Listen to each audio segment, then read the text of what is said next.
从出门到现在，上千个人，每个人额头上都刻着血光之灾。7天之后，方圆百里无人生还。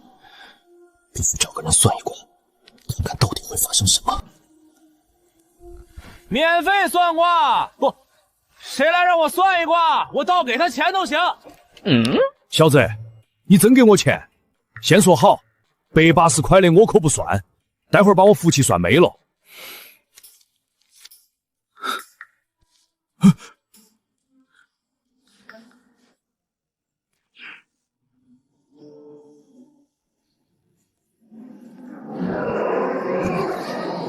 卦象大凶，死法1：霜雪漫天，冻死家中；死法2：外出寻食，被异兽践踏化为肉泥。唯一生路，备好食物、炭火、衣物，躲藏家中，静待救援。受冻数日可获救。天灾，异兽，7天后竟是这样的末日。小子，你这是算命还是哈油？我可告诉你，虽然这儿是蜀都，你长得也还算不错，可大爷我是正经人。回家听着。回去后多囤积一些棉衣、食物、木炭，总之买进一切能取暖的东西。不知从何时起，我就拥有了这种能力，只要与对方身体接触，就能感知到其未来7天可能会经历的所有事情，或者掐指一算，则可探查到方圆百里内发生的任何事。每日3次，百试百灵。但是泄露天机会折寿，越是重大的天机，折损寿命也就越多。虽然不知道天灾为何而起，也不知道那些异兽是从何而来。可既然都看见了，那就不能不管。但是想要官方相信我，还得下一支猛药。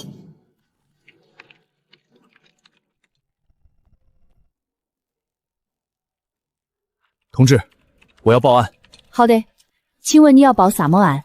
诈骗，有人欺骗广大老百姓，利用迷信骗取他们的血汗钱，涉及金额上亿。迷信诈骗上亿？对啊。这些都是受骗者的信息，同志，你可一定要将这人绳之以法呀！那你说的这个诈骗犯是谁？现在在哪儿？我。小伙子，你这不叫报案，叫自首。不对，我报案，你们得找证据来证明我是诈骗，否则你们怎么定我的罪？啊？像你这样的要求，我这辈子没听过。不过，我成全你。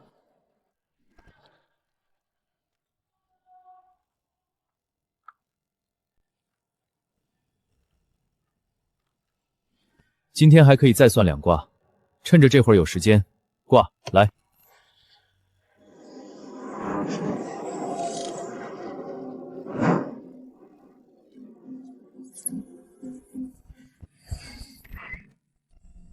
3小时内，警局电话被打爆，多方高层施压，惊动了国安部。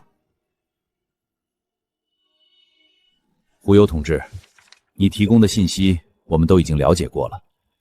虽说你是给他们提供过付费咨询，可我们目前联系到的所有人都相信你，他们并不认为你是诈骗，而是正常的咨询，甚至其中还有一部分人让我代他们向你问好，并表示愿意向你提供一切帮助。所以我不太理解，你报案到底是想做什么？又或者说，你算到了什么？看来你知道我提供的是什么咨询。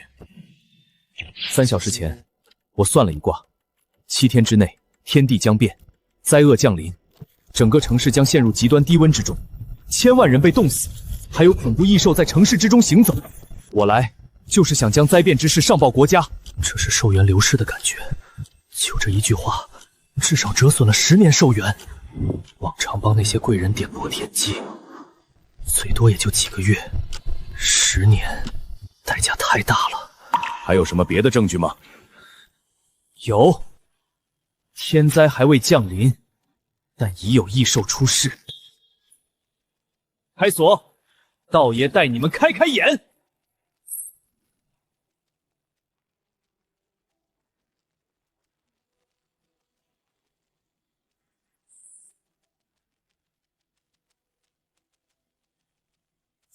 胡友同志，不是我们不相信你，就是吧，你管这玩意儿叫异兽？看见了吗？那条小蛇。头顶附有彩鳞，确实奇怪。不过这也没办法证明它是异兽吧？且看着吧。血光之灾，这我青蟒今日恐有血脉相残之祸。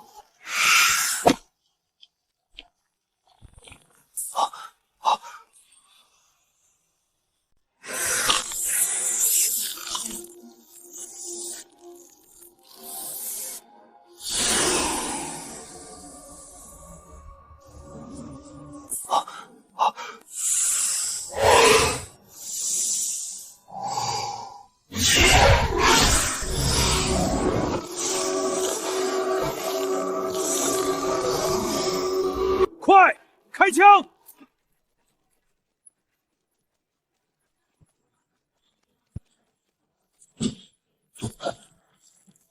不对劲，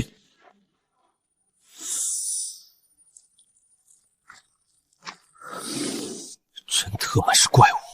胡幽同志，你没有战斗能力，先撤退到后方，这东西交给我们处理。不急，待我算上一卦。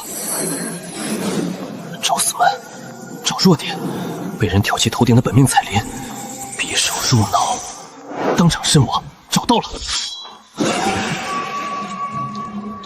快上去用匕首挑开他头顶的第一片彩鳞，沿着缝隙挑开，再绞碎蛇脑。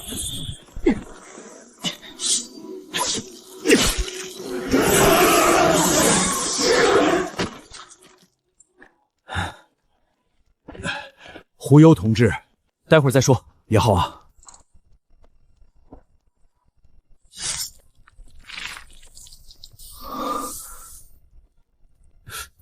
这是，应该是异兽特有的产物，目前不确定是每头异兽都有，还是有概率产出。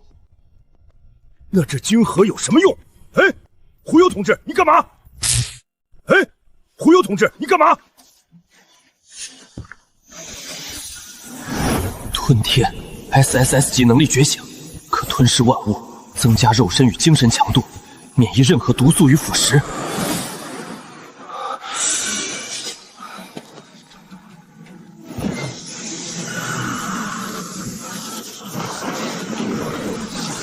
寿元增加15年，抵消之前的消耗，这买卖纯赚啊！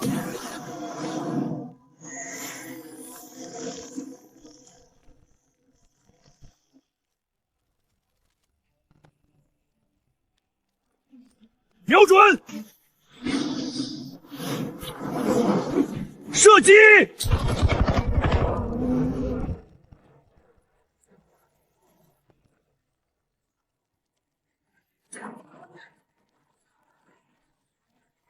现在的我，算是证据吗？停火！全体停止射击！算，当然算。那就好，同志，准备撤退吧。撤退，让整个蜀都，甚至是整个蜀地的民众先撤出去。整个蜀地，我刚刚卜卦感知到，未来将要降临的那场天灾，很有可能不是自然现象，而是由异兽引起的天灾，其破坏范围很可能覆盖整个蜀地。那异兽在什么地方？如果知道确切地址，我可以申请核打击，必须把它扼杀在摇篮之中。我不知道，也是，毕竟你也不是万能的。那我先去汇报。我不知道，也是，毕竟你也不是万能的。那我先去汇报。无忧同志，需要安排你优先撤离吗？以你的特殊能力，只要活着，就能为大夏争取最大的利益。义军，你搁这儿打我脸呢？我主动上报国家，难道是为了贪生怕死？可是个蛋！距离天灾降临还有6天左右，再给我3天时间。如果我没办法找到天灾发生的具体原因，到时候再撤也不迟。至于民众，先开始撤离吧，能撤多少是多少。好，不过胡幽同志，就算动用官方所有力量，这么短的时间也不可能把整个蜀地的人全撤出去。能不能画个具体范围？比如优先撤离哪个区？我试试吧。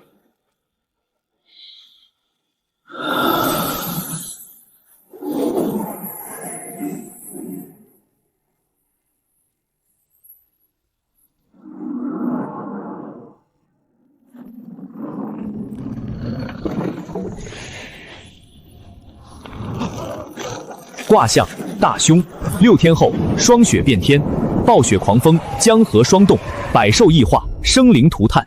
吞下彩鳞青蟒后，不仅卜卦次数增加了1次，能力也增强了，竟然能直接看到具体画面。那鸟蛋在古墓里，附近有河流，还有森林。有地图吗？有。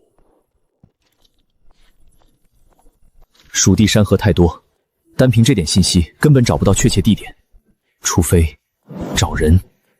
那几个盗墓贼我可是看得清清楚楚。有侧写师吗？我要找几个人。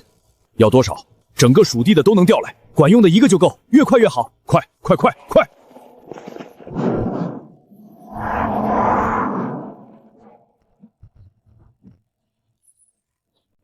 对，左边那个眼角有道疤，下巴很尖，中间那个是个灰发老头。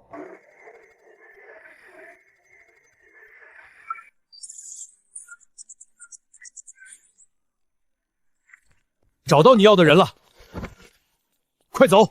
刚才的情况我也上报过了，上面会全面配合我们的行动。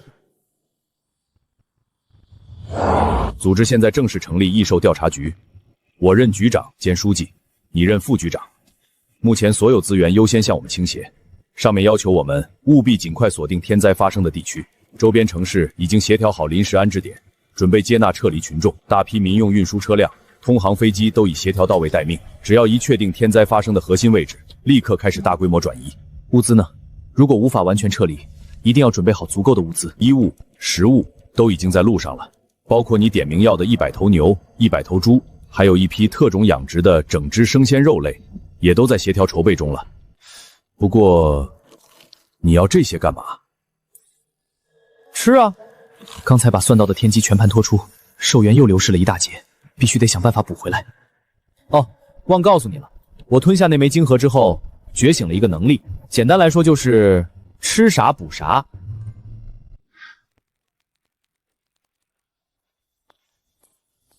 真的不需要支援吗？最近的警队已经集合完毕，都已经在路上了。时间紧迫，管不了这么多了，让警队的人先待命，我们找到地点之后，让他们直接去那里。好。2位住店吗？待会儿你站我后面，先控制住他们再说。就几个盗墓贼而已，哪里用得着这种手段？他们也还没有动手，现在把枪掏出来，你也不怕把他们吓跑？交流这种事交给我就好，保证亲切。肉身居然强化到了这种地步，计划有变，先控制住他们吧。给你们3分钟时间，穿好衣服，我有事要问你们。小子，你以为你是谁啊？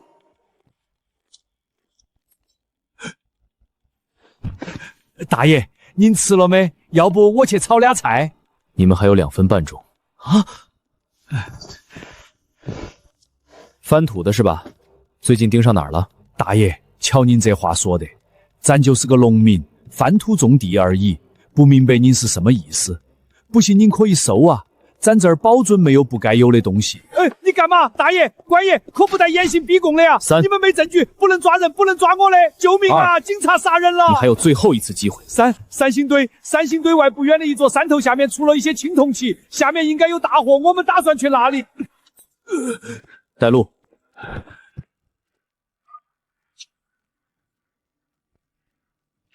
目标地点已经确认，广汉，迁移计划开始。行了，跟我们走吧。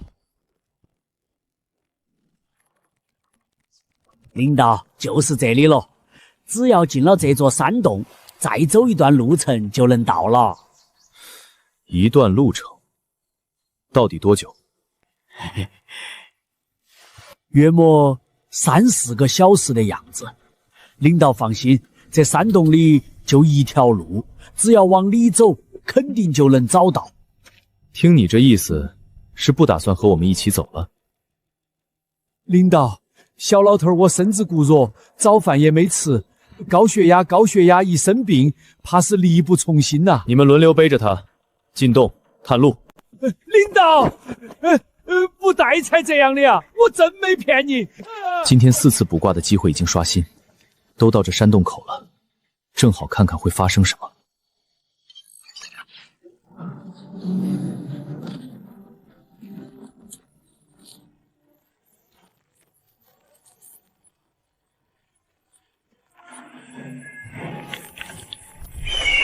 卦象凶，山体崩碎，百人殒命，鸟蛋提前孵化，霜雪漫天，城市被异兽侵占，异兽朝周围城市进攻。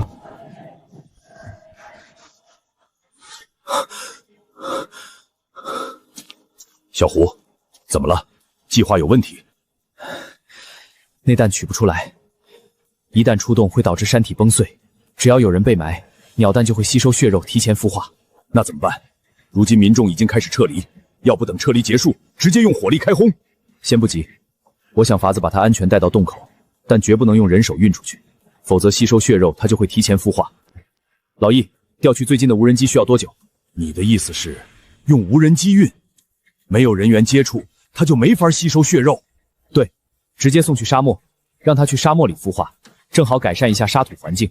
迁移所有民众太难，但是运一枚鸟蛋就简单多了。就这么办，你去联系无人机，务必让所有人都退远一些。鸟蛋一旦离开洞口，山体就会坍塌。我如今的身体强度，它是无法吸收的。我去把蛋抱到洞口来，让无人机在外面等我。到时候我直接把蛋送沙漠去。这小胡太急了，不过大灾当前，着急些也好。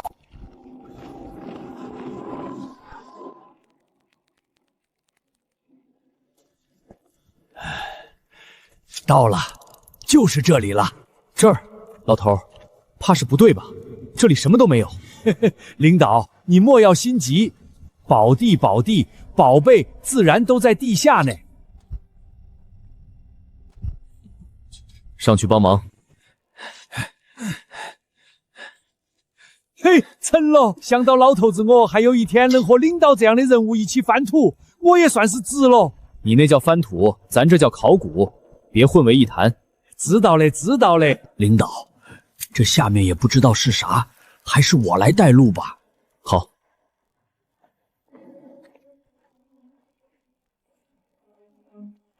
领导，你看那里？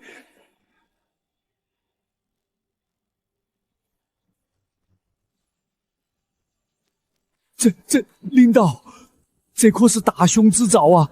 我们要不先退出去，让专业人士进来？放心，我就是专业人士。继续。同志，领导叫我小李就好，别怕，这里没什么危险。待会儿你率队采集周围的部分土壤、白骨，拿出去做碳14年代检测。我要知道这祭坛是什么时候搭建的。是。报告，素材采集完毕。你们全部都出去。是。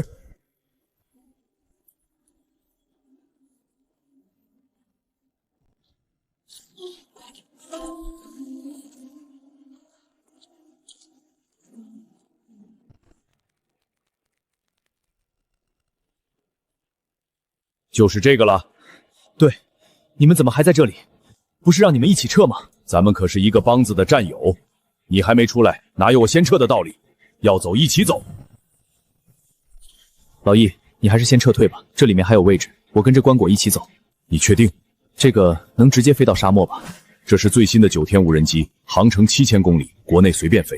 不过，你确定要待在里面？我亲眼看着要放心一些。你先撤退。好，注意安全，有问题随时和我联系。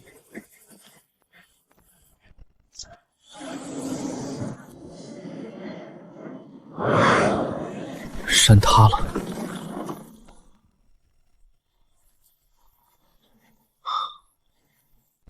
不好，这玩意儿要开了。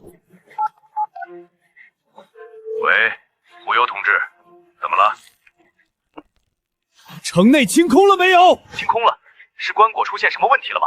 关果在开裂，那枚弹很有可能还是会提前降世。我来不及详细卜卦，先让无人机在广汉上空徘徊，以防突发情况。好。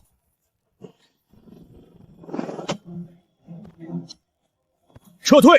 所有人，包括动物，全部撤离广汉及新邻城市，务必划出真空区域。无忧同志，注意安全。一旦发现冰弹孵化不可逆，我会让无人机降低高度。以你的身体素质，跳下来应该没问题。知道。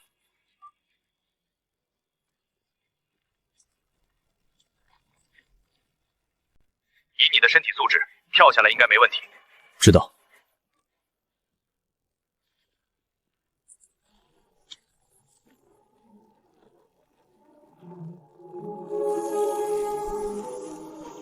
盯着我。挂来！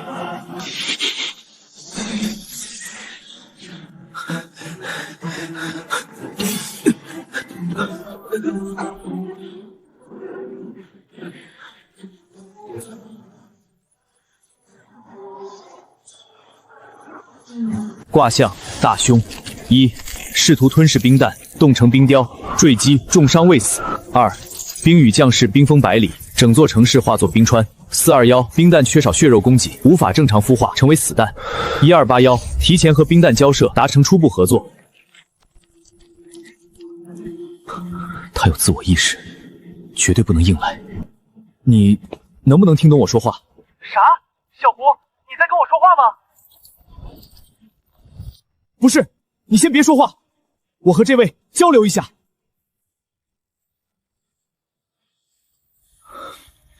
你想要孵化，是不是需要大量的血肉？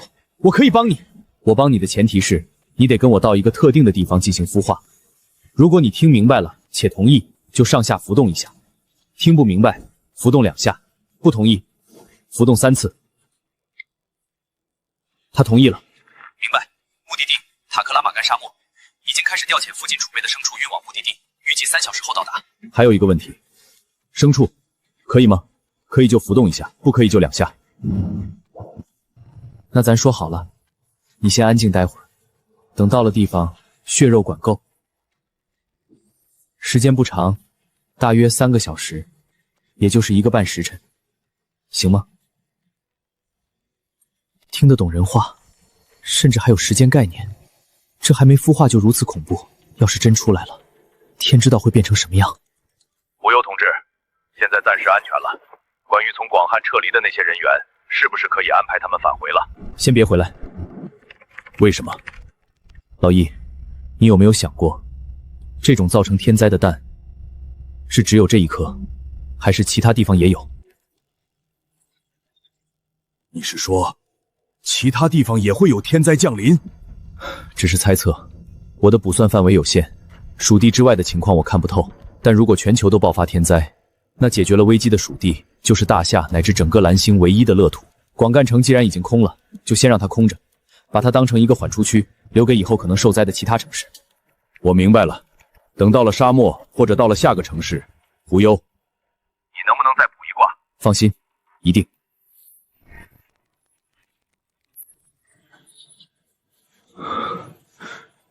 别着急，下面的血石已经准备好了。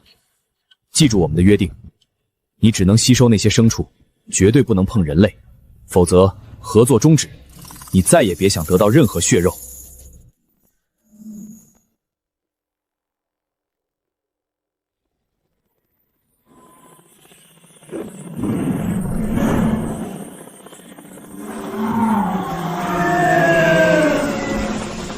走。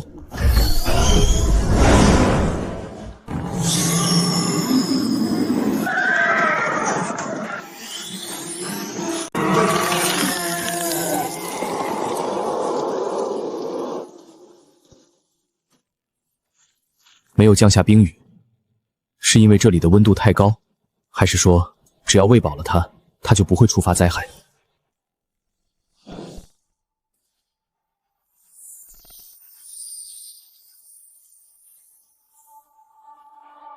血肉还要？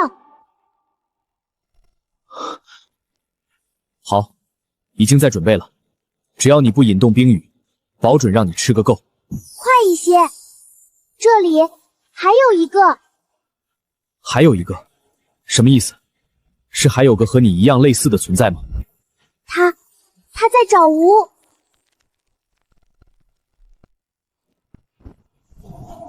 血肉到了，叫吴。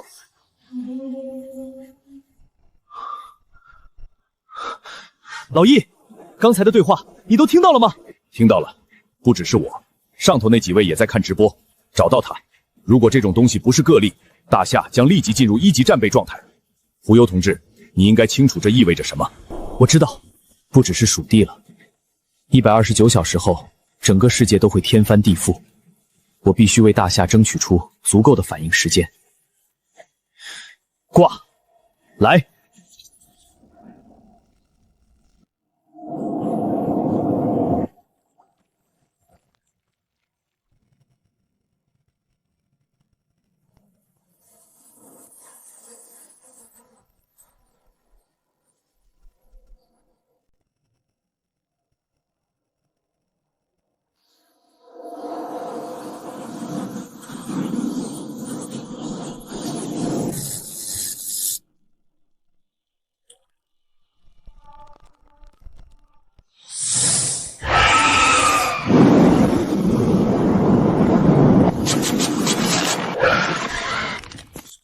卦象：小吉，5日后黑风漫天，水源干涸，城市化作沙土。选项283，冰鸾提前孵化，捕杀肥狸。选项451，肥狸提前孵化，猎杀冰鸾。选项1812，强行破开肥狸段，供冰鸾进化。选项12391，同肥狸合作被锤，身体被肥狸吃下，死。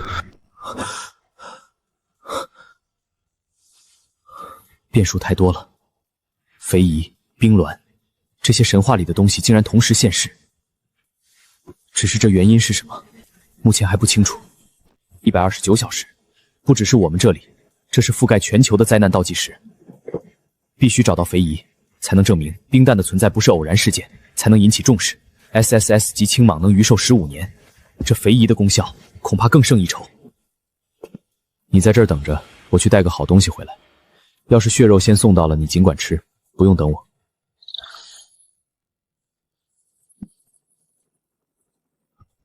老易，帮我查个地方，在整个大沙漠里找出一片特定的玉洲，需要多久？明白了，待会儿你就知道了。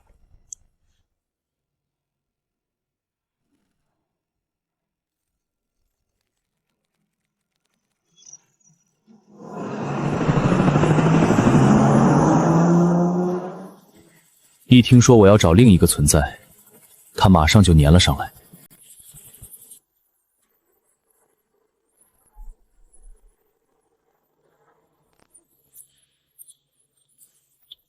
总算到了，任务完成，请指示。辛苦了，你们先撤退吧。没什么需要我们帮忙的吗？不用，你们先撤吧。其他在沙漠里执行任务的人员应该也开始撤退了，记得退远一些。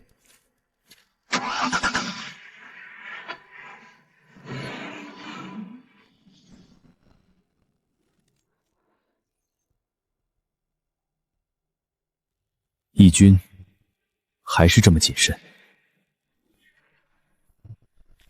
等等，你先进去，要是他还没有孵化，你再出来找吾。吾赐予你一番机缘，若是他已经孵化了，跑，赶紧跑！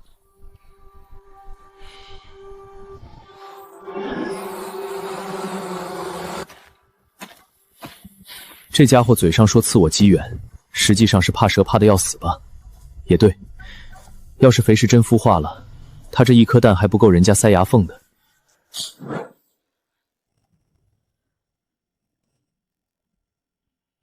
让冰鸾蛋过来。他吃独食，我连渣都剩不下，不是同族心思难测，所有人的安全必须握在自己手里。靠！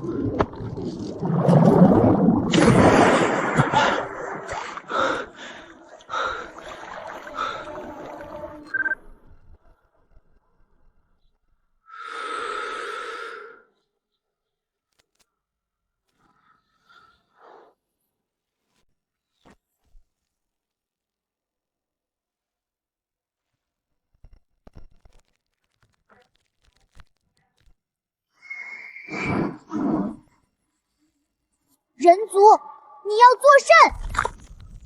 吞天，开！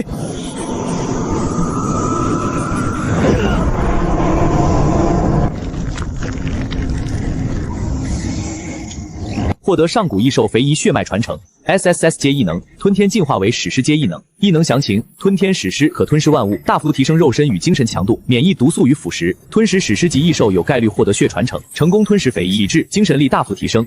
获得异能：荒芜史诗。每日卜卦次数+1，寿元+50年。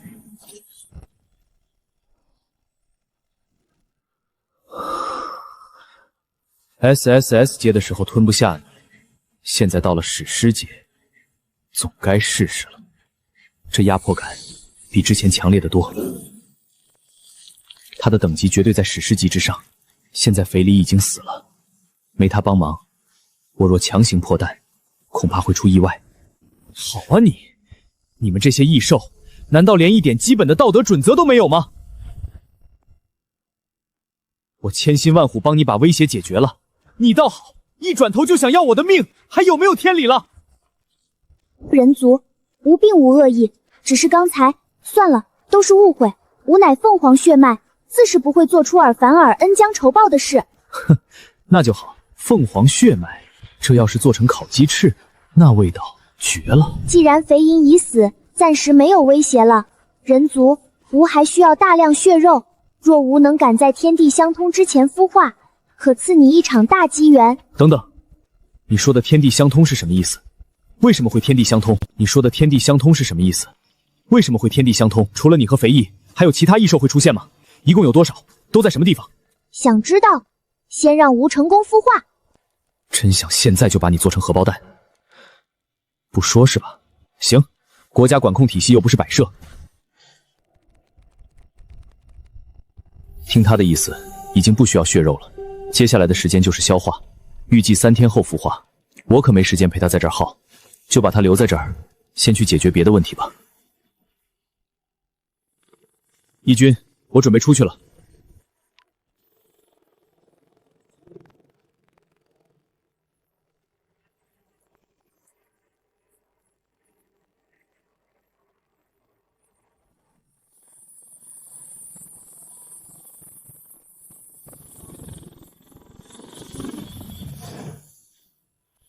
胡攸同志，现在宣布一项任命。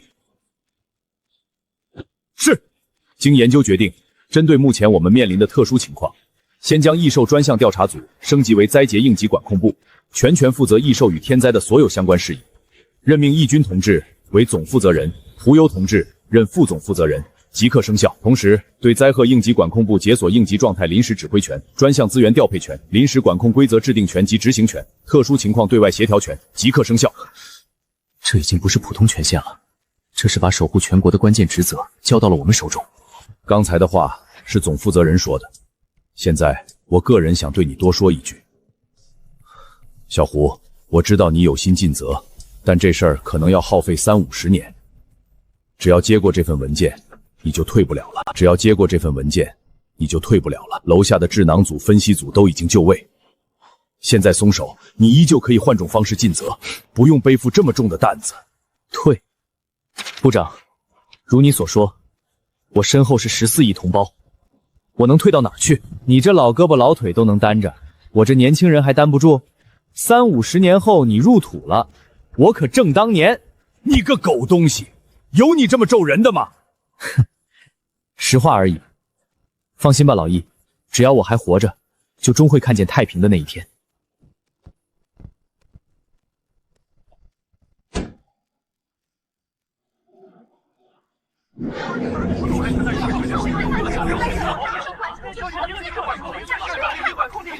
沙城认为，我坚持认为，从地质活动频率来看，下一个坐标战略意义，我们要考虑的是人口密度。如果异兽出现在主城区，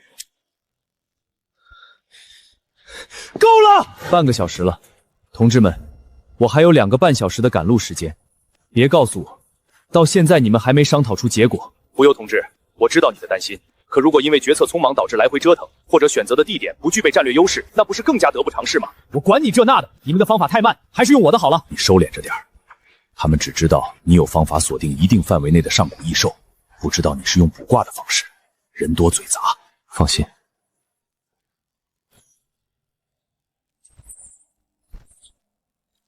卦来，八方山河定卦，吉凶祸福立判。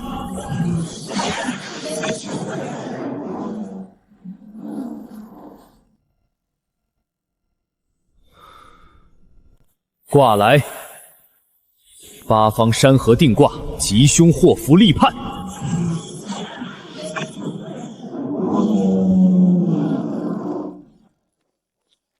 选好了，确定是这个。确定，9号位。好，你去附近的机场，教练战斗机已经在待命了，现在出发还赶得及。1号、2号、4号、6号、8号。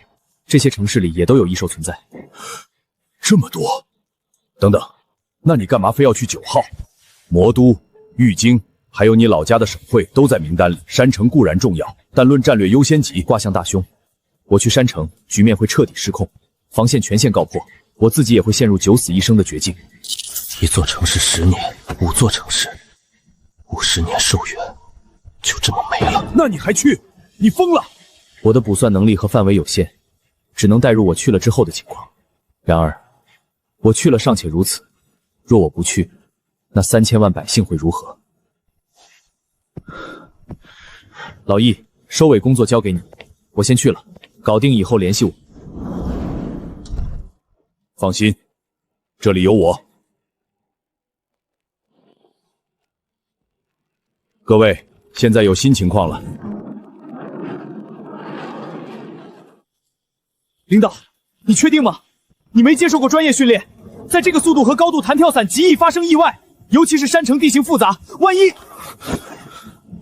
这是命令，只有从山城正上方落下，才能将全城纳入卜算范围。利用开伞后的时间操控方向，这是最快锁定目标的办法。至于危险，能扛住反器材步枪的身体，要是连个降落伞都玩不团，那才是笑话。能扛住反器材步枪的身体，要是连个降落伞都玩不团，那才是笑话。是，弹射准备，3、2、1，开始。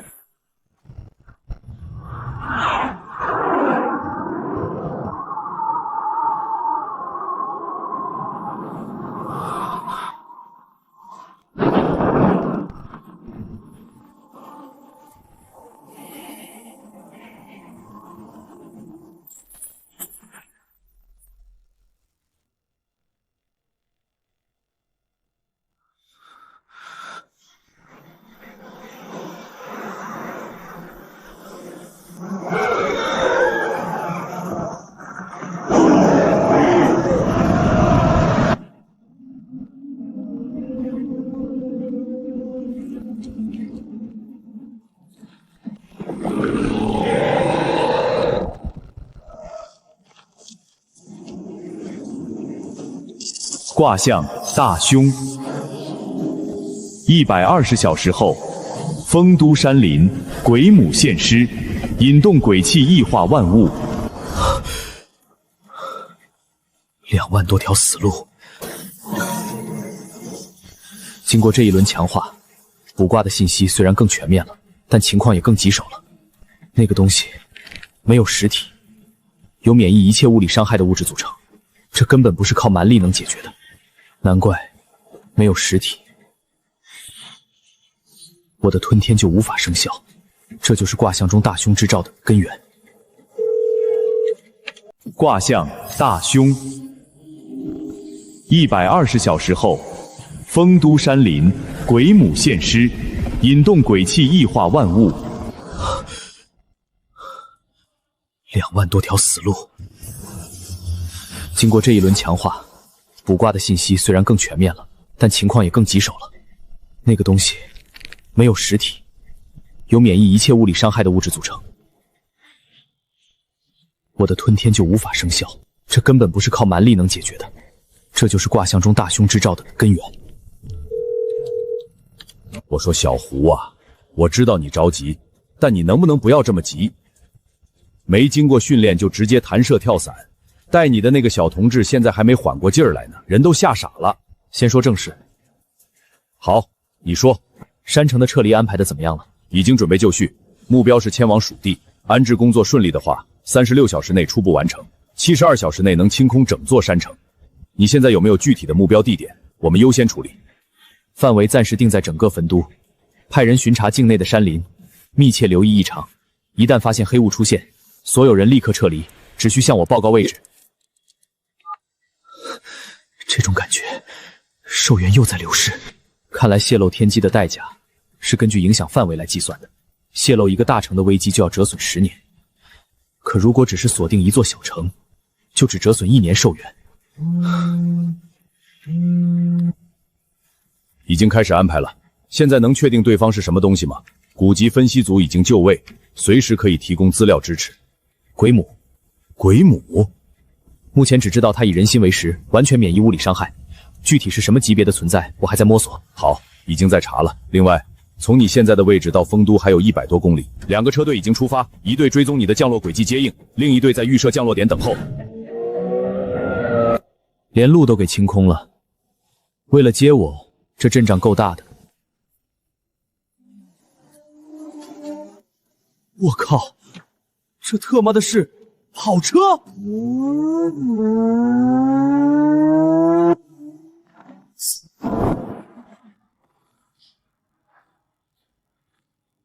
老易这从哪儿调的车？山路还开这么拼？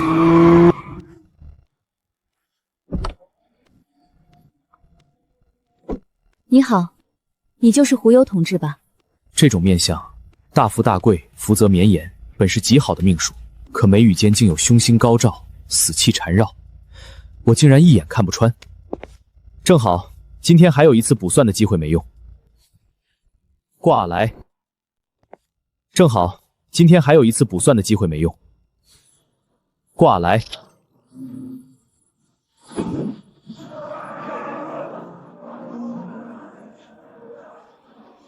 卦象大凶一，洛清晨血脉苏醒，觉醒 SSSS 阶异能天地瞳，于异兽攻城之战中击杀数万妖兽，最终力竭而亡。二，天地瞳被挖，重伤鬼母。122，鬼母提前复苏，洛清晨沾染鬼气，引动体内血脉提前苏醒。异能，这还是我第一次见到除了自己之外，还有人能觉醒异能，甚至还是 SSS 阶。这异能分明是专克鬼怪的类型，只要能让他提前沾染鬼气，唤醒血脉觉醒异能，这鬼母也不是杀不得。领导，你不是赶时间吗？握着我的手不放，还闭眼失神，这和油腻猥琐的大叔有什么区别？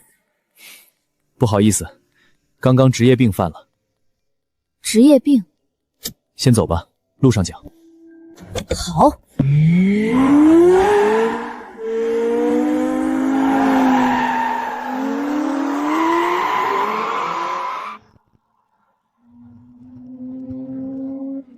洛清晨是吧？领导，你要是晕车不舒服，别开窗，会影响车身稳定性。我上车的时候带了塑料袋，你吐那里就好。我还没那么菜。你想知道我来这里执行什么任务吗？或许我还需要你帮忙呢。我帮忙？领导，你没开玩笑吧？我不会拿说山城3000万人民的性命跟你开这种玩笑。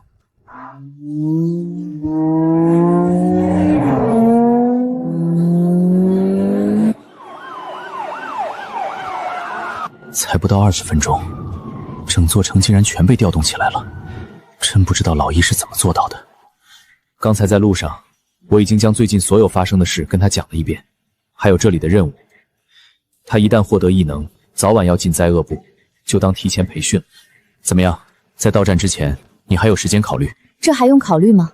我是人民公仆，也是山城本地人，不论哪种身份，我都只有一个选择，不管什么妖魔鬼怪，冲就完事儿了。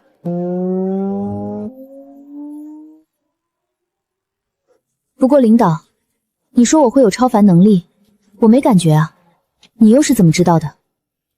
刚才见面的时候，我给你算了一卦，因为这件事还给你造成了误会。刚才见面的时候，我给你算了一卦，因为这件事还给你造成了误会。这个不好意思哈，领导，我还以为……以为什么？以为我是那种握住漂亮妹子的手就舍不得松开的痴汉？我不是，我没有。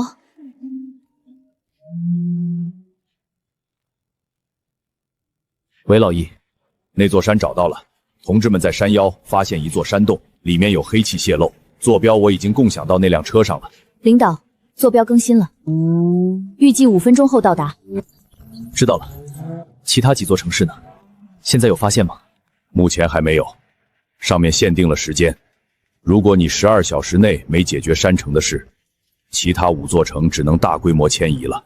这5座城都是大城，动作太大，灾变的事儿可能就压不住了。我明白，12小时是吧？我会尽快的。那好，一路顺利。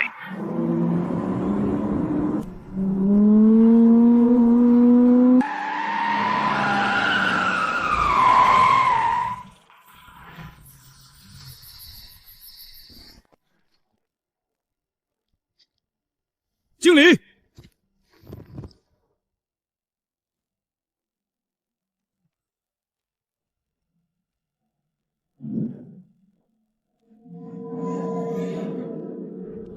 这玩意儿竟然还能被人从洞里带出来！您就是胡幽同志？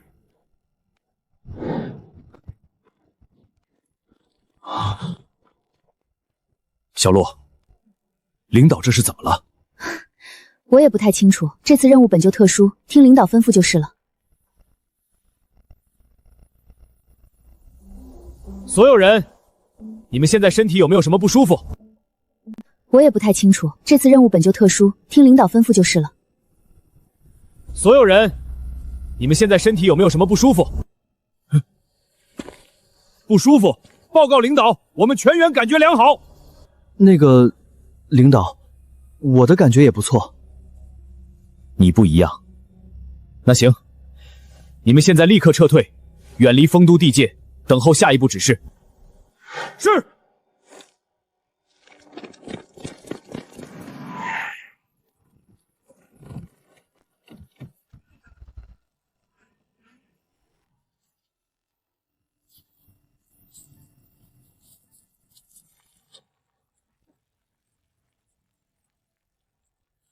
你进过这个山洞？进过。当时我们不确定这黑雾是不是您要找的，我进去探查了一圈，确认这是活的黑雾，才锁定了目标。除了你以外，你们队伍里还有其他人进去过吗？还有汪叔，他当时跟我一起进去的。那你从洞里出来之后，有没有什么别的异常感受？感受？倒是没什么特别的感受。领导，您这么问，是不是这黑雾有啥问题啊？我出来之后，真没觉得自己有啥不一样的地方。自从看到洛清晨的卦象，我就在想，黑雾是不是也能让人类觉醒偷凡之力，就像洛清晨一样，哪怕是低阶异能，也是对抗鬼怪的战斗力。眼下小苏的情况，正好印证了我的推测，与其凭空猜测，不如直接补一卦。用一次补卦机会，若是能探查出黑雾和超凡之力的关系，绝对划算。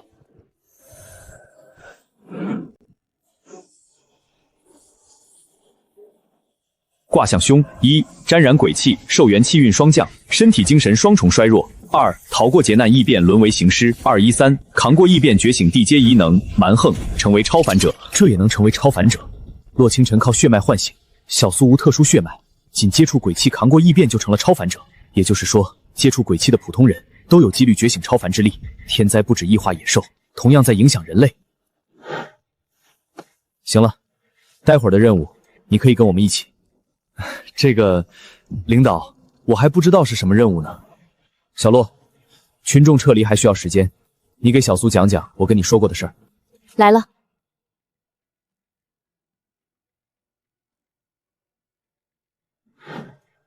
领导，您的意思是，这山洞里很有可能就是那吃人心的鬼母？我们待会儿进去是为了猎杀他。没错。可我们现在连猎杀方案都没有，进去很有可能直接暴毙。全对，怎么样？要是想撤退，我不会笑你的。退锤子退！我太爷爷是川军，当年杀鬼子他没退，我也不得退。好，凭你这句话，我送你一场机缘。啥子机缘？待会儿你就知道了。丰都已经完成撤离，任务可以开始了。好。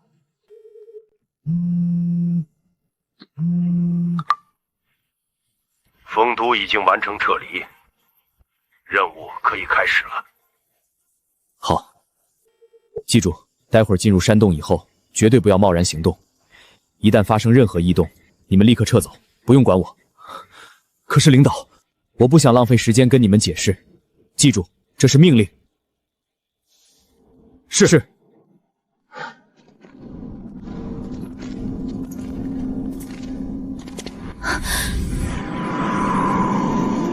这股寒意对小洛和小苏侵蚀极强，对我顶多有些反胃不适而已，外围黑雾还奈何不了我。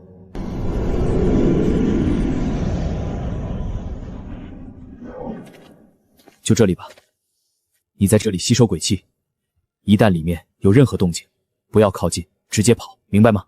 是。听从命令，执行任务，我只要守好这8个字就行了。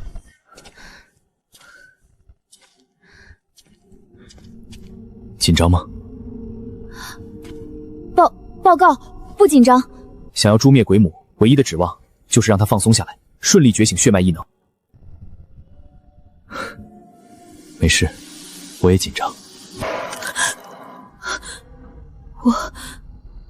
我好像碰到你要找的鬼母了。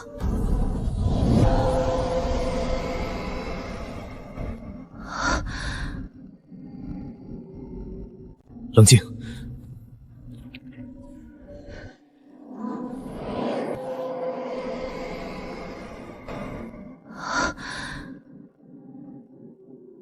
这特么，卦象里明明只有一头鬼母，哪里来的这么多？狐幽，我好像还是没有觉醒你说的能力啊。别着急，现在这些鬼母都还没有苏醒，我们还有时间。你尝试着多吸收一些鬼气，说不定会有用。好。卦象里的鬼母身形巨大，和黑雾唯为一体，可眼前的这些是鬼母的分魂。既然是魂体，那是不是也能对它卜卦？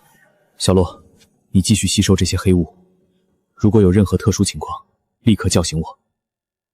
好。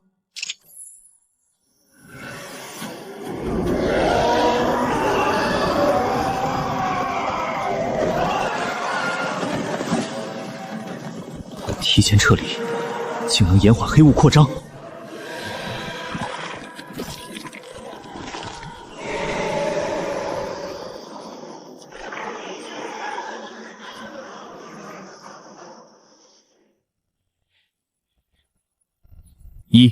118小时后苏醒，调遣鬼气引起野兽异变，猎食人族。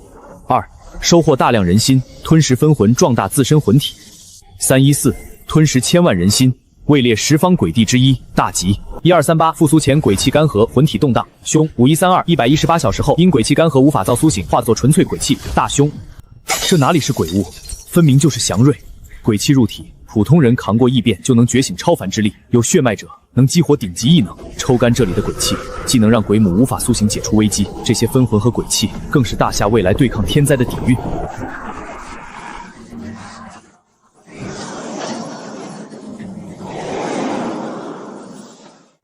这哪里是鬼物，分明就是祥瑞。鬼气入体，普通人扛过异变就能觉醒超凡之力，有血脉者能激活顶级异能，抽干这里的鬼气，既能让鬼母无法苏醒解除危机，这些分魂和鬼气更是大夏未来对抗天灾的底蕴。怎么样，算出什么来了吗？目前这里没有危险，只要不唤醒这些鬼母就好。你现在暂停吸收，拿我电话出去，通知义军立刻送气体采集容器过来，越快越好，越多越好。记住，一定要出了洞再打电话，凡事都要有2手准备。也不知道常规容器能不能装住鬼气，不如我先吞一下试试。吞天，启动。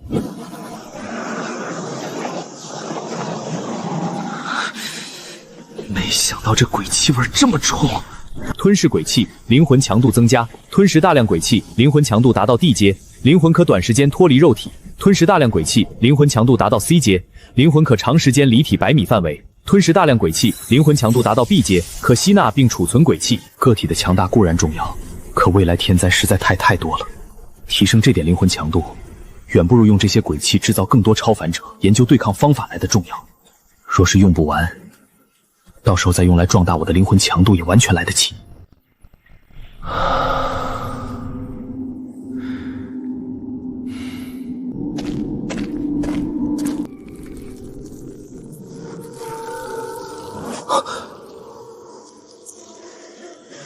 这里面还有东西，这里面还有东西。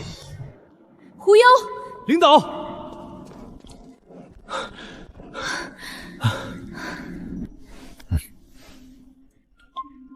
凌晨3点，距离灾变降临还有116个小时。从我开始吞噬鬼气到现在，竟然已经过去了3个小时，可我完全没感知到时间的流逝。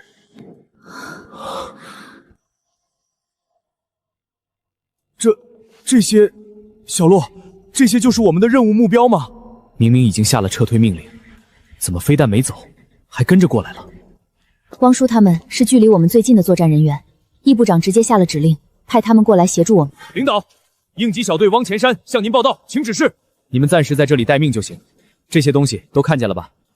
待会儿他们会自行消散，转化为鬼气。你们用设备全部采集封存，全程保持安静，绝对不要触碰，私自吸入。有异常立刻汇报。是。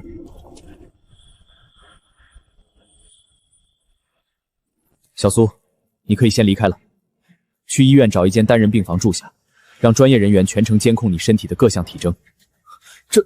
领导，我身体没有任何不舒服的地方，还能跟着您继续执行任务。不是你能不能坚持，而是你即将进化。你小子走狗屎运了，知道吗？这黑雾能让人进化，获得超凡之力，过程会有痛苦和不可控行为，只要你扛下来，守住本心，就是实打实的超凡者了。就像是领导您一样的存在吗？每个人觉醒的超凡之力都不一样，我也不知道你会解锁什么能力，不过我相信你一定会成功的。我还等着你跟我并肩作战呢。你一定会成功的，我还等着你跟我并肩作战呢。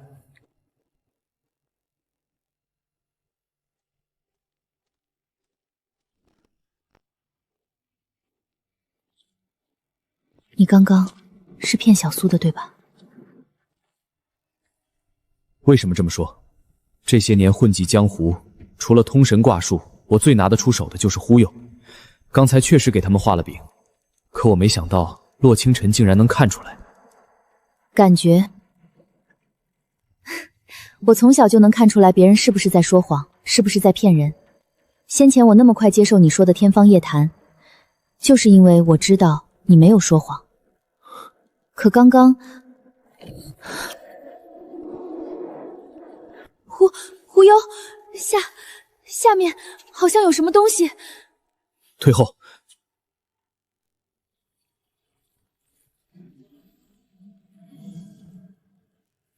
这是鬼母。确实是鬼母，估计山洞里的那些分魂也都是从这水下出来的，这下面绝对有大问题。忽悠，你该不会是想直接下去吧？想什么呢？下面的情况完全未知，我怎么可能贸然下去？怎么也得先卜一卦呀。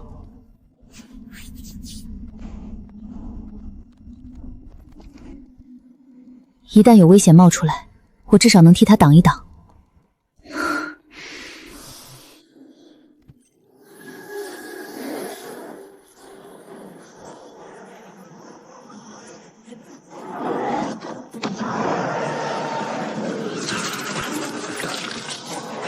卦象小吉，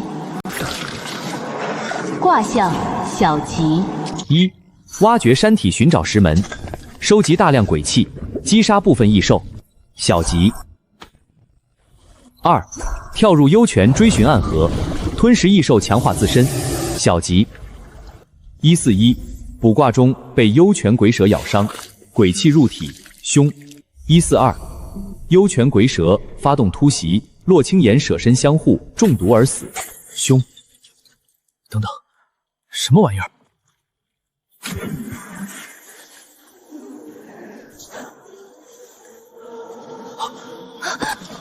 小心！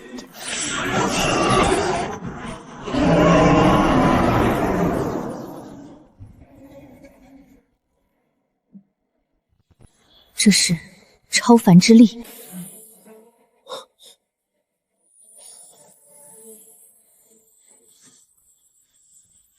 SS 级天地瞳，他真的觉醒了。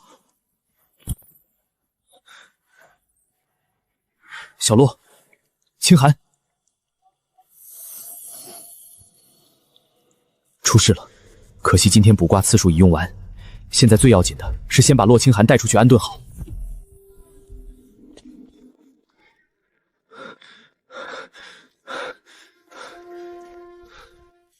小胡，这是怎么了？你没受伤吧？放心，只是出了些小意外而已。先去医院，其他的我路上再跟你讲。好，走。快点！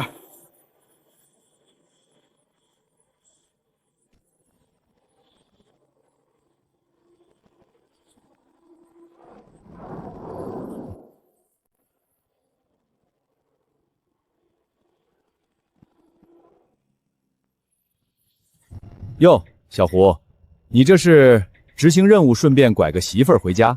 虽然组织不反对自由恋爱，但是这个时间点是不是有些不太合适？知道我让你紧急调运气体采集设备过来是干什么的吗？不知道。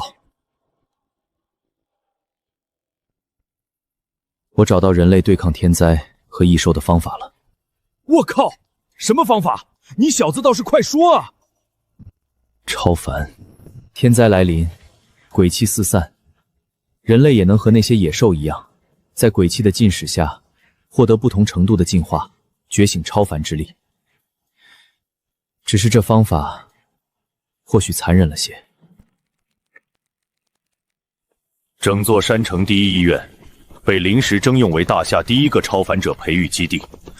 胡有以10年受冤为代价，将鬼气催生超凡者的逻辑尽数告单义军。这里成了孕育大夏第一批超凡者的温床。院内只有2名特殊的病人。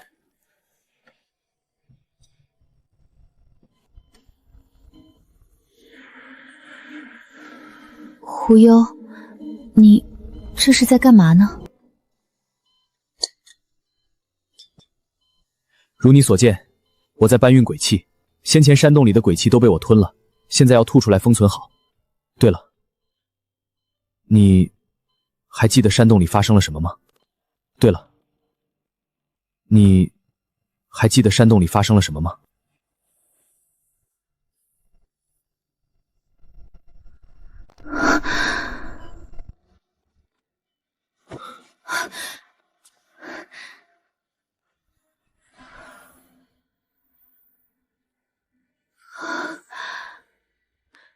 这就是你说的超凡之力吗？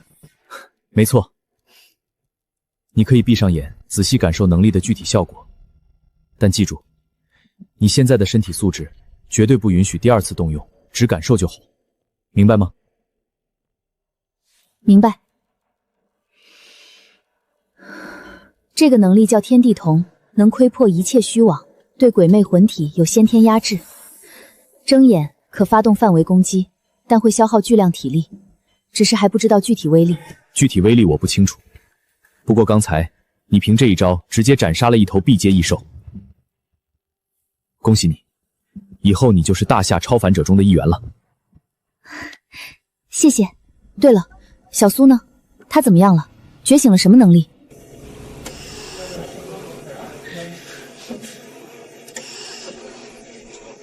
他还没有觉醒，情况和你不一样，需要留院进一步观察研究。哎，你去哪儿？玉京，像分都山洞里那种鬼气源头绝对不止一个，整个大夏境内还不知道藏着多少个。我必须赶在天灾全面降临之前，提前做好所有准备。既然你这里没问题，我也该赶往下一个地方了。既然你这里没问题，我也该赶往下一个地方了。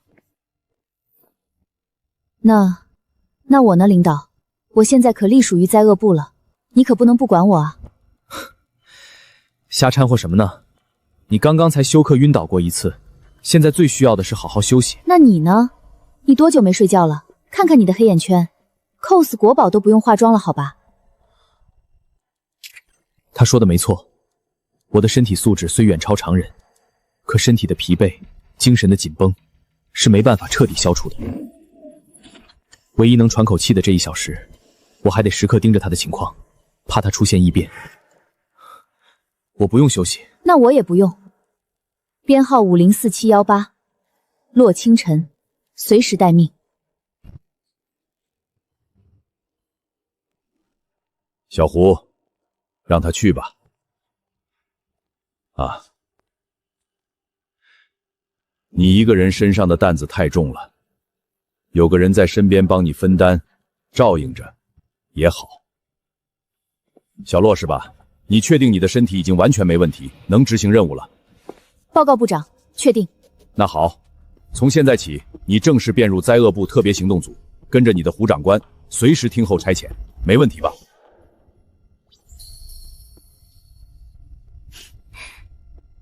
收到，保证完成任务。行了行了，要跟着就抓紧时间换衣服，别耽误行程。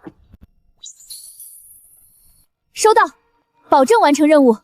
行了行了，要跟着就抓紧时间换衣服，别耽误行程。老易，丰都山洞那边你千万盯紧了，在我回来之前，只能收集鬼气，绝对不许任何人靠近内眼幽泉，半步都不行。放心，你都叮嘱800遍了。第一批志愿者已经筛选完毕，只要小苏这边数据没问题，就会分批次接触处理后的鬼气，全程给你直播。顺利的话，你下飞机就能看到结果。这路上10几个小时，你给我好好在飞机上补觉，听见没？知道了。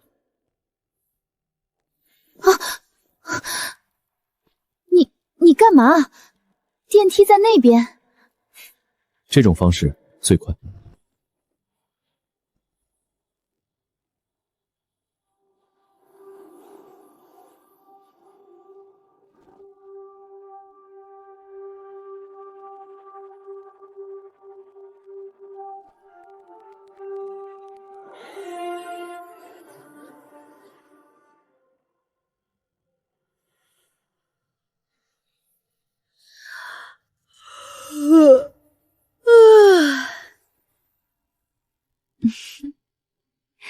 早啊，队长，睡得还好吗？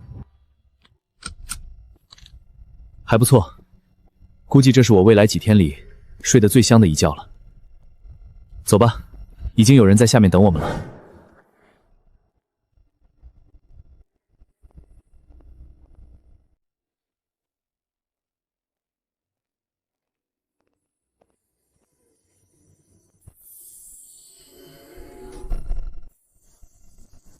胡幽同志，你好，我叫叶万山，受上级指派，负责配合你在玉京的一切行动。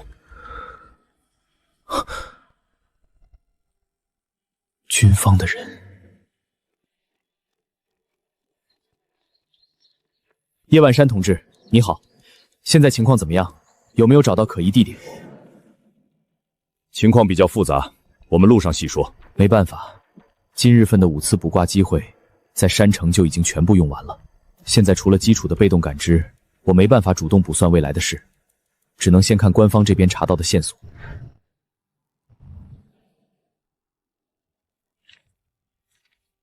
这是过去3个小时灾害部紧急拟定的最新行动计划书，义军同志已经审核通过，就等胡幽同志你最终定夺签字。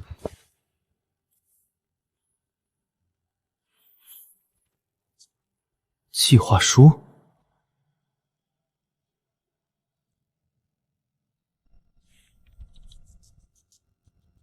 整个计划以玉京、魔都、蜀都、山魳、长安、金陵、深圳、拉萨、乌鲁木齐9座城市为核心安全区，我们会确保这9座核心区没有异兽和天灾隐患，同时就近将周边城市的民众向核心区迁移，争取在天灾降临前完成全国80%以上民众的转移安置，争取在天灾降临前完成全国80%以上民众的转移安置。当然，执行这个计划的前提是需要胡幽同志你先将剩下几座核心城市的异兽、天灾隐患彻底清除。目前距离灾变降临还有112个小时，不知道胡幽同志你有没有信心？目前蜀都、山城、乌鲁木齐已经可以确定，短时间内不会有异兽侵袭。深圳、金陵2地在之前的大范围筛选中也确定不会出现天灾和异兽源头，也就是说，我需要赶在灾变来临前解决玉京、魔都、长安、拉萨这4座城市的隐患。112个小时，满打满算，我也只剩20次卜卦的机会。如今最棘手的山城都已经解决了，剩下的几座城市难度应该不会太大，最好能一卦锁定1座城的隐患，这样还能留出更多时间给民众迁移。胡幽同志，还请你考虑清楚，这个字一旦签下，大夏14亿民众就将开始拖家带口奔赴这9座核心城市。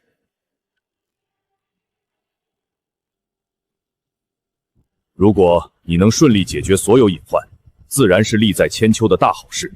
可若是有1座城的隐患没能解决，届时大量民众聚集，所造成的灾害将是先前的数倍，甚至数10倍。放心，火种计划可以执行。先启动蜀都等5座已确认安全的核心城市，周边民众的迁移工作立刻开始。玉京周边的城市也可以同步启动。至于剩下的3座核心城市，等我亲自到了现场再定夺。好，至于剩下的3座核心城市，等我亲自到了现场再定夺。好，从这一刻起，整个大夏就要悄然进入史无前例的全国爆强大迁移状态了。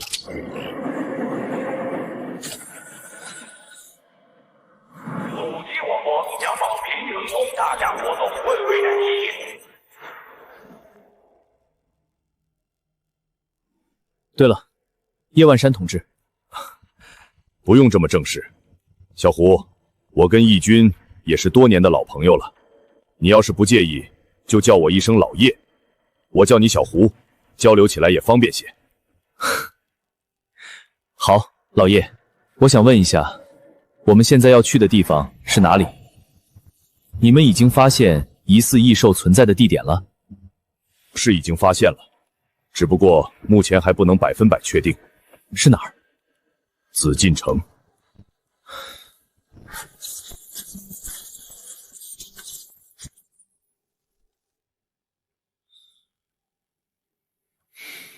作为曾经的帝王寝宫，如果异兽真的藏在里面，那可不是一般的棘手。不过还好，上次卜卦的时候，关于玉京的卦象是小凶，虽然会有波折，却不算致命危险。如今有洛清人在一旁协助，我的灵魂力量也得到了大幅提升，应该不会出什么大问题。怎么，是和你算出来的地点有差距？如果不对，你直说就好，我们立刻更换布防地点，一切以你的判断为准。先去紫禁城吧。怎么，是和你算出来的地点有差距？如果不对，你直说就好，我们立刻更换布防地点，一切以你的判断为准。先去紫禁城吧，我一天只能卜算5卦，今天的次数在山城就已经用完了。你现在问我，我也拿不准。不过既然紫禁城有疑似异常，去看看也好。只要到了门口，我就能感知到里面的具体情况。好。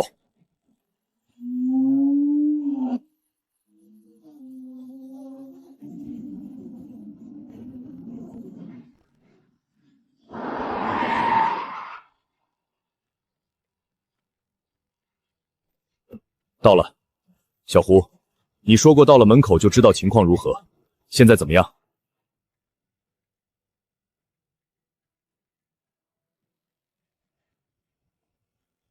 待会儿你跟我们一起进去吗？我负责玉京及周边城市的迁移统筹工作，没办法和你们一起行动。如果我要求你必须跟我们一起进去呢？等我1分钟，我立刻把工作移交出去。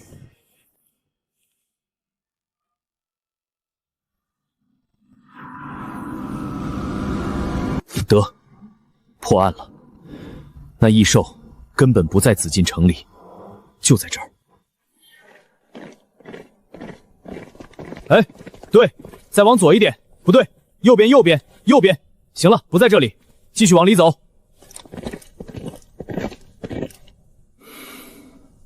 探查的方法很简单，就是气运。每个人身上都有自身的气运。在我调遣他们进来之前，这些士兵只负责外围警戒。今日气运都是小吉，我进入紫禁城之后，他们的气运就开始持续衰败，眉心之上也笼上了一层黑雾。越是靠近异兽所在的位置，黑雾就越浓郁。这不就是现成的异兽探查器吗？不对，你们再往回走一些。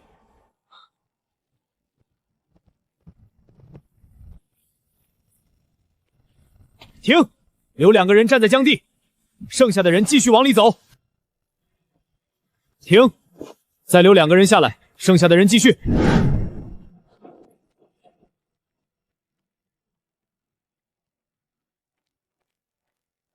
队长，是出什么问题了吗？从进入太和门开始，这10人的气运就在不断变动，哪怕变动极其小微，也逃不过我的眼睛。刚入太和门时，众人头顶的黑雾对应的是重伤不治的凶怨，可踏入广场的第1个点位，气运直接跌到了尸骨无存的大凶。照理说，这就能锁定异兽的大致位置了。可往前走了没2步，胸胀又跌回了重伤，如此往复，我整整标出了5处可疑点位，要么是我的气运观测出了问题，要么就是这太和殿广场的地下藏着不止一头异兽。按这5个点位的密集程度推算，整个太和殿地下的异兽数量至少上百头。按这5个点位的密集程度推算，整个太和殿地下的异兽数量至少上百头。找人，把周围负责警戒的士兵全部调过来，越多越好。是。各单位注意，我是洛清晨，立刻调派所有警戒兵力到太和殿广场集结。根据地下探测结果，太和殿广场下方没有任何空洞或特殊结构，是实打实的夯土地面。365个点位的地下9米处，却全部探测到了同一种特殊声波反射，疑似某种特殊矿物。不用想也知道，这所谓的矿物根本就是异兽卵，整整365枚。这建造紫禁城的老祖宗到底是想干什么？开挖！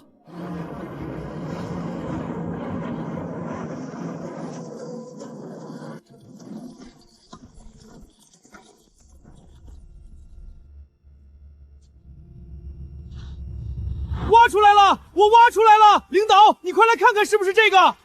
来了！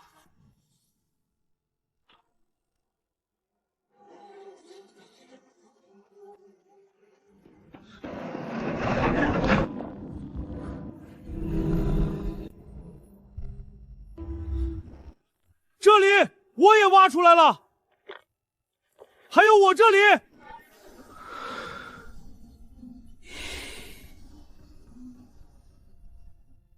多谢各位同志，你们可以先撤退了，这里交给我就好。东西是挖出来了，整整365枚异兽卵就在眼前。如果只有1枚，我直接上嘴一口吞了就行。有吞天在，不用卜卦也能摸清它的底细。可现在这么多，万一吞了一个，引发连锁反应，把剩下364个全惊醒了怎么办？就算我现在有荒芜异能，能把一定范围内的所有东西化作荒漠，也不算绝对稳妥，必须布置后手。小鹿，我在。队长，有什么指令？不妨维持现有的封锁线不变，立刻调365队狙击小组过来，全部配备反器材狙击步枪、穿甲弹，越快越好。是。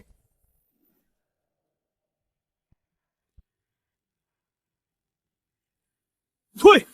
不对，应该还没到孵化时间。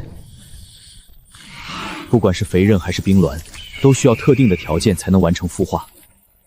冰鸾蛋吸收了那么多血肉都不急着破壳，多半是要等天灾正式降临的时候才会孵化。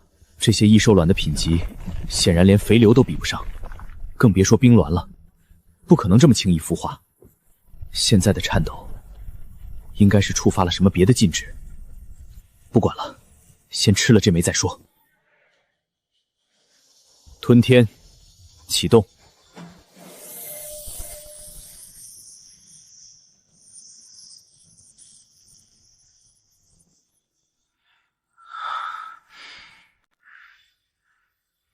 成功吞噬半蛟龙蛋，身体素质得到微量提升，寿元加1年。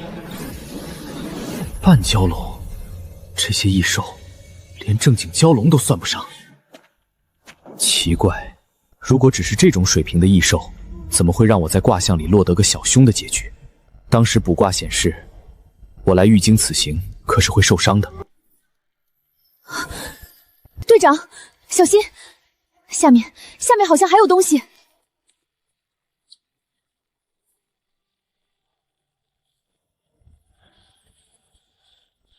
不对劲，这些半蛟龙蛋可是宝贝，不说把这364枚全吞了，能给我加364年的寿元。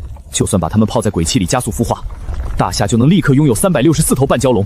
不管是用来研究驯化，就算是煎炒烹茶，都是顶好的东西。这些蛋必须抢救出来。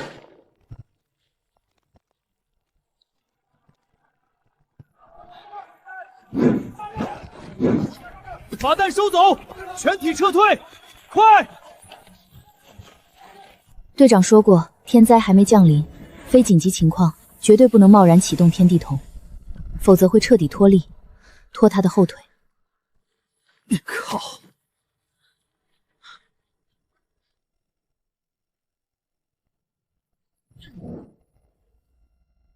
管不了那么多了，现在就是紧急情况。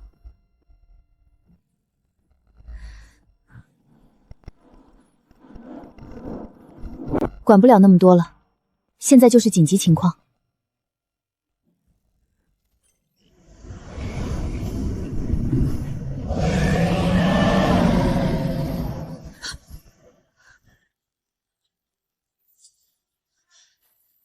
队长，下面有一头龙，五爪真龙。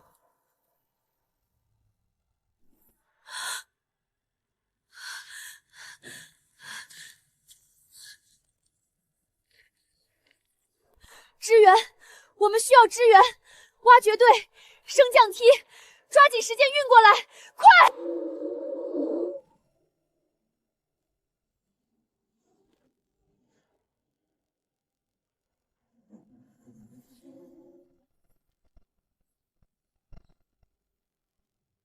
得，午饭时间到。成功吞噬半巨龙蛋64，身体素质得到小幅提升，寿元加64年。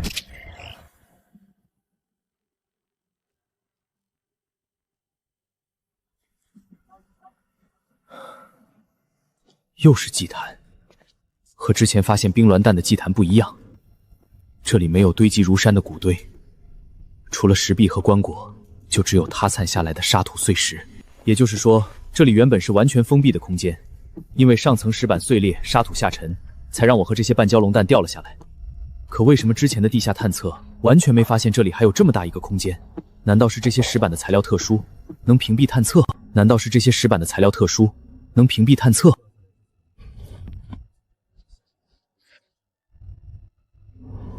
掉下来之前，洛清晨喊着下面有一头五爪真龙，难不成？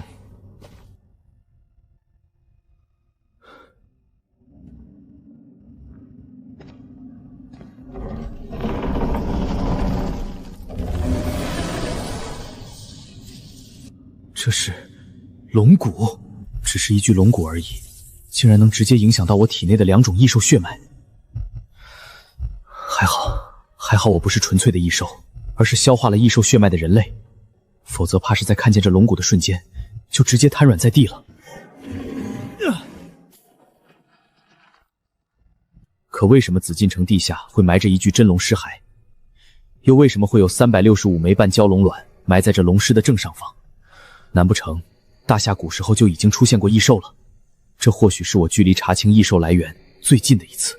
紫禁城自1406年始建，至今已经620年，这些异兽蛋也在地下沉睡了620年。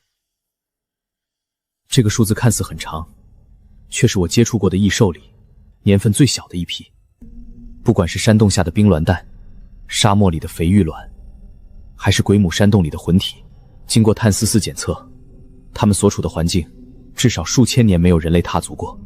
想要查清异兽的来源，这具龙尸和这批半蛟龙卵就是最好的突破口。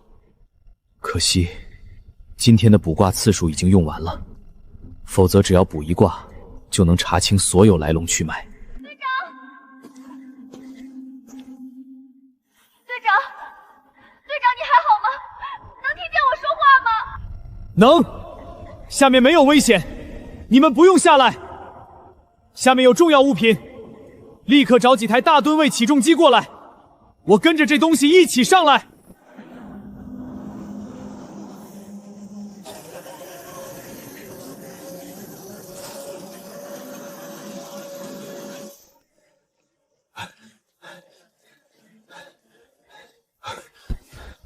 小胡啊，小胡，你下次能不要这么冒险？除了玉京，还有好几座城市的异兽危机都没解决。你要是出了事，我真是……行了，老叶，我这不是好好的，什么事儿都没有吗？放心了。对了，来看看这次的最大收获。你呀，难怪老易千叮咛万嘱咐，让我一定看紧你。你这性子也太跳脱了些。下次我一定收敛。这是龙？紫禁城是封建王朝真龙天子的居所，可谁能想到这紫禁城里竟然真的埋着一条真龙？没错，为了盛放这具棺椁，地下专门建了一座完整的石室，距离地面足有数百米深。到时候你找人采集石壁和棺椁的样本，做一下碳44检测。我要知道这座石室到底是什么时候建造的。这个简单。那这东西怎么处理？留在玉京？先送去山城吧，包括之前收集的300颗半蛟龙卵也一起送去山城，那里有充足的鬼气可以做实验，很快也会诞生大夏第一批超凡者。把这些东西送到那里，更安全，也更方便研究。对了，我队员呢？刚刚不还吵着要下来救我吗？在车上睡着了，应该是又强行动用了超凡之力，脱力了。随行的医务组已经检查过了，身体没什么大碍，就是睡熟了。你要不要也休息一下？还是不用休息？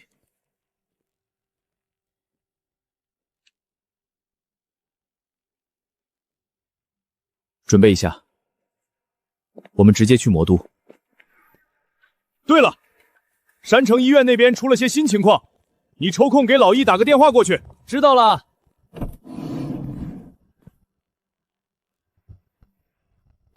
你啊你，都说了让你不要逞强，不要随便乱用天地瞳，就是不听。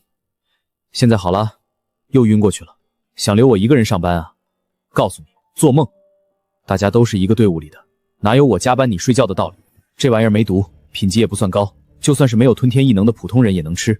吃下去不说能觉醒异能，至少能把他耗空的精神力和体力补回来，状态直接拉满，正好适合他。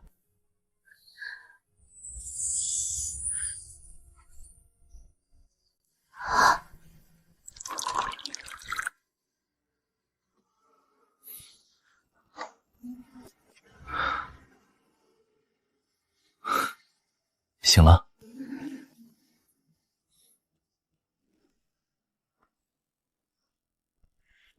醒了就准备出发。玉京的事情解决了，下一步我们去魔都。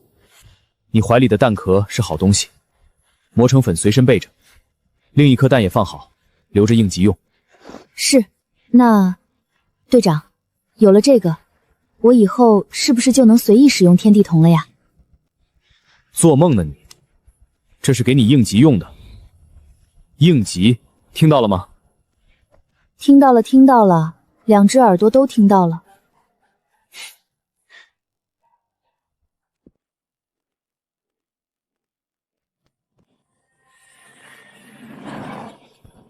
准备登机，等到了魔都再说。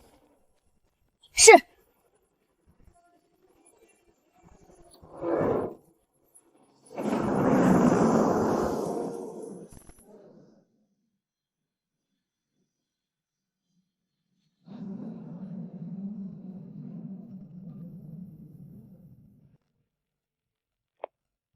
喂，老易，听说医院出事了。代号001实验体已经开始异变，经过专家组全程检测，他现在已经丧失了全部人类思维能力，只被进食、杀戮2种本能驱使。到目前为止，我们还没有找到任何能让他恢复意识的方法。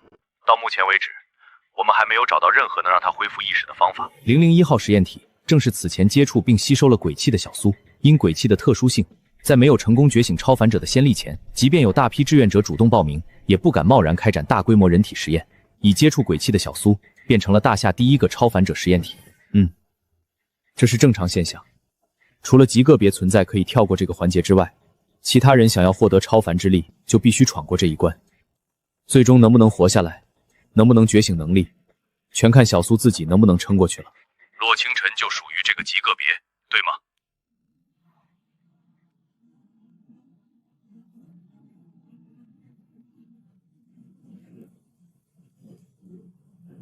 对，根据卦象显示，造成这种差异的核心原因是血脉。可具体哪些血脉拥有这种豁免异变的能力？是不是每个拥有这类血脉的人都能稳定跳过这个环节？我现在也没办法完全确定。明白了，这边我会亲自守着，专家组也会24小时盯守实验体的生命体征。对了，听说你还从紫禁城搞回来一批半蛟龙蛋，需要用鬼气辅助孵化吗？先孵化一颗出来看看情况吧。对了，沙漠里的那位，现在情况怎么样了？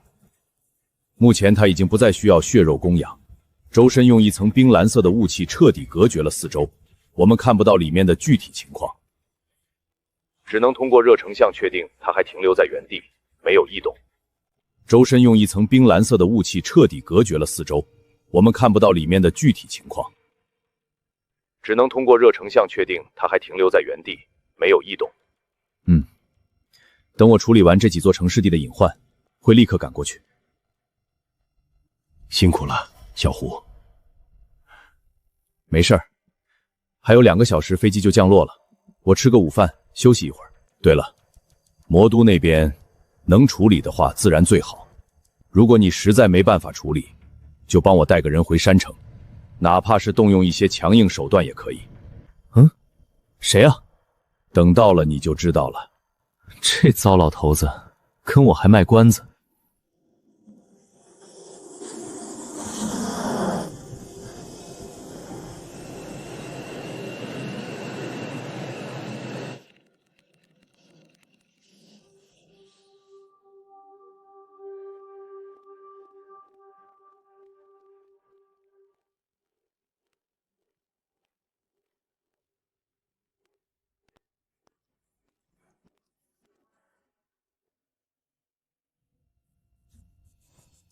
胡幽同志，你好，我叫易灵薇，受上级指派，负责配合你在魔都的一切行动。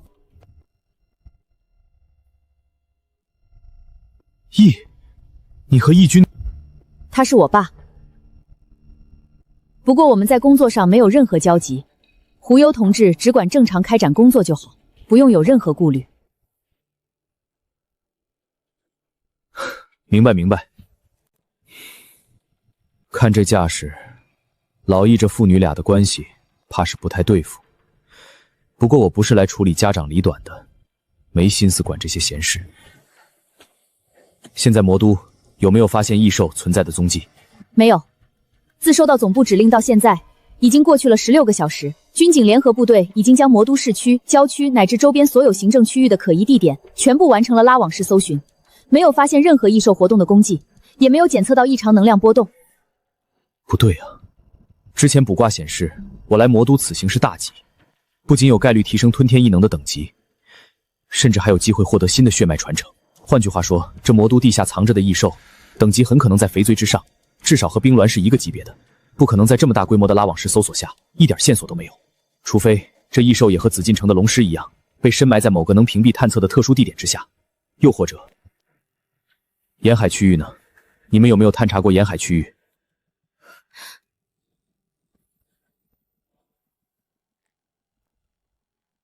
这个还没来得及部署，我现在就安排。稍等，队长，你怀疑异兽藏在海里？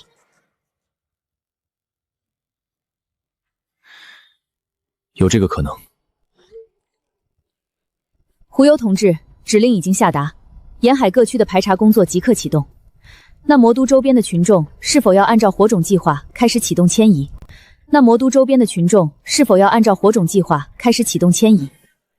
不急，魔都和玉京的情况不一样，这里的异兽等级极高，若是没有找到异兽的确切位置就贸然迁移，很可能会造成反效果，引发更大的灾难。明白。那你现在准备去什么地方？我们立刻安排路线。先绕着魔都转一圈吧，就从海边开始。是。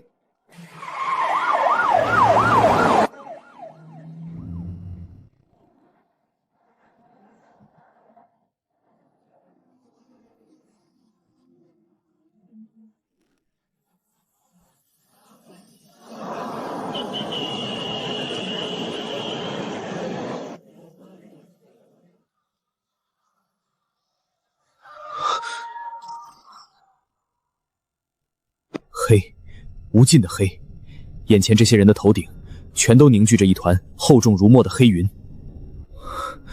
这一幕和我之前在蜀地看到的景象一模一样，不，甚至还要恐怖无数倍。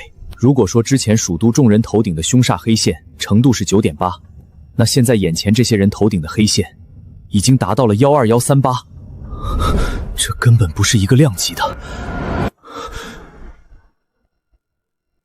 这根本不是一个量级的。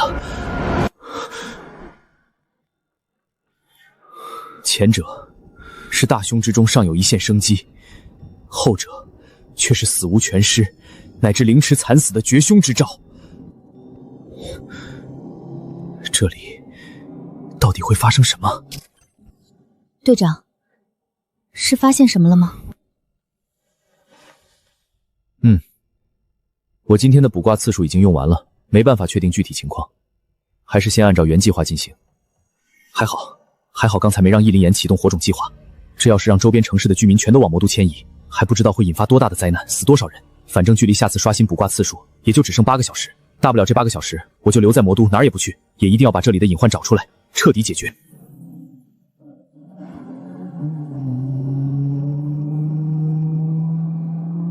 黑，浓郁到极致的黑，就算不看具体的某个人，我都能看见那些临海的写字楼、居民楼上凝聚着铺天盖地的厄运黑云。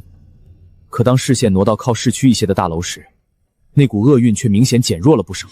在海边，立刻调遣所有探索队前往沿海区域，全员配备实弹，注意安全。那异兽很有可能就藏在海边。收到。有船吗？找艘船，我们出海看看。简单，我立刻安排。找艘船，我们出海看看。简单，我立刻安排。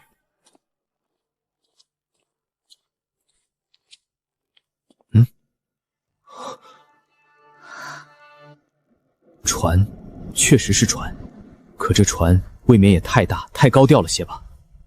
胡优同志，这艘船不行吗？那我现在立刻向上级申请航母编队。倒也不用，这船勉强也行，先上船吧。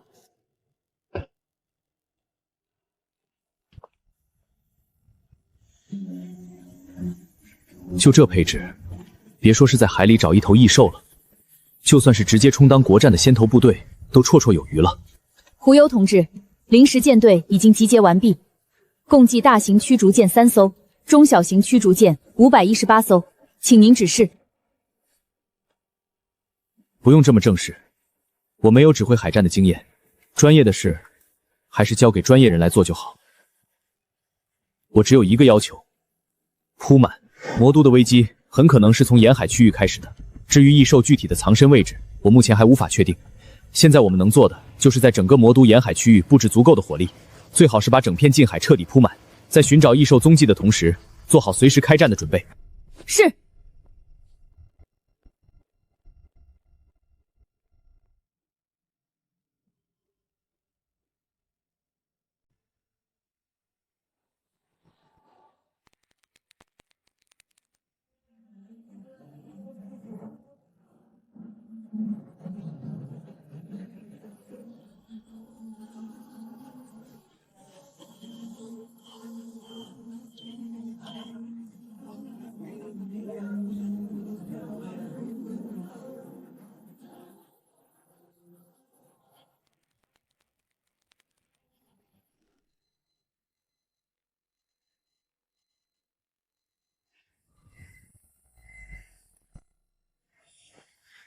这是我这段时间以来睡的唯一一个整觉，足足睡够了8个小时。胡优同志，醒了吗？醒了。是找到异兽了吗？没有，或者说，我们没办法确定那东西是不是异兽。什么情况？三言两语说不清楚，您来作战会议室看看就知道了。事情紧急，先开会。谁能先告诉我，到底发生了什么？报告，我来汇报。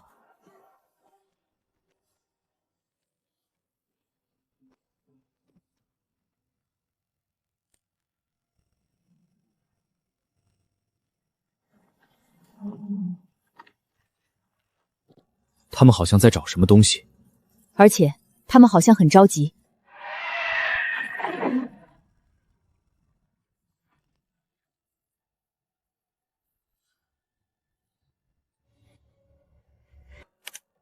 刚才的画面是1个小时前0192号水下探索队最后传输回来的话，队员全部失联，水下已经出现了疑似异兽的生物，投影上是技术组经过多战修复后的影像。目前已知该生物身体狭长，疑似海蛇类生物。除此之外，我们对它一无所知。等等，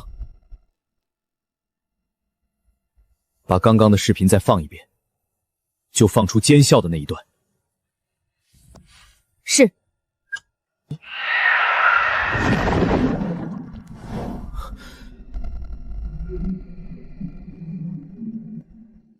保护，这水下的异兽在护着什么东西？这片水域在什么位置？杭州湾外围。目前这片水域已经被我们划分为1级警戒区，随时可以进行更深层次的水下探索，或是直接实施饱和式打击。暂时不用，带我过去，大概多久能到？已经到了，不过我并不赞同你亲自下海侦查，就算要去，至少也要安排一定数量的支援部队跟随，确保你的安全。不过我并不赞同你亲自下海侦查，就算要去，至少也要安排一定数量的支援部队跟随，确保你的安全。想来也是，她是义军的女儿，肯定早就知道了我每次执行任务都冲在最前面的性子。到了魔都，自然也会防着我孤身犯险，不需要支援部队，我心里有数。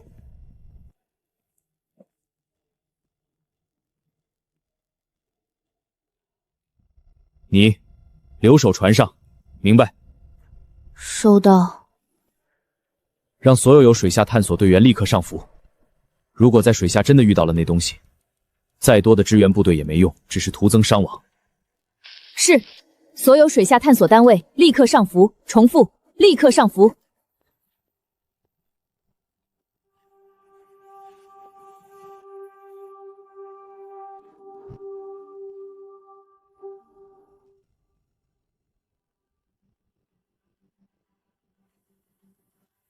也不知道是不是因为体内的肥鹰血脉，入海之后，心头总有一股莫名的烦躁感。还好，除了这点烦躁之外，没有其他任何不适。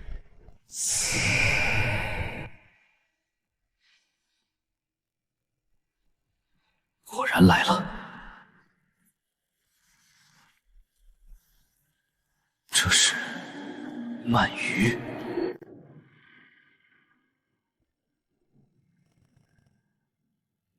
看这样子，他显然已经具备了不低的智慧和思考能力。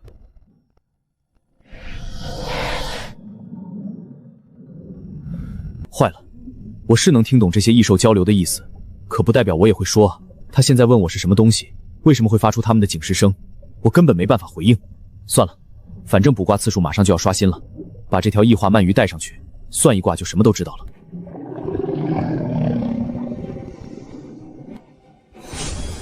就是现在，荒芜启动。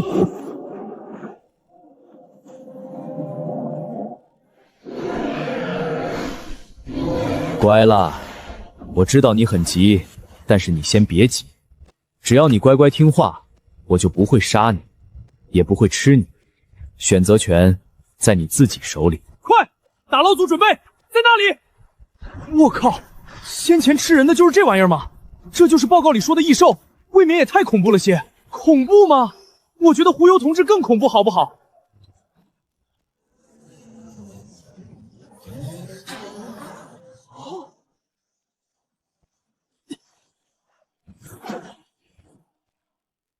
小鹿，我在。队长，是需要叫炊事班的同志加班吗？这个先不用。我问你，距离午夜12点还有多久？我在。队长，是需要叫炊事班的同志加班吗？这个先不用。我问你，距离午夜12点还有多久？报告，6分21秒，20秒，19秒。行，不用你倒计时了。这海风吹着也怪冷的，要不你们先下去，我单独审审这玩意儿。不用，胡优同志，这家伙也能审问。我跟你一起，我在审问方面也是颇有心得的。这个，我审问的方式有些特殊，你们也帮不上什么忙，要不先回避一下。我也怕这家伙突然发狂，误伤了你们。特殊，胡油同志，现在是特殊时期，不管是多特殊的方式，我们都能接受，请你相信我们的心理承受能力。更何况，未来我们总是要站在前线的，总不能一直躲在你的身后来面对这些异兽吧？这说的倒是有理。不过，在我开始审问之前，各位务必做好防护措施，最好是全部站在洛青云的身后，以确保自身安全。我，天地童，队长是想借着这条异化鳗鱼起卦，可起卦的时候，他会进入全神贯注的失神状态。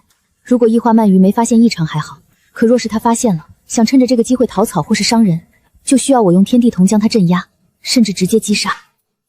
请队长放心，保证完成任务。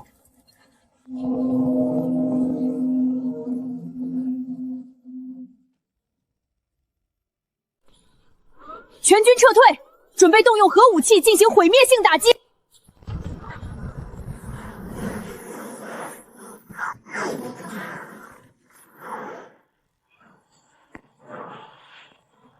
卦象大凶。卦象一：95小时后天灾降临，相柳出生，引发百米海啸。卦象二：相柳蛋分泌异化液，海洋全域异化，所有海洋生物产生不同程度的变异。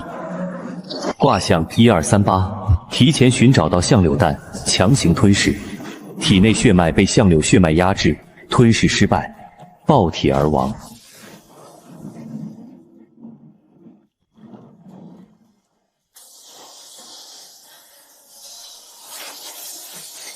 卦象4158：寻找到相柳蛋，强行封印。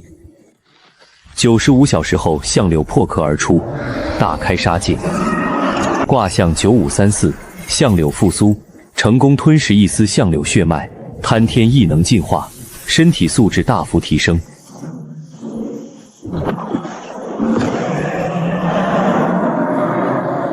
卦象13267：吞噬相柳血脉失败，海洋全面异化，被百万异兽围攻，强行突围，重伤。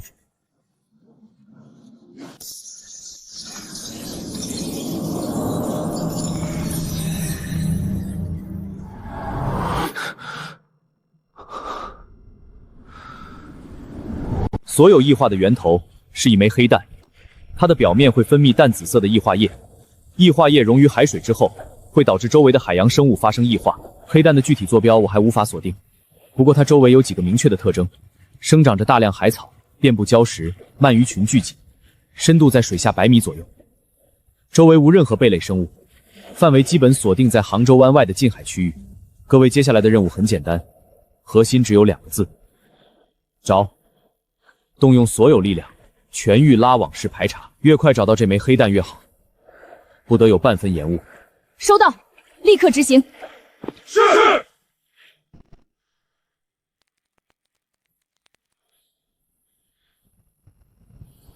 报告，杭州湾近海全域搜索任务已全部执行完毕，全功率声呐与深潜探测全覆盖，仍未找到目标礁石区与相柳蛋，再往外航行就已经临近边境线了。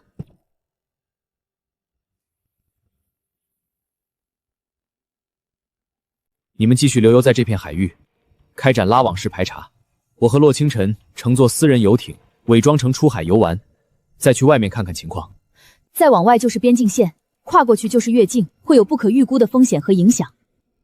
我知道，所以你们留在境内继续排查。我和清晨单独过去，不会牵连大部队。是，保证完成排查任务。你们也要注意安全。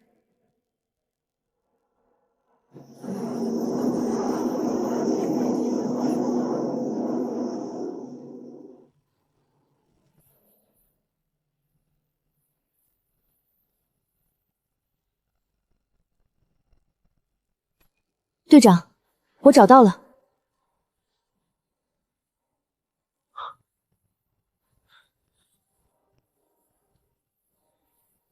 就在那里。确定吗？确定。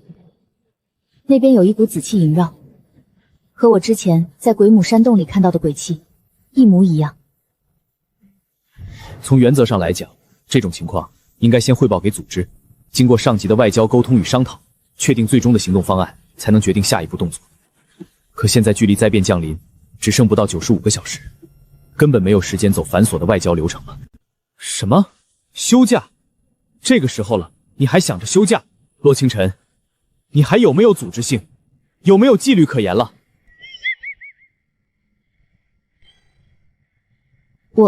对，领导，我申请休假，从现在开始。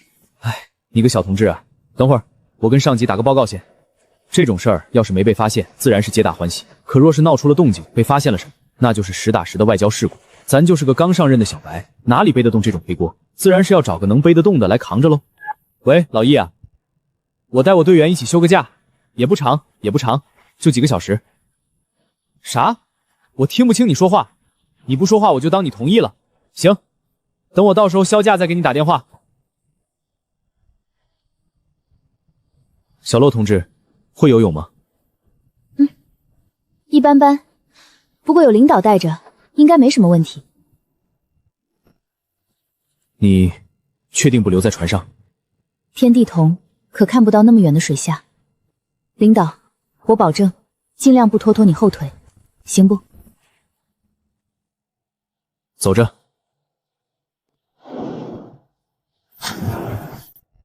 连这东西都带上了，这丫头是真准备随时放大招啊！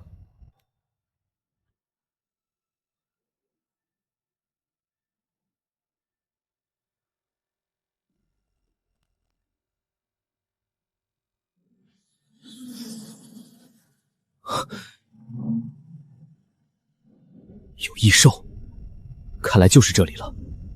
只要跟着这头异兽，一定能找到黑蛋的准确位置。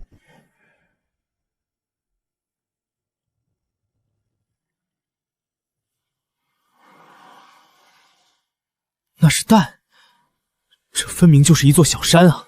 总算知道了，为什么那么多卦象里没有一卦是我尝试把这枚蛋从海里带出去的。这玩意儿鬼知道有多重，根本就不可能原样带回去，只能按原计划进行了。你是非夷一族？相柳，这玩意儿竟然能直接进行意识交流，等级怕是比那冰鸾还要高。算是，只是身具部分非夷血脉而已。哼，半妖吗？难怪你能提前苏醒，没被这群人族蝼蚁蒙蔽。相逢即是缘，赠你小子一桩机缘，吞无精血，可消你体内那碍眼的人族血脉。此后好好做个妖族，潜心修炼，说不定日后还能来吴麾下效力。精血，这不就是相路血脉吗？合着当初卜卦算出来的大吉，竟然应在这里了。不管了，有好东西不要王八蛋，先收下来再说。多谢前辈。行了，退下吧。待天地重启之日，你再来拜见吾。吾可不希望看到你一身劣质人族血脉在我面前晃悠。对了，你带来的这人参不错，若是有机会，再多带些来，日后吾自有重赏。人参？他说的是洛清晨？前辈误会了，这可不是什么人参，这是我的上级才对，他可执掌着我的生杀大权啊！上级？一个只拥有微薄神血的人类而已，也配执掌你这半妖的生杀大权？是啊，前辈有所不知，如今这人类可早已今非昔比了。他们制造出的那些恐怖武器，我们这些偏妖根本扛不住。只要不听话，半拉身子直接就被炸飞了。我们这些半妖的日子不好过啊！甚至他们还卜算出了天地重启的准确时间，瞄准的就是您这样还未完全苏醒的大妖们，准备一个个的扼杀在摇篮里。我们这些半妖就被他们当做了领路的狗，要么死，要么就只能被带来找你们这样的大妖。您看到他身后那枚半蛟龙卵了吗？像这样纯粹的妖族血脉，不知道被他们人类找到了多少，全都被当作食物给吃了。我们这些半妖，可怜呐！放肆！这群蝼蚁般的人族也敢染指吾妖族血脉？等等，前辈，您别着急，还好，我们这些半妖也是有计划的。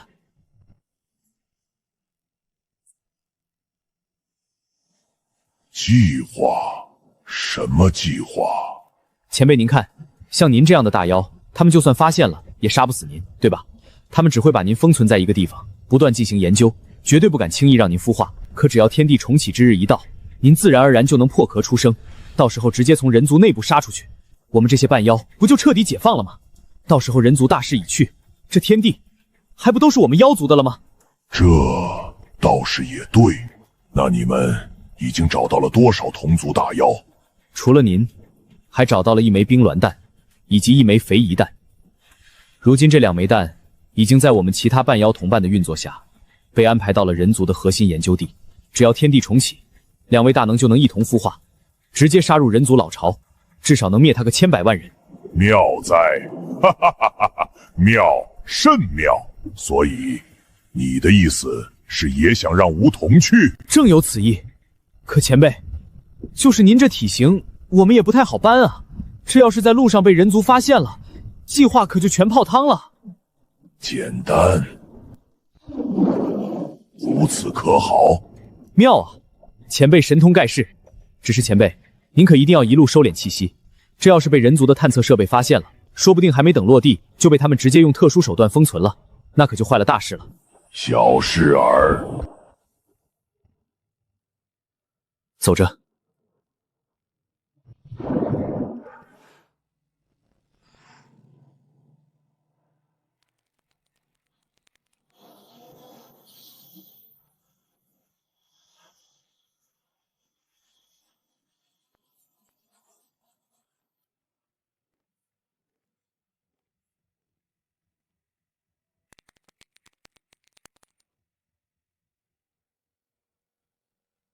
报告，转移防爆箱已经备好，请问是否开始存放？放。是。你还不赶紧把东西放进去？哎，好嘞。老祖放心，转移过程很快的。若是没什么意外，后续我会申请亲自看守你，到时候我们还能慢慢商量后续的计划。若是有意外，还请老祖稍安勿躁，静待时机。我一定会赶在天地重启之前回来的。好，小子。你也别太紧张了，吞下老祖我给你准备的精血，就这些人族的虾兵蟹将而已，真不一定拦得住你。多谢老祖。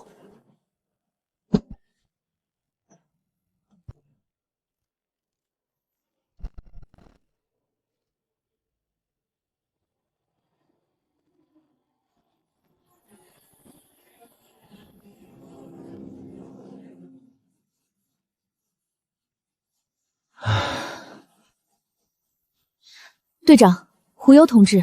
停！现在不是说这个的时候。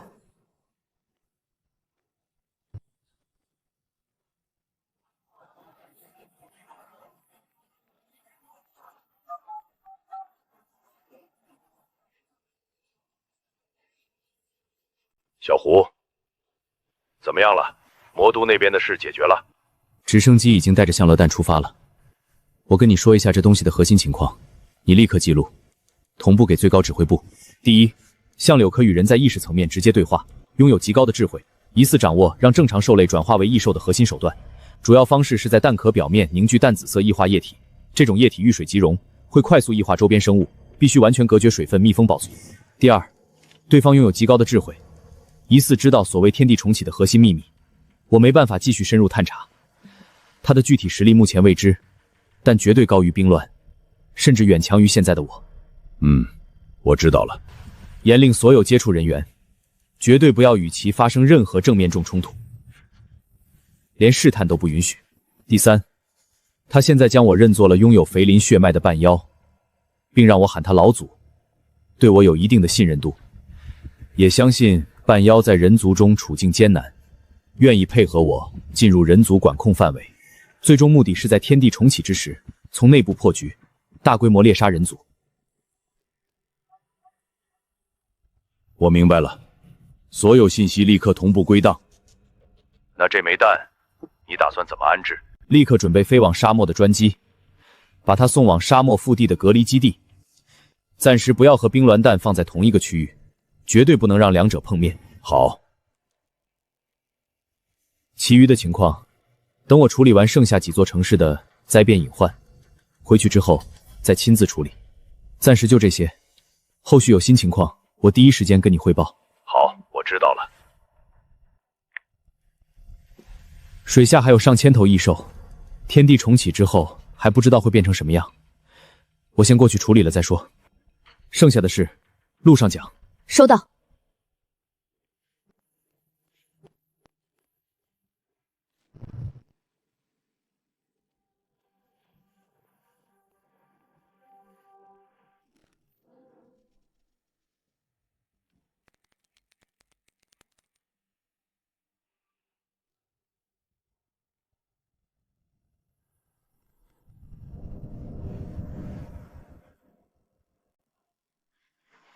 还好先前没有贸然下水，也没让舰队清剿。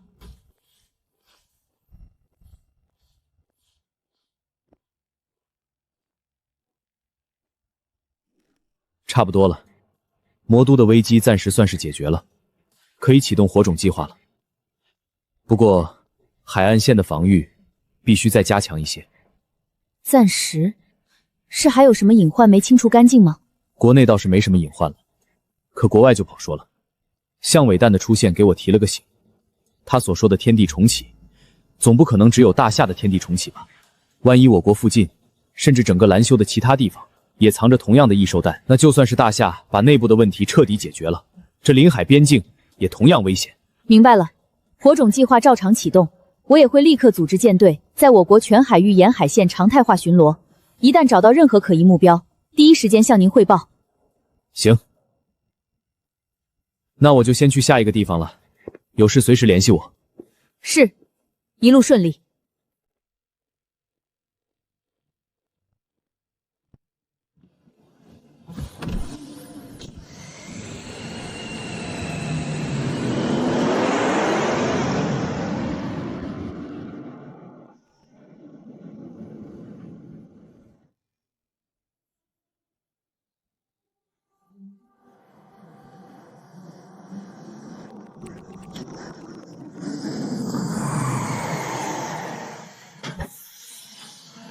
到现在为止，已知会出现天灾和异兽的城市，也就只剩下长安和拉萨这两处了。大凶大袭的地方都已经闯过了，也没出什么岔子。剩下这两个地方，顶多也就是小打小闹罢了。同志你好，怎么称呼？胡油同志，你叫我老陈就行了。称呼什么的不重要。其他地方的火种计划都已经陆续启动了，你看我们这里……稍等一下，先前在魔都连轴转太累了，飞机上我补了会儿觉，没来得及卜卦，要不你稍等我一会儿？行啊，没问题，你来吧，需要我们做什么尽管开口。这老陈还真是个急性子，不过也正常，所在的城市马上就要面临天灾异兽，换谁不着急。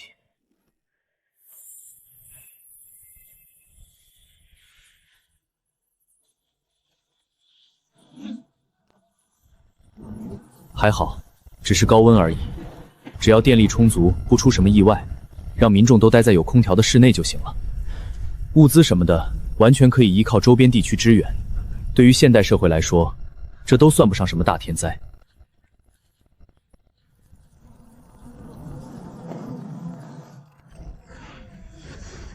卦象大凶。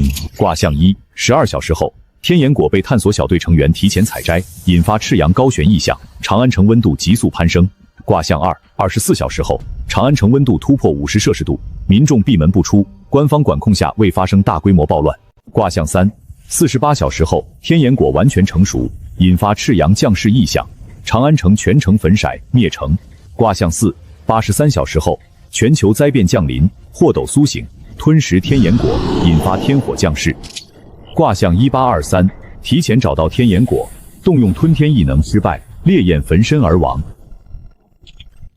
卦象1824，提前找到天眼果，动用吞天异能成功，获得传说级天眼灵体。卦象4231，未能提前找到天眼果，祸斗苏醒后吞食天眼果，血脉进化引发天火灭世，长安城覆灭。卦象6812，提前找到祸斗，成功吞食祸斗，获得血脉传承，与肥夷血脉融合，获得史诗级异能递延。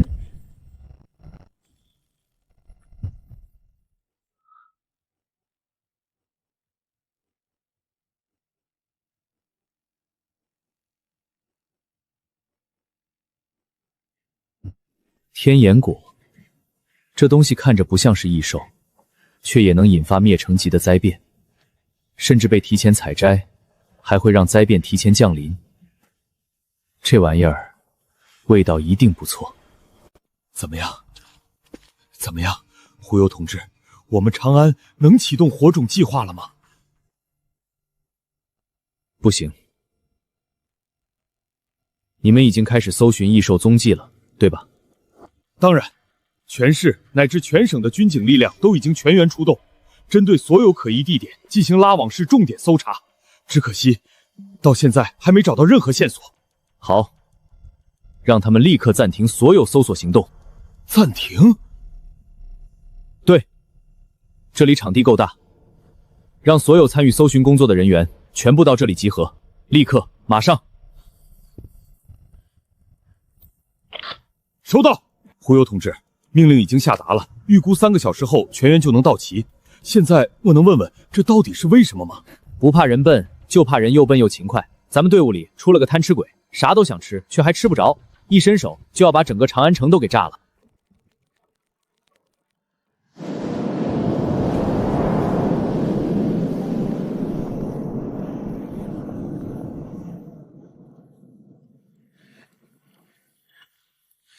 这谁敢上前问话，老实等着就是了。遮遮掩掩做什么？这位是胡攸同志，我们目前所有的工作就是协助他完成下达的所有命令，有话直接说，抓紧时间汇报。是，报告，所有探索队成员集合完毕，应到136854人，实到136854人，全员到齐。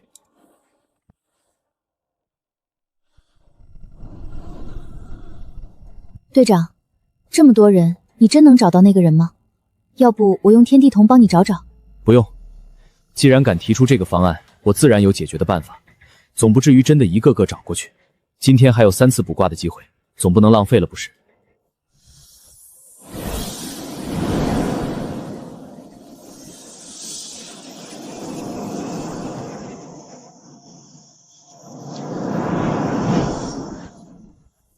找到了。第13纵队第5列第9到第14名出列，其余人解散返回驻防区待命。就完了？让你去就去，哪儿那么多废话？麻溜的。哎，是。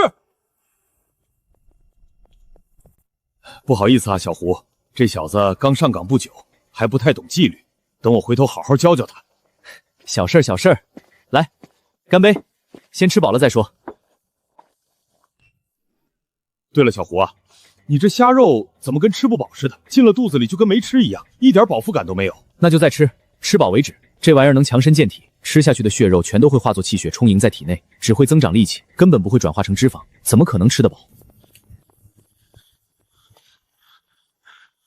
啊，这就是异兽吗？知道叫你们来做什么吗？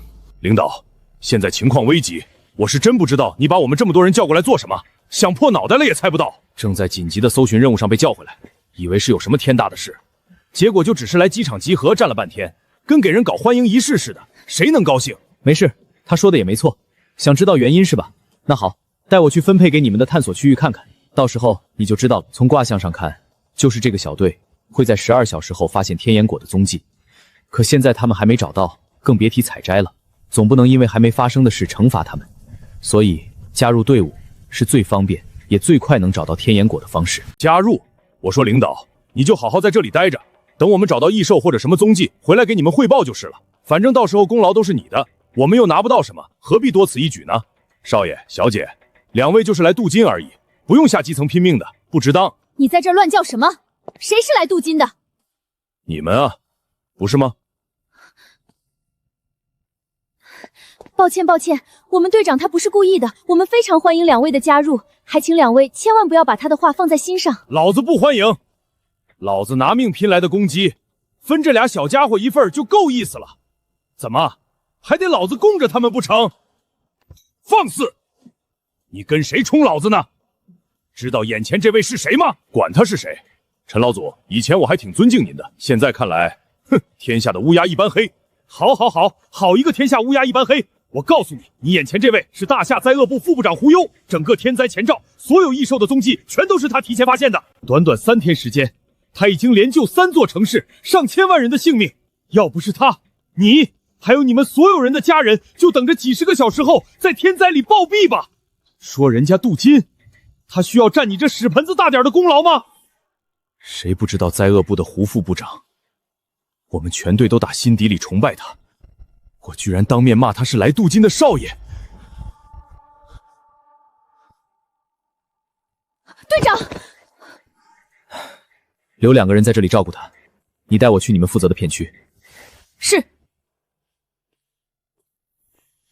老陈，给他吃片虾肉，再给他找个合适的闲职。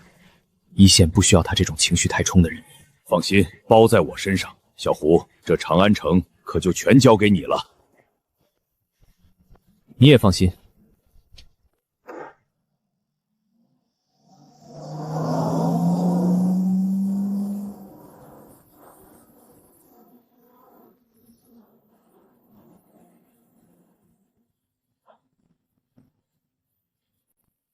胡领导，我们负责搜寻的这片区域是朱雀森林公园，就是个不大不小的景区，平时没什么游客来，山上没什么大型野生动物。存在异兽的可能性不算高，我们已经拉网式搜寻了超70%的区域，没发现任何可疑迹象。那你们在搜寻过程中，有没有发现什么异常的植物？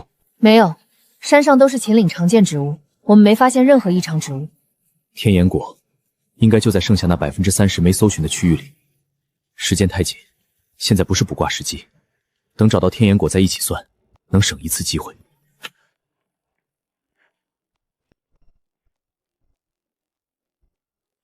怎么了？领导，这封锁线被人动过了，断口是刚剪的，很可能有人偷偷进山了。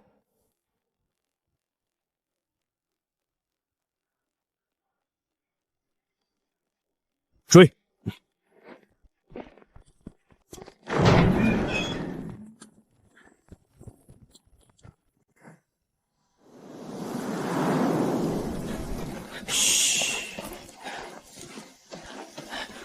我说，咱们这样真的好吗？就算是要找灵气复苏的证据，也没必要来这么个小山包吧？你看贴吧里群里那些大佬，全都往秦岭深处神农架那些地方钻，咱们就来这儿，能找到什么啊？你懂个屁！还秦岭还神农怀呢？你看他们现在能进得去不？我家里人就在体制内，说了现在军警联合封山了，说是里面有大危险、大恐怖，但凡抓到越过封禁线的，那都是要蹲耗子的。那我们现在这不一样，我家就在这公园旁边，我刚才一直用望远镜盯着呢。先前在山上搜了好几天的那些人，突然急匆匆全撤走了，看那慌慌张张的样子，绝对是在这山上发现了什么好东西。现在新一批的人还没过来，我第一时间就通知你了。要是我们能在山上找到什么天才地宝，或者是什么修仙传承，我跟你说，我们就发达了啊！好多小说里的男主不都是这么起飞的吗？可别说兄弟我没关照你哦。原来如此，那还等什么？抓紧时间上山啊！这种好东西不一般都藏在什么山洞里或者山巅之上吗？我们直接从顶上开始找。好，走着。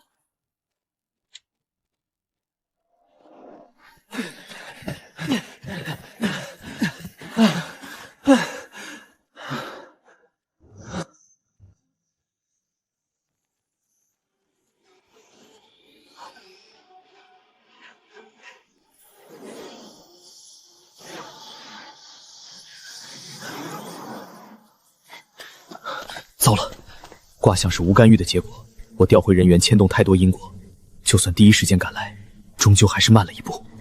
小洛，立刻通知老陈，让长安城内所有民众立刻躲进室内，确保全城供电稳定，应急物资全部就位。片区搜寻工作不要停，继续进行。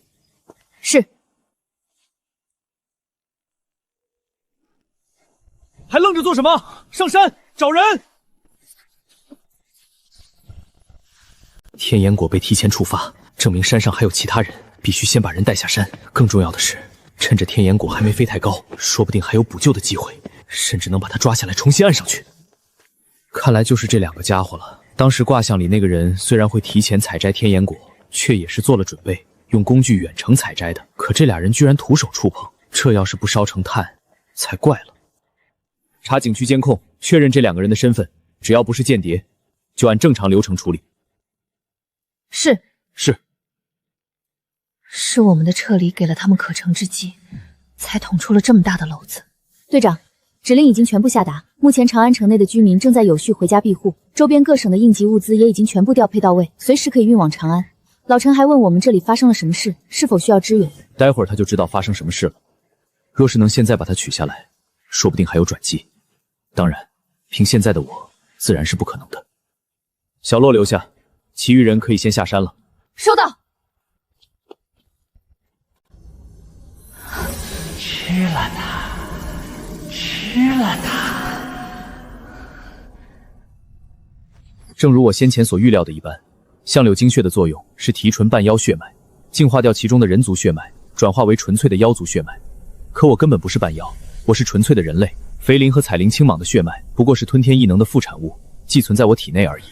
换句话说，我现在有两种状态：不使用血脉之力时，我是纯粹的人族；动血脉之力时，我能同时拥有肥鱼、彩鳞青蟒的部分力量。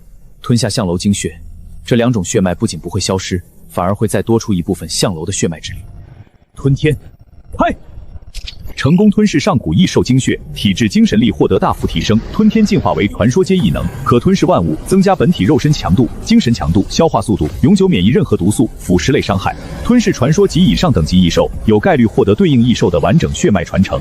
寿元加20年。吞天异能成功晋级，身体素质、精神力都得到了质的飞跃，寿元更是直接增加了20年。唯一可惜的是，这只是一滴精血，没办法获得相楼的完整血脉传承，自然也没有解锁新的异能。可即便如此，也足够了。队长，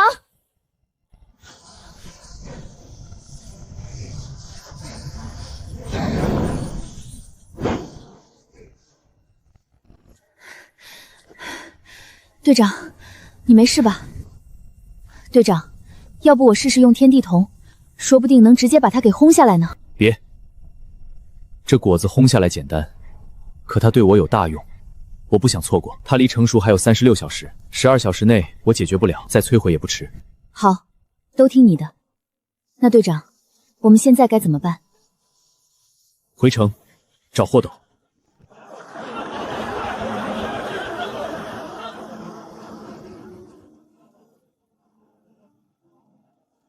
今天还剩最后一次卜卦的机会，事态紧急，不能再等了。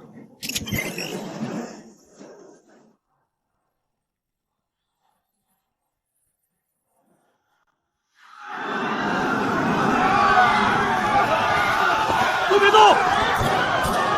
还好，大夏几十年前就开始全面禁枪，否则这灾变还没正式降临，城里响起的就不是1、2声警告枪响了。卦象1：天炎降世，长安城温度持续攀升，人群恐慌之下出现部分踩踏、哄抢伤亡。卦象132：成功吞下天炎果，获得传说级天炎灵体。卦象832：长安城内异常情况引起境外势力关注。卦象1231：未找到霍斗，霍斗24小时后吞下天炎果，快速成长，血脉之力进化，引发天火降世，长安城覆灭。卦象2123：找到霍斗，使用吞天异能吞食霍斗，获得霍斗血脉之力，解锁史诗级地炎，后续成功吞食天炎果，获得传说级天炎灵体，史诗级地炎进化为传说级天火地炎。卦象4523：找到霍斗，成功驯服，待其掌握血脉之力后，引至天炎果旁，霍斗吞食天炎果，完成血脉进化，完全掌控天火之力。果然，剧毒之物3步之内必有解药。只要找到霍斗，就能轻易解决天炎果造成的危机。至于怎么解决，先看看再说。毕竟，一个不知道具体用处的天炎灵体和一头乖巧听话、能完成血脉进化的霍斗，我肯定选后者。原因很简单，大夏太大了，我根本分不开身。一旦灾变正式降临，还不知道有多少地方需要超凡力量支援。只要这头霍斗能护国护民，完全可以当作镇国神兽来培养。毕竟这是刚出生的幼崽，就是一张白纸，完全可以尝试驯服。当然，若是驯服不了，吃了也是个不错的选择。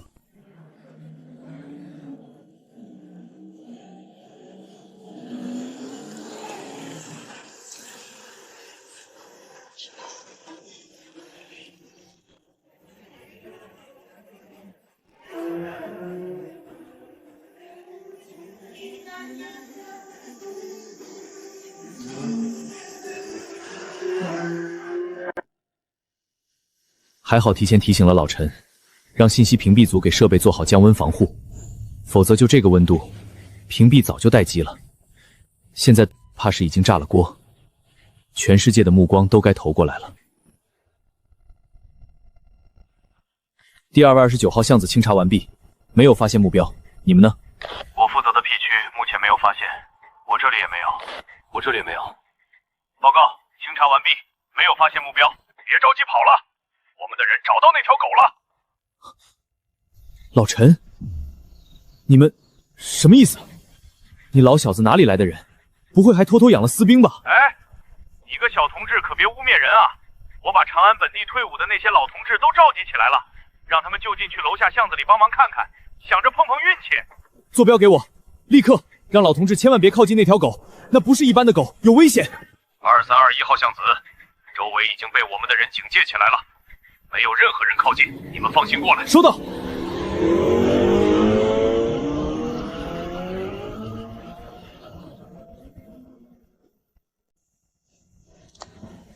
辛苦各位老同志了，天气炎热，大家抓紧时间找个有空调的安全地方休息。小洛，来2321号巷子找我会合。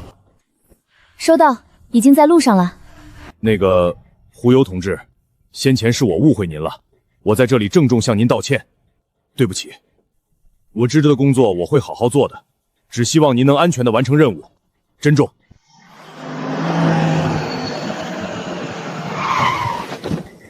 你们凭什么不让我们进家门？外面那么热，还不赶紧滚开！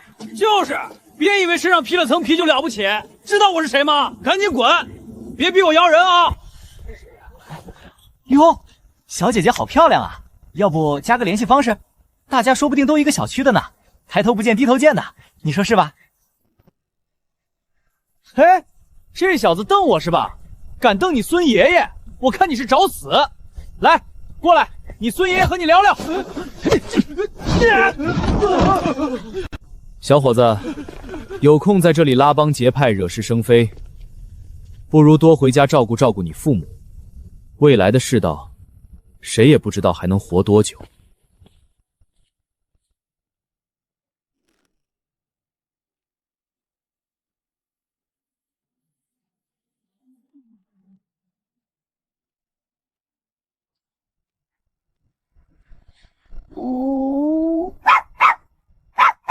还真是狗啊！队长，我之前查了资料，不是说霍斗只是长得像狗而已吗？这怎么连叫声也是狗啊？我上哪儿知道去？或许是这条狗祖上有霍斗血脉，一路传承下来，到这小家伙这里返祖了。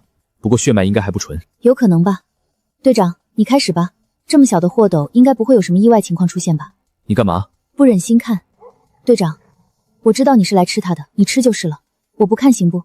谁说我非要吃它了？我来收服它的不行啊？啊？可你这咋收服？这小家伙虽然可爱，可它不也是异兽吗？异兽也是兽，只要方法合理，也是能进行驯养的。先前让你们准备的东西到了吗？到了，到了，刚用无人机空运过来的，还热着呢。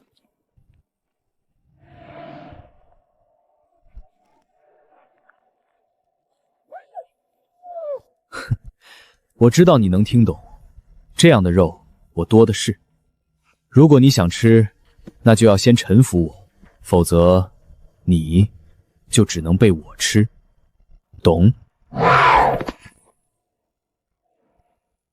小家伙，我的时间有限，耐心更是没多少。我再问你最后一遍，臣服还是死？嘿，你还不服气是吧？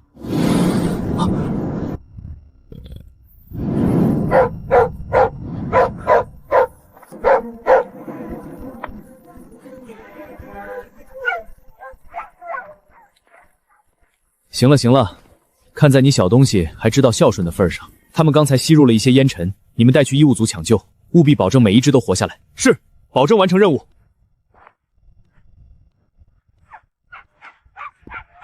安静。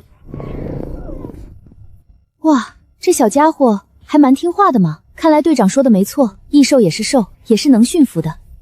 小家伙，你母亲和兄弟姐妹的命我保下来了，那么你呢？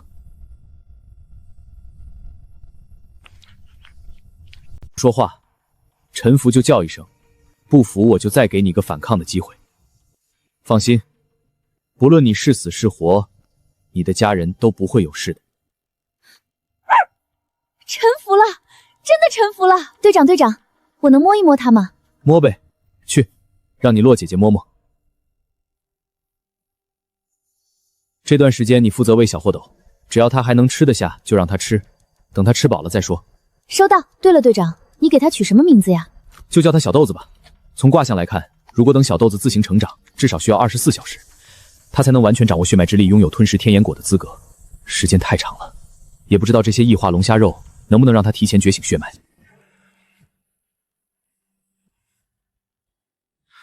喂，放心，一切都在掌握，最多24小时，我就能让赤阳熄灭。到时候长安城一切如常，火种计划也可以继续进行。我打电话不是跟你说这个的，小苏他没扛过去。我打电话不是跟你说这个的，小苏他没扛过去。1分21秒前，他的破坏欲达到极限，砸碎了自己的肋骨，把自己的心脏捏碎了。超凡计划第一例实验失败了。那现在，第一批志愿者已经准备吸收鬼气了。关于小苏的完整报告，我已经给他所有人都看过了。打这个电话是想向你确认一件事：成功率。当初你应该给小苏卜过一卦吧？他扛过异变，成为超凡者的概率到底有多少？0.5%。50%？不，是0.5%。吸收鬼气最开始会导致人类精神萎靡、气运衰减，很容易被周围的事物干扰，从而意外死亡。这一步死亡概率是30%。扛过这一关，就是小苏经历的异变阶段，力量暴增，情绪彻底失控，同时伴随着强烈的自残倾向。这一步死亡概率是69.5%，剩下的0.5%就是成为超凡者的概率。所以，在扛过第一关之后，成为超凡者的概率是7%。也可以这么说。好，我知道了。这个概率我也会如实告诉所有志愿者。24小时后，希望我们能有2个好消息。希望不到24小时，我们也能有2个好消息。卜卦只能看见未来的无数种可能性，如果我还能将那些不好的可能性直接抹除掉就好了。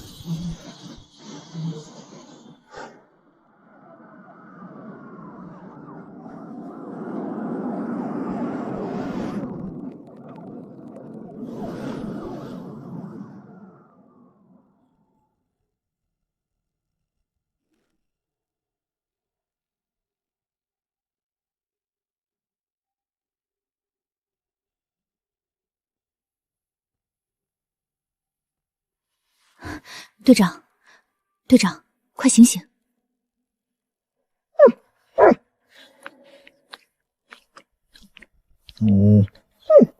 哎呦，行了行了，知道你长大了。队长，第一批运过来的异兽肉全都进了小豆子的肚子里，还需要继续让魔都那边运送物资过来吗？暂时不用了，这个体型已经和卦象里能吞噬天眼果的模样差不多了，吞日计划也该开始了。立刻联系老陈，让他准备一架直升机，我们现在就出发。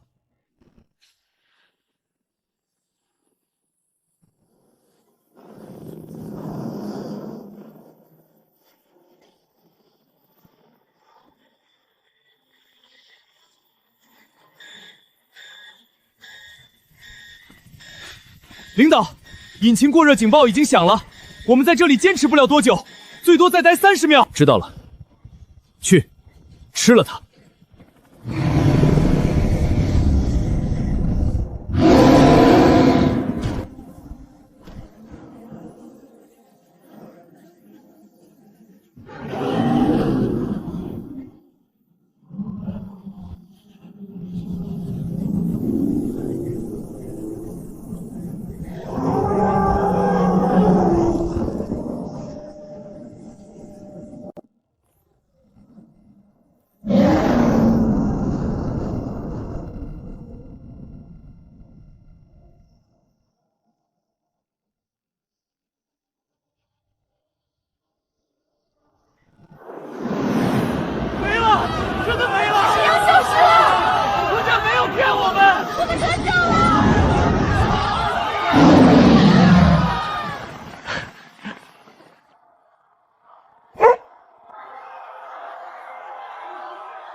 位市民请冷静，请不要外出，一切都在掌握之中。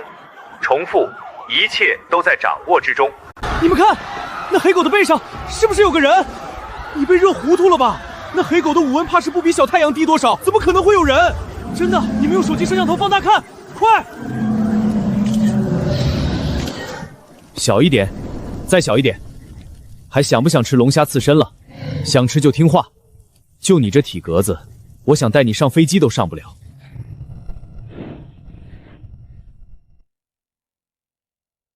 真乖。对了，你吃下天眼果之后，是不是掌握了什么特殊能力？我看看。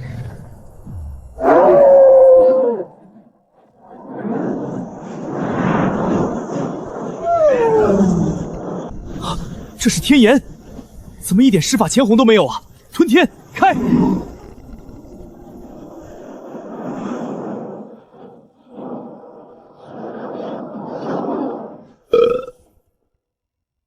让你展示能力，谁让你这么展示了？不知道放一颗火球出来就好了啊！差点把下面的人都烤成焦炭。好了好了，下不为例就行。以后要释放能力的时候，记得先问我，没有我的允许，绝对不可以乱放，知道了吗？好了，我们下去吧。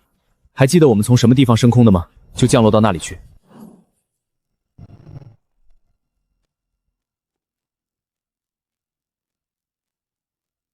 小胡啊，恭喜恭喜，这小豆子是真正的神兽了。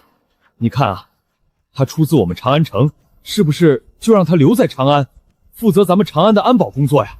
以后长安的老百姓心里也能踏实点。老陈同志，不是我说你，这小豆子又不是长安的小豆子，是我们整个大夏的小豆子，哪有说就守着长安一个地方的道理？那自然是哪里需要就往哪里搬啊。是，你说的对，是我格局小了。那自然是哪里需要就往哪里搬啊。是，你说的对，是我格局小了。那你看，让我摸摸小豆子成不？我这辈子还没摸过神兽呢。那行，这个没问题。小豆子，你救了整个长安城的人，他们想要来感谢你，摸摸你，可以吧？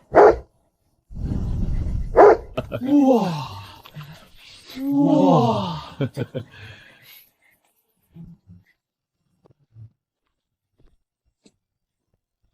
喂，老叶，我跟你说，我这好消息可是有了，长安城能的危机彻底解决了。你那边呢？情况复杂，目前第一批100名志愿者已经开始陆续出现各种厄运征兆，还没有出现类似洛清晨同志那样无异常的个体，也没有任何人成功度过第一阶段，一切都还在实验之中。既然长安城已经没有问题了，那你就先去圣城拉萨看看，等你回来，我们再进行新一轮的全国筛查，看看还有哪些城市会出现天灾。毕竟，能多救一座城市，大夏就多一丝希望。放心，我知道的。小胡呢？你快过来看看！领导，我这是怎么了？我的手！领导，我这是怎么了？我的手！所有人先散开，不要靠近。小豆子，你先飞到空中去，没有我的命令不准下来。同志，你先冷静一下，深呼吸，放心，一切有我，不会有事的。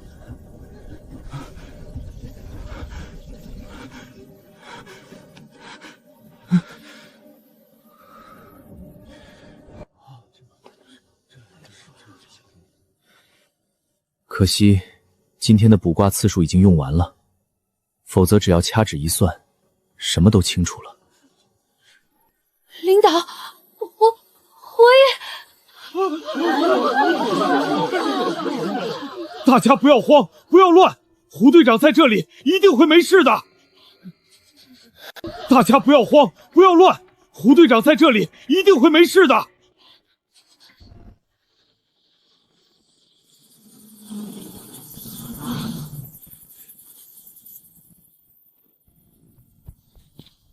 队长，你这是带着他们加入光荣的进化了？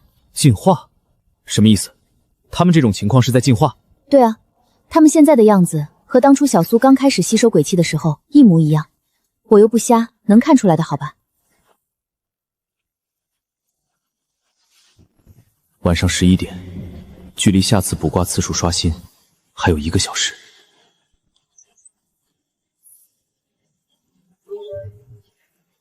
老易，我可能得先来趟山城了。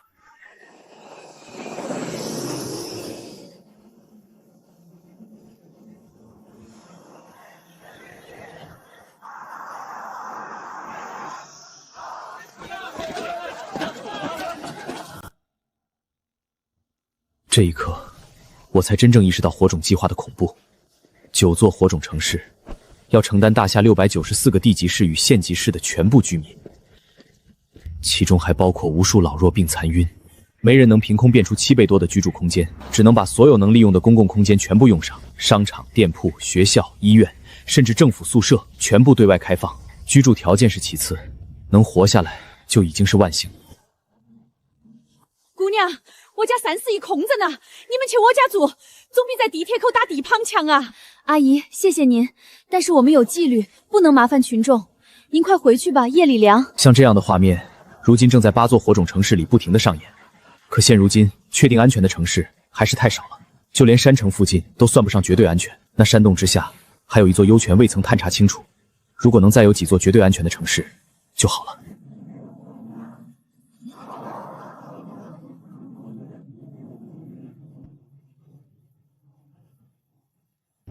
还有时间，我们还有71个小时去改变这一切。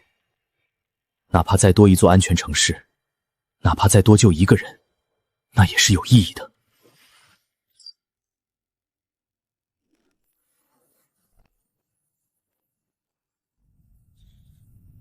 那神兽在哪儿呢？让我瞧瞧。就知道关心神兽，没见你多关心关心你下属。喏，你要的神兽。可别怪我没提醒你，碰了它的毛发很容易出现异化现象。你还有一大堆工作没做完，可不能偷懒躺平。切，还用你提醒啊？这就是霍斗，这么小，大了怕你受不住，故意让它变小一点的。嚯，老陈，你这也算是赶上潮流了啊！这纹身挺霸气啊！你还搁这幸灾乐祸上了？告诉你，等老子成了超凡者，一只手打10个，你信不信？信，能不信吗？不过我的副部长，一个能打几个你啊？两位，要不我们先去研究所，我给老陈先补上一卦再说。成。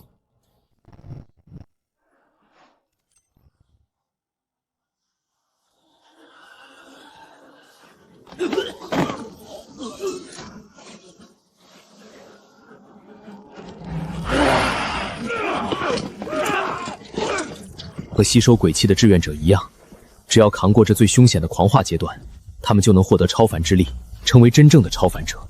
可就算是这样，在上万条未来线里，也只有几百个成功缔造超凡的画面，比例依旧低得可怜。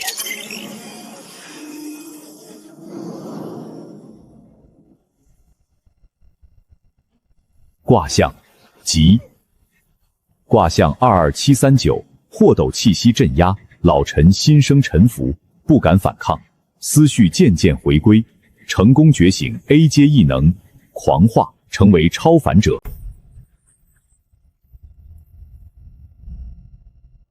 老易，妥了，超凡计划能成了。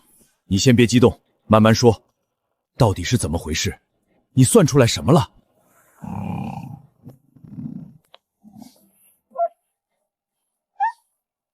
你是说小豆子？难不成只要是被他异化的人，都能成为超凡者？不，事情是这样的，只要让小豆子留在这里，用他的血脉气息镇压异化的狂躁情绪，就能保证这136名志愿者有超过30%的几率成功成为超凡者，剩下的70%就算没能掌握超凡之力，也不会被异化吞噬，只会变成身体健硕的普通人，不会有生命危险。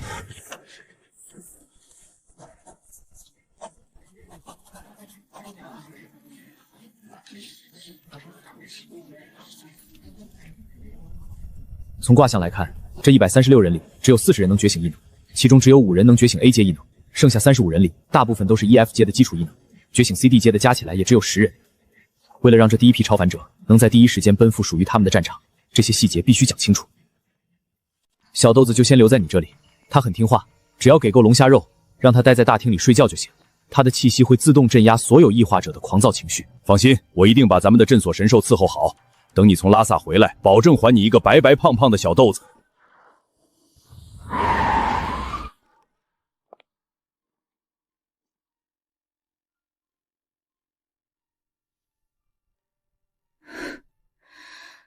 算了，队长，我们走吧。都到家门口了，不进去看看？算了，我爸爸他早就去执行任务了，到现在都没回来。我要是再进去，又要让我妈经历一次离别，还是让她好好睡吧。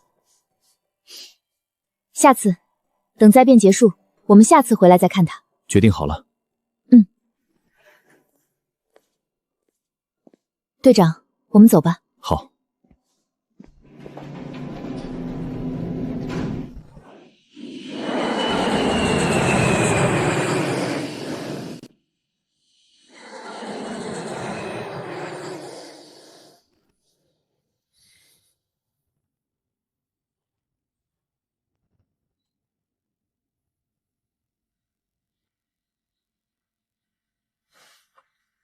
看样子应该快到圣城了。既然已经进入自治区境内，不如先来一卦，提前看看情况。卦气。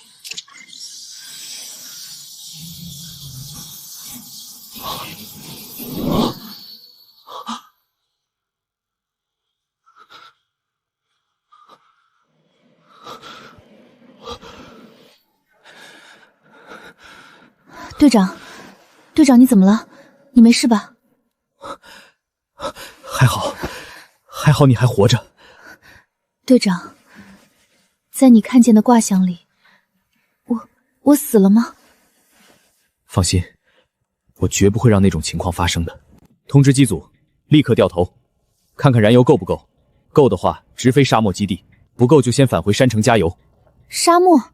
队长，那火种计划怎么办？圣城可是第9座火种城市啊！第9座城市重选。你去通知机组，我跟老易说。收到。喂，小胡啊，你到圣城了，比预想中要快不少啊。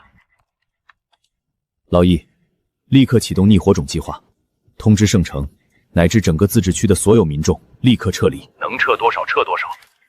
什么意思？圣城的问题连你都处理不了？可最开始你给圣城批的卦不是小凶吗？怎么突然变成这样了？那时候是小凶，可现在……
简单来说，圣城灭的危机，不是现在的我们能处理的。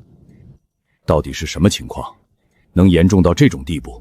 我刚才算了一卦，一共看见了30多万种可能，可这30多万种可能都在诉说同一件事：去圣城，死。换句话说，在刚才那一卦里，我看见了我和洛清晨的30多万种死法。没有任何一种活路吗？没有，一条都没有。小豆子什么能力？你看见了吧？相流若是孵化出来，所造成的影响将百倍于小豆子，而在圣城之中有数以千百计的相流，甚至比相流更恐怖的存在。而在圣城之中有数以千百计的相流，甚至比相流更恐怖的存在。灾变降临后，圣城周围的雪山会全部融化，里面沉睡着数以万计的上古异兽。我们去了，只是白白送死。连一天都守不住。老易，立刻启动最高级别的紧急撤离预案，不惜一切代价，把圣城和整个自治区的民众全部撤出来，能撤多少就撤多少。第9座火种城市，我们重新选。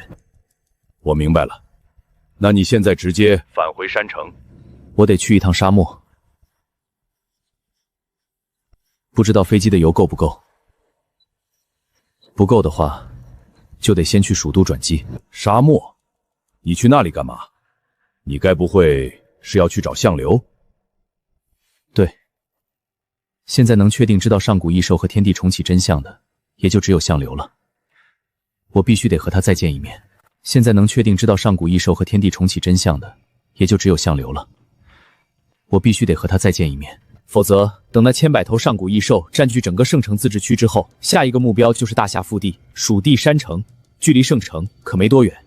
我明白了，小胡，你放心，国家一直在你身后，无论发生什么，我们都会全力支持你。我一直都知道。队长，我和机组人员确认过了，当初专机是直飞圣城的，备油没备多少，别说直飞沙漠了，就连返回蜀地的油都不够，只能先降落圣城机场，等补够了油再走。我已经联系了圣城那边，他们会安排好一切。也行，不用想也知道，圣城自治区的相关负责人肯定已经在机场等着了，只希望老易能提前和那边通个气，不至于太难堪。作为火种计划的最后一程，好不容易等到我过来，结果一下飞机就说要走，换了谁怕是都受不了。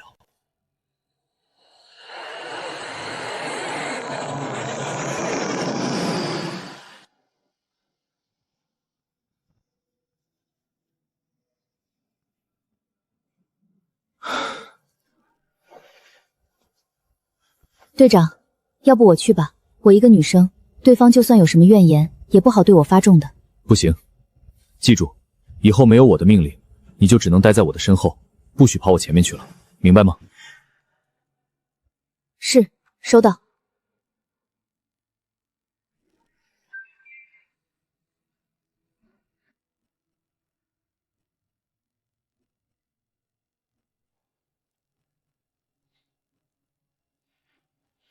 等等，队长，你看外面。萧云天，34岁，整个圣城最年轻的少将，也是未来 SSSS 阶异能师风的拥有者。在那30多万次死亡里，他每一次都和我并肩作战到了最后一刻，一起战死了30多万次。他每一次都和我并肩作战到了最后一刻，一起战死了30多万次。他这一鞠躬，是在求我救圣城的40万民众，救整个自治区的370万人。可圣城有近40万民众散落在广袤的高原各腹，想要在68小时之内通知到所有人撤离，这根本就是不可能完成的任务，更别说整个自治区的370万人了。哪怕现在立刻开始动员，能撤走40%，就已经是奇迹了。至于剩下的60%，我们都知道他们的结局。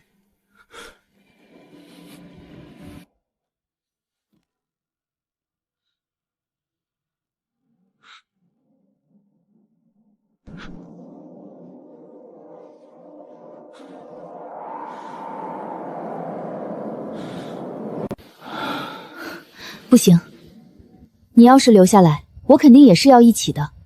我可是你带出来的，能不知道你在想什么吗？是啊。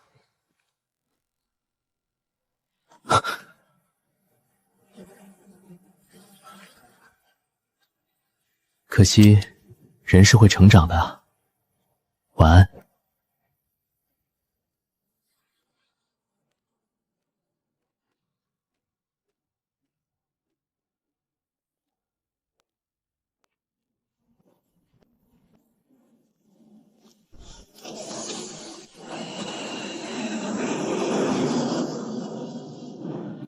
你好，胡幽童。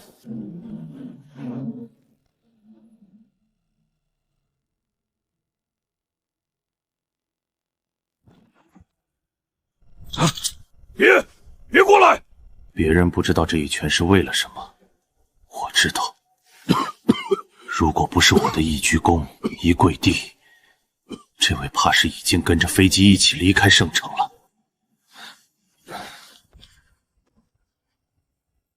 你好，胡攸同志，我叫萧云天，负责你在圣城的一切事宜，执行你下达的一切命令。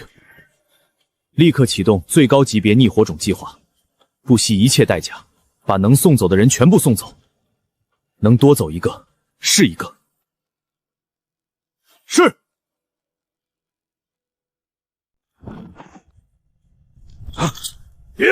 别过来！别人不知道这一拳是为了什么，我知道。如果不是我的一鞠躬一跪地，这位怕是已经跟着飞机一起离开圣城了。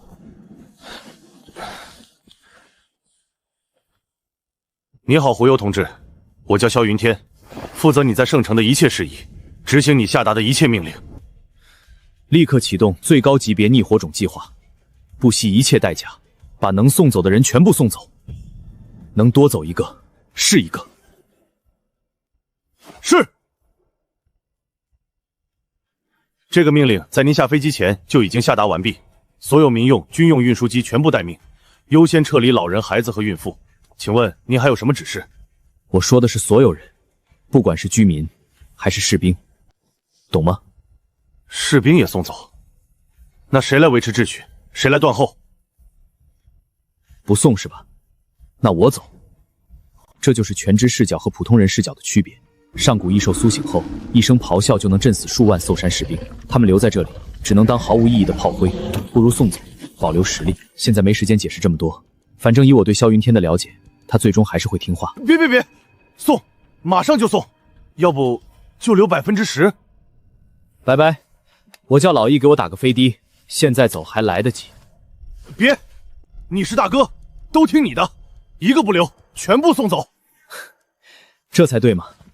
记住，我们不是来守圣城的，而是尽可让更多的人活着离开圣城。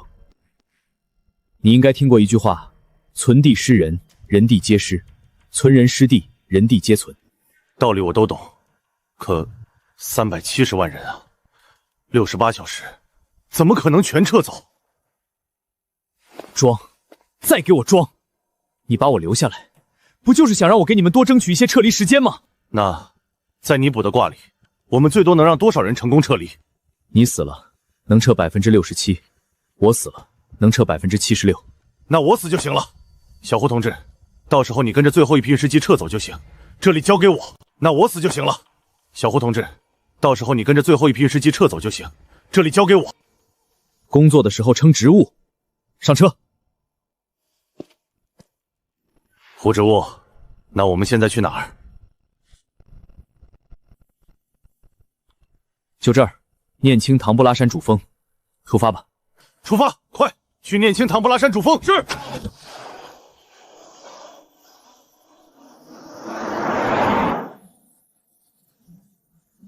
你手机呢？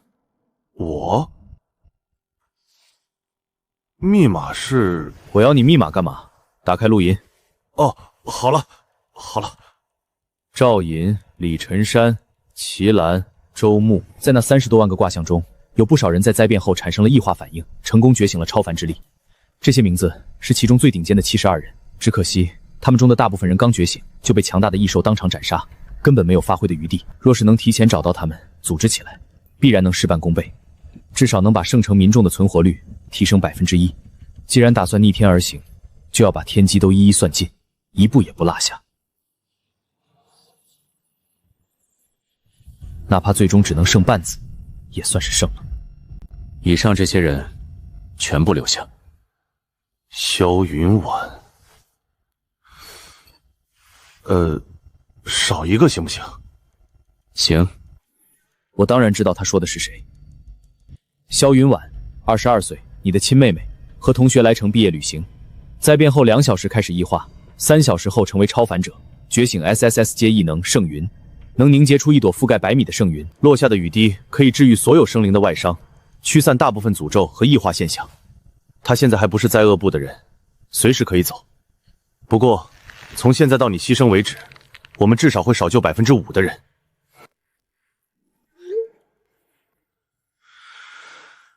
唉，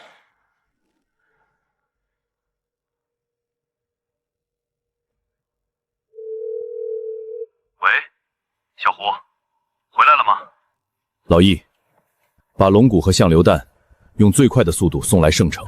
啥玩意儿？你别告诉我你还在圣城！我不是让你立刻回来吗？圣城那地方根本守不住，你疯了！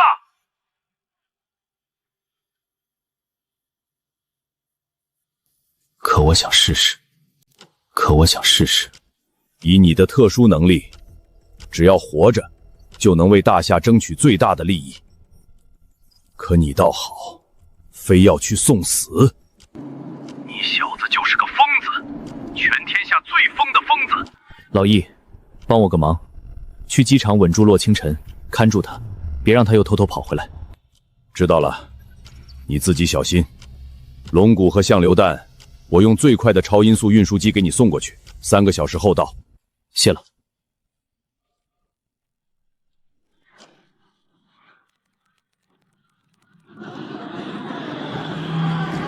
这是我家全部的财产，没有牛我们怎么活？我不走，要走你们走。大叔真的来不及了，命比什么都重要啊！我不管你有什么困难，必须执行命令，必须执行命令。出了任何问题，我萧云天一力承担。必须执行命令。出了任何问题，我萧云天一力承担。唉，没办法，这里的人一辈子都和牛羊在一起，让他们就丢下自己牲畜逃命，比杀了他们还难。会好的，第一批民众已经出发了吧？10分钟前，第一架载满老人和孩子的运输机已经起飞了。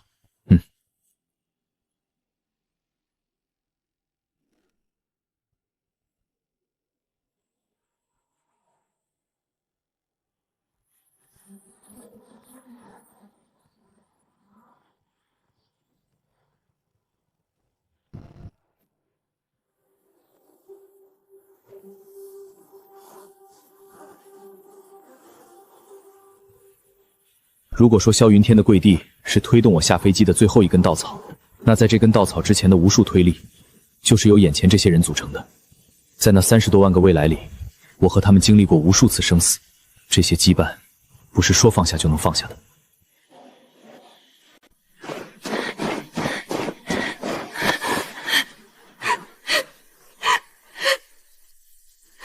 哥，这到底是怎么回事啊？圣城到底发生什么了？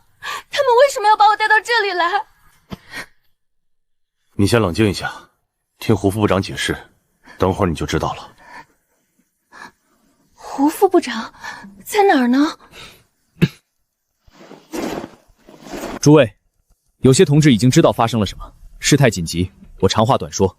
67个小时后，各种天灾将降临大夏，而这些天灾本质上是上古异兽苏醒对天地造成的影响，灾厄部运营而生，负责处理所有异兽及天灾相关事宜。我胡优时任灾厄部副部长。根据绝对可靠的消息，未来67小时到79小时之间，圣城附近将会诞生大量上古异兽，所造成的灾变程度将是大夏之最。我们的任务很简单，撤离，撤离，还是撤离。我们要拼尽全力，为圣城的40万民众，乃至整个自治区的370万人，争取更多的撤离时间，越多越好。明白了吗？明白。有什么问题可以直接问。李晨山。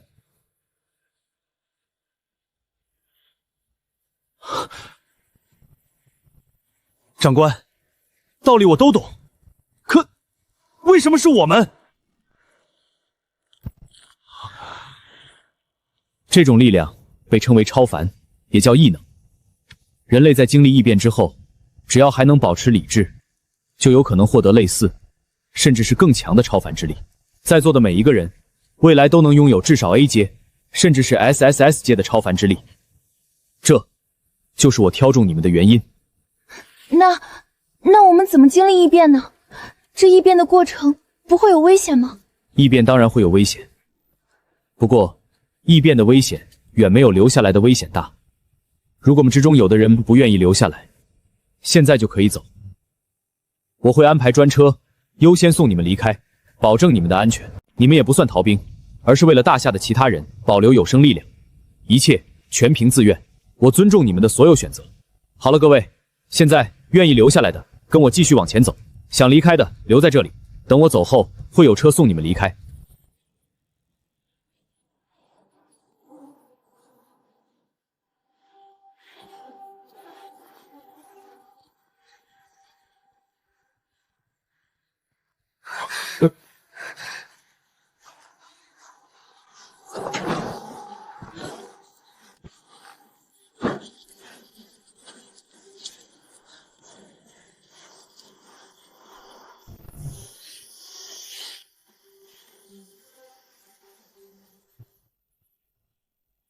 就这里了，男生都过来，女生往旁边靠一靠。哎，副部长，这就是你的不对了。都是为国效力，有什么事儿是男生能做，我们女生不能做的？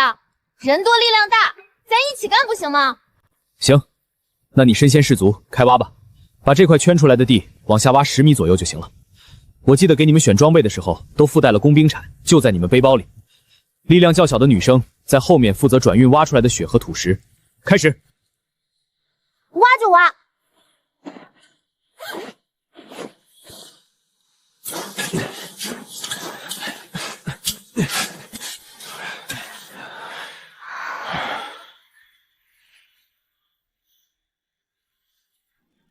老易派来的超音速运输机应该快到了，让他们把龙骨和相榴弹直接空投在这里，正好省得我再跑一趟。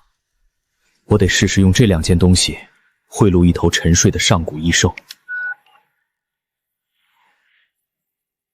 我已抵达山巅预定位置，直接空投即可。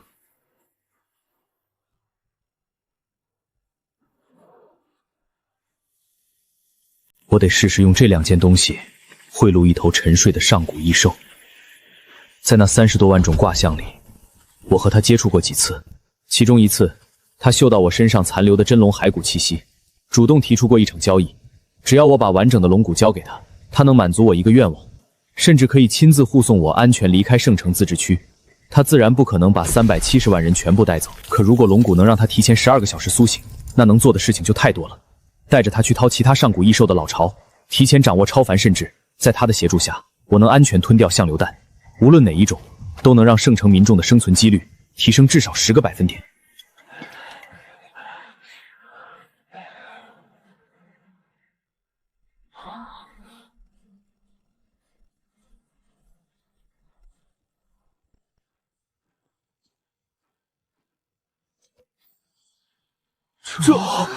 这玩意儿也是人能扛得动的，这还是人吗？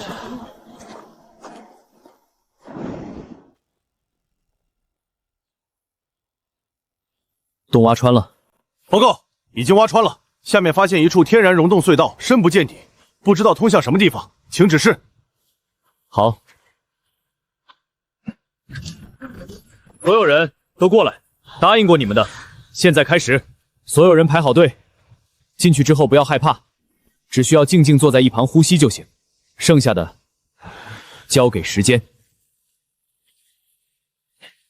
等到龙气彻底融入他们的血脉，他们就会和第一医院的那些志愿者一样，开始进入异化阶段。至于之后的狂化反应，有龙骨的气息镇压，再加上我在这里，不会出任何问题。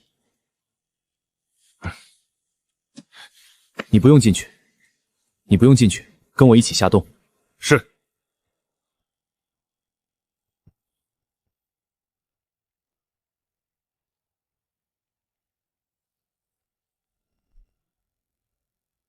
费那功夫干嘛？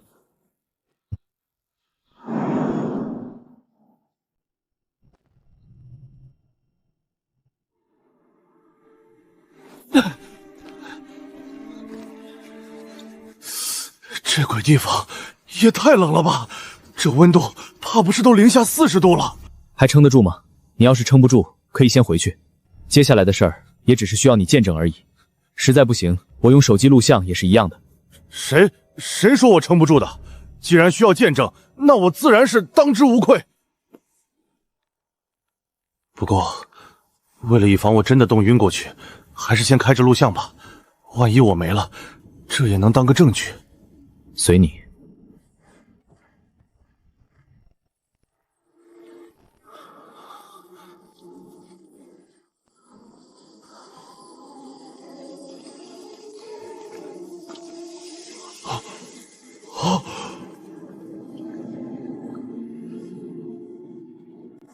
我的天，这些都是什么东西？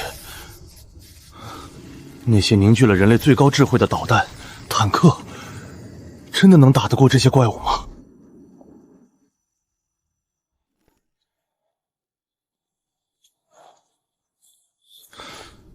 小胡，刚刚我们看见的那些，未来都会成为我们要对付的异兽。全是？不止。那他们就是你说的上古异兽？他们一些小兽罢了，还不配。你说是吧，烛龙前辈？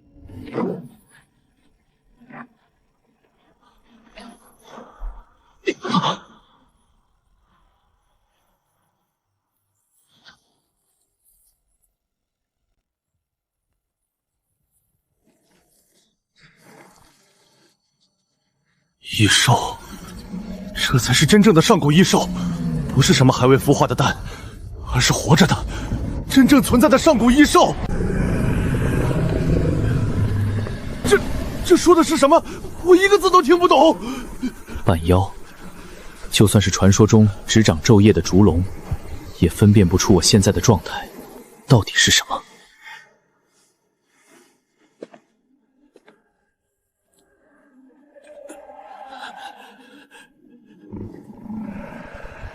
烛龙前辈，我来是有场交易想与你做。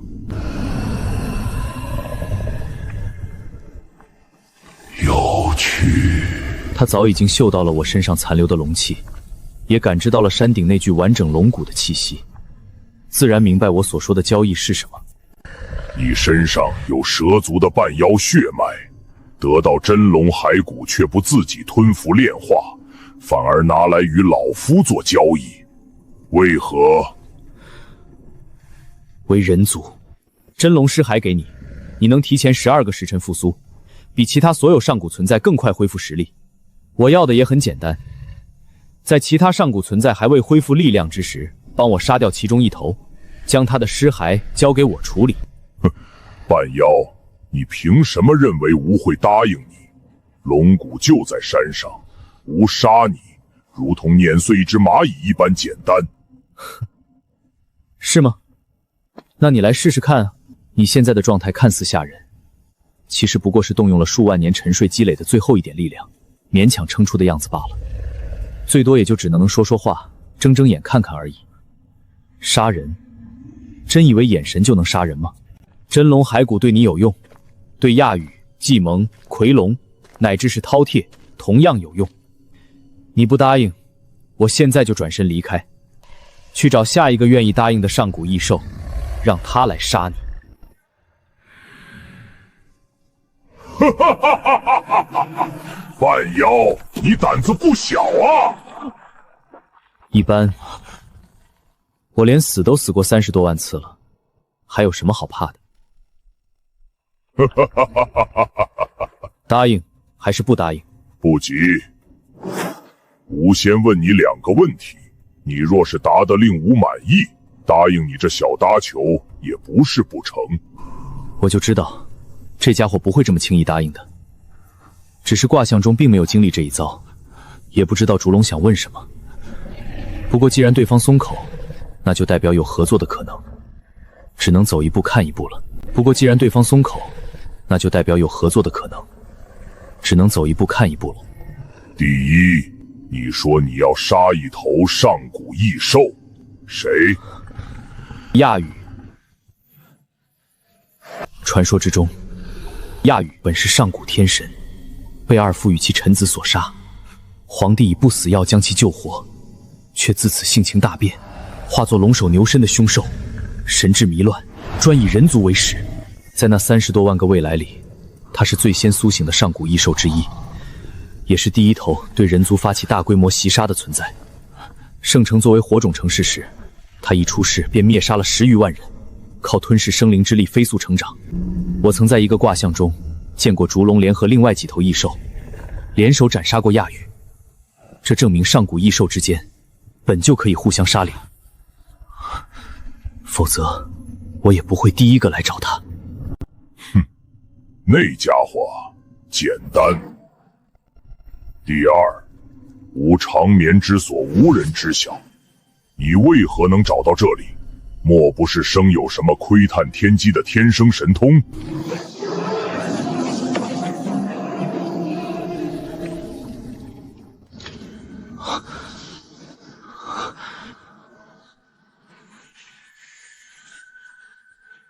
糟了，天生神通，这还是我第一次听到这个词，但从字面意思分析，简直就是为我的卜卦能力量身定做的。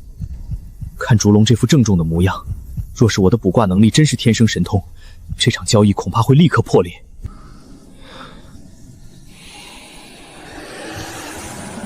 什么天生神通？我要是有那种本事，还至于只是个半妖？还至于跑到这冰天雪地里来求你合作？知道你在这里，纯粹是因为在几十年前人族就探查到这山体里有东西，现在过来，也只不过是因为得到了一些别的消息，在经过简单整合之后得出来的结论而已。人族，这就是答案，信不信由你。不只是你，包括亚羽和其他上古异兽所在的地方，我也全都知道。这是整个人族千万年积累的智慧，不是你说的什么天生神通。有趣。半妖，你的提议吾答应了，不过距离天地重启已经没有多少时间了，吾还需要12个时辰才能完全消化龙骨的力量。若到时候亚羽也得到了类似的机缘，提前恢复了实力，吾可不能保证一定能将他搏杀。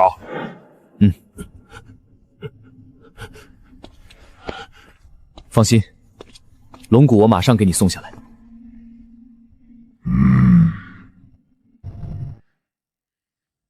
算算时间，龙气吸收的也该差不多了。稍后烛龙吸收龙骨的时候，你带着他们继续在下面吸收散逸的龙气，有烛龙的气息吸镇压，不会产生其他负面效果。3个小时后，你们就能完成异化，获得完整的超凡之力。时间紧张，我得去会相流了。到时候我们在这里会合。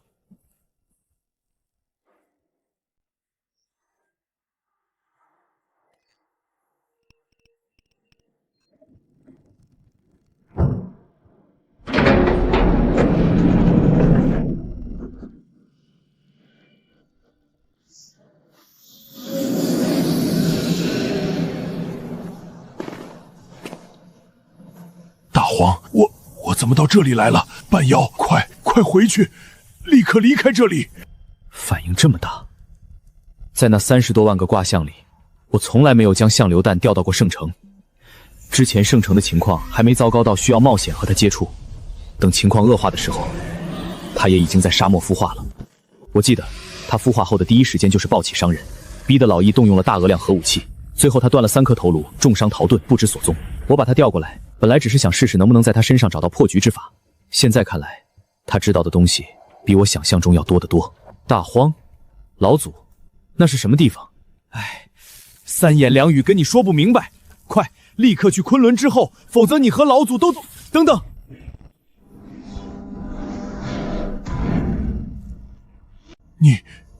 你身上怎么会有那位的气息？哪位？老祖说的可是烛龙？你见过烛龙？刚刚见过，我与烛龙老祖相谈甚欢，还将一具完整的真龙骸骨赠予了他。真龙骸骨？你有这等至宝，为何不先孝敬给老祖？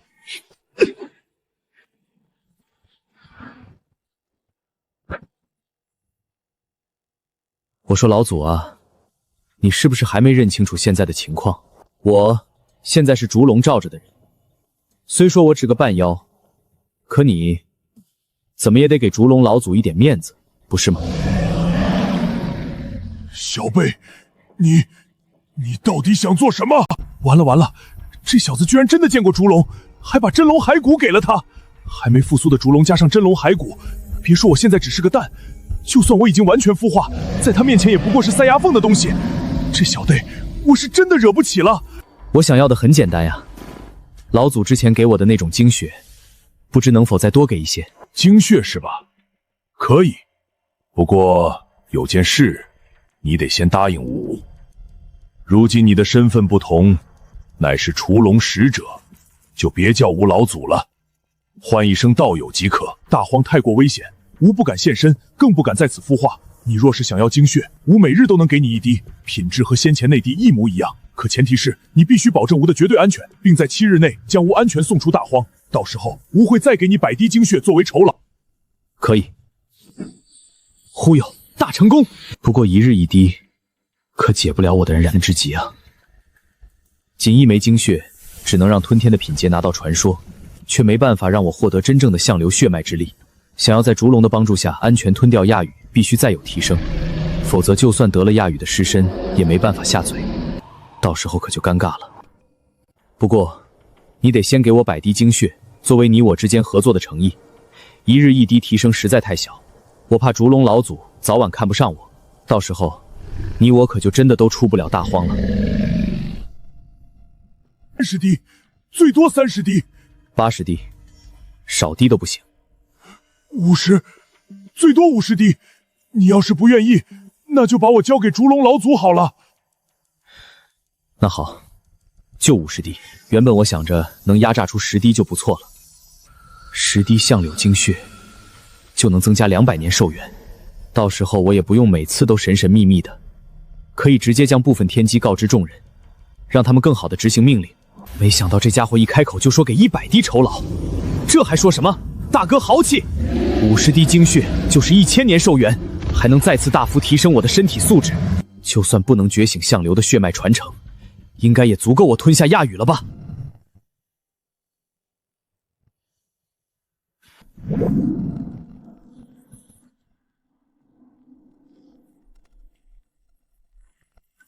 ？50滴都给你了，小子，你最好遵守承诺，否则你身上有我族相流血脉，我想找到你还是很容易的。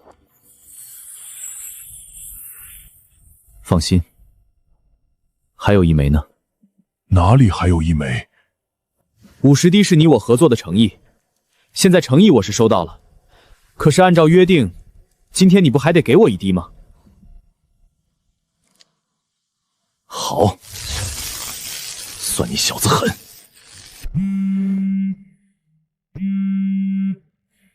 喂，老易，啥事儿？我搞不定了，你的队员，还是你来跟他说吧。喂，对，糟了，我现在能拿捏住相流，全是仗着烛龙的威势。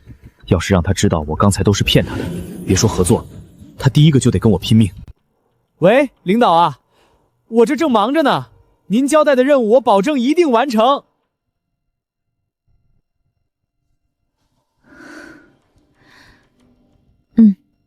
你那边需要支援吗？不用不用，领导您好好休息就成。小的这点本事还是有的，保证圆满完成任务。那就好，记得12小时后向我汇报进度。好嘞，保证准时。小子，你怎么不让那个神血女娃过来？若是你能吞了她，说不定还能直接掌握她的天生神通呢。你以为我不想吞啊？他身边不知道围着多少顶级高手护着，我但凡敢动一点歪心思，怕是连您老人家和除龙老祖的面都见不着，就被人挫骨扬毁了。呵，你能行的。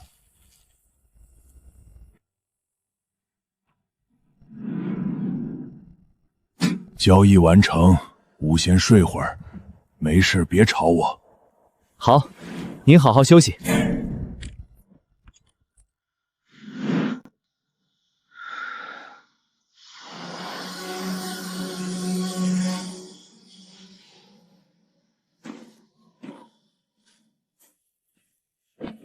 现在是早上10点整，距离烛龙完全苏醒还有22小时，距离灾变正式降临还有61小时，距离其他上古异兽集体苏醒还有73小时，得抓紧时间了。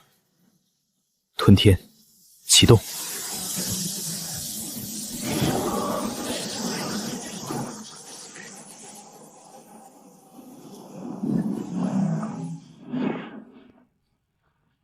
身体素质大幅提升，目前等级 S。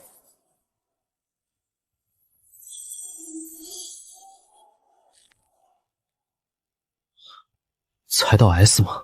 我原本以为能全吞肥夷，甚至能吞掉幼年期霍红的我，身体素质怎么也快到 SS 阶了。没想到50枚相柳精血下肚，也才堪堪摸到 S 阶的门槛。这最后1枚，若是我自己吞了，最多也就再增加20年寿元，以及一点微不足道的身体强化，根本不可能觉醒相柳的血脉传承。可若是分给下面的73人，稀释之后，应该能让他们在天地真正重启之前，拥有至少一次全力爆发超凡之力的机会。大局为重，很不错。单个小时，包括萧云天在内的73人，全都成功掌握了超凡之力。我能清晰地感知到，他们每个人的体内都和洛清晨一样，封存着一股汹涌澎湃的力量。只可惜，他们现在还没办法随心所欲地运用。用相流的话来说，现在天地还未完全重启，法则尚未崩坏，就算提前觉醒了超凡之力，也无法随意调用。若是强行使用，代价极大。不过，也不是完全没有解决的办法。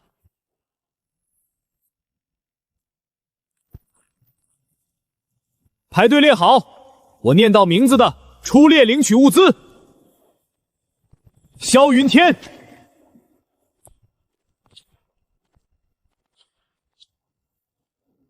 这是你的。你们手中的东西可以支撑你们使用一次完整的超凡之力。接下来的任务，你们会被派遣到圣城各个撤离点，协助民众撤退。记住，如果面对的危险不大，就尽量不要动用超凡之力。当然，顶不住的时候，该用还得用。听明白了吗？明白。报告上有名字的，可以先上去了。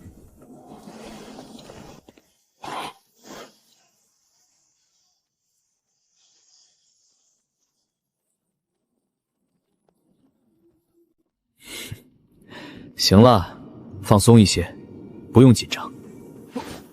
报告，不紧张，我只是有点激动。行，那你激动着吧。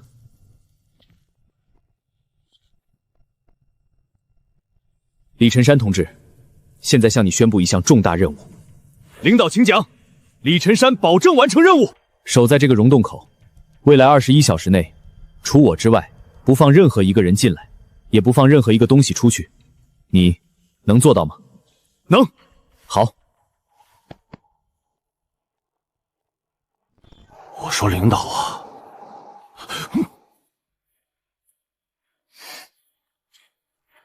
那个狐幽哥哥，你怎么留李晨山一个人守溶洞啊？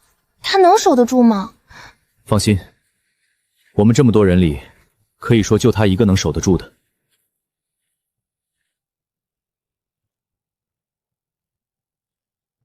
你们就没互相打听打听，各自的超凡之力是什么吗？不行，我们之中大部分人都没有接受过保密培训，这种事作为最高机密，还是自己知道比较好。反正你都知道，也不用向你报备什么的。说的也是。谁叫我觉醒的异能是个实实在在的辅助类，想亲手暴揍我哥一顿，怕是这辈子都没希望了。那你们想知道李晨山的超凡之力是什么吗？那就是……哎，对了，你也没接受过保密培训，对吧？那还是算了，等到时候你们自然就知道了。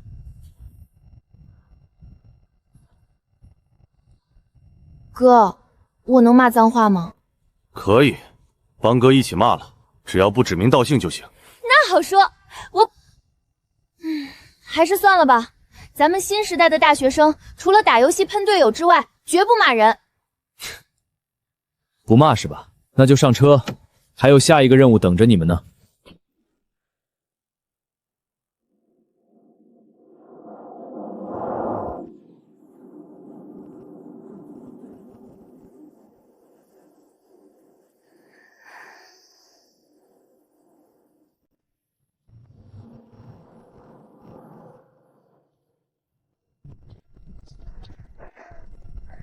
喂，你们，这里不让停车，会吓到牛羊的。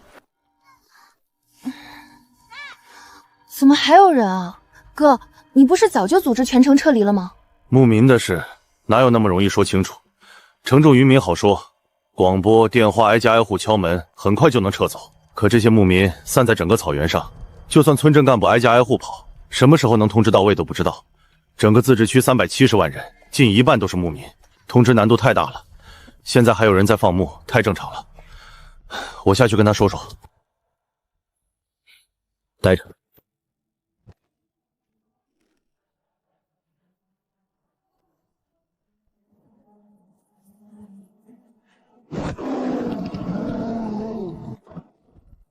这个时候就已经出现异化了吗？之前的彩鳞青蟒和小霍走都是刚出生的幼崽，容易被天地间的异常能量影响，提前异化还说得过去。可这头藏獒已经是成熟体了，现在就出现异化反应，未免也太早了一些。相柳口中的大荒，当真如此玄奥？你干嘛？你打死了阿龙！阿爸阿妈，你们快来啊！坏人打死了阿龙！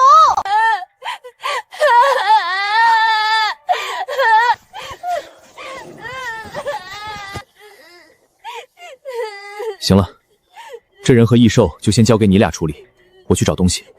啊？找啥？对啊，狐幽哥哥，你找什么啊？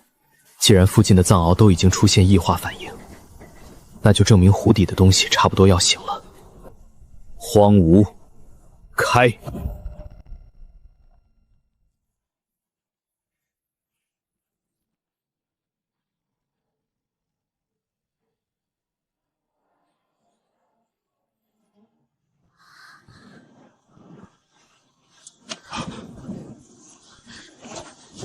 神明，是神明降世了，神明在上。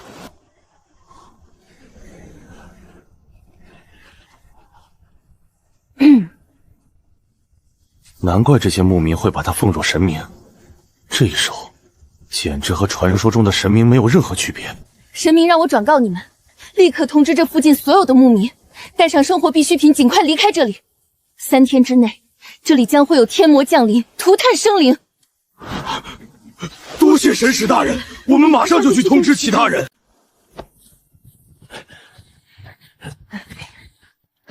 哥哥，你看，这也没你说的那么困难嘛。这不，至少这周围的牧民都会第一时间撤离了。是吗？希望待会儿你还笑得出来哦。笑，我就笑。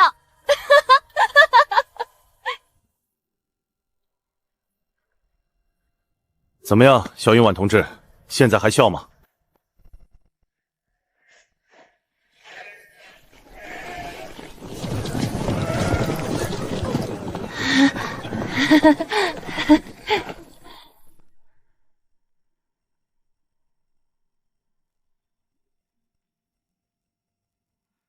不对啊，根据那个卦象的记载，这里应该有一条隐秘的通道才对，怎么现在找不到了？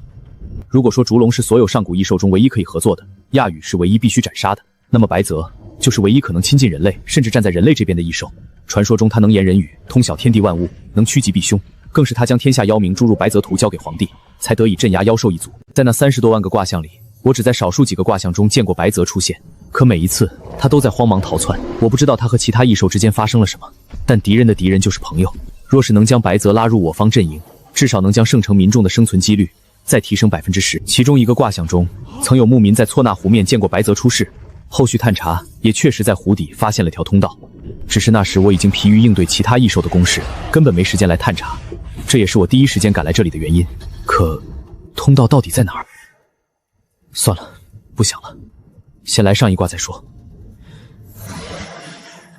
卦起。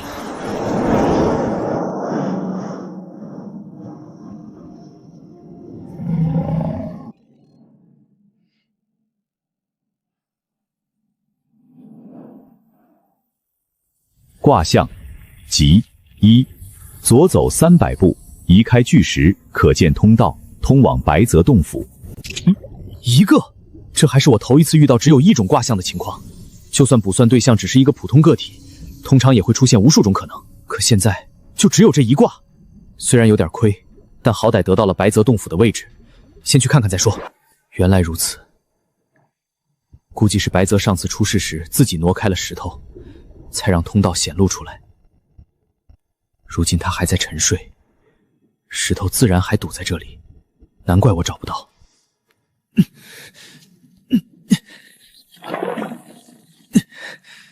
我现在的身体素质可是 S 阶，一拳都能锤动055驱逐剑的程度，居然连一块石头都挪不开，这不科学。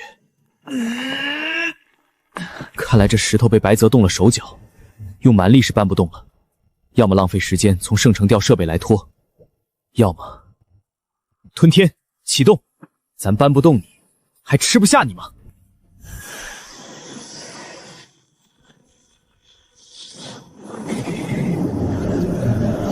啊，不好，异能全部失效了，这块石头有问题，是白泽设下的禁制。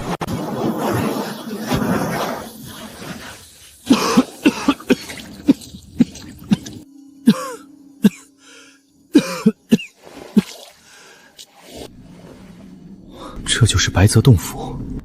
虽说这地方看着简陋，可谁知道里面还藏着什么陷阱？刚才那块石头，明显就是白泽专门为了预防我这种存在设下的。吞了一块石头，我到现在都不知道吞天什么时候才能恢复。难怪刚才的卦象里连一个尝试吞噬白泽的选项都没有，合着只要进了这个门，就根本不可能出现这种情况。这一刻我才明白，白泽所谓的通晓万物、趋吉避险，到底有多恐怖。白泽前辈，您老在家吗？人族大危，需要您出入手相救。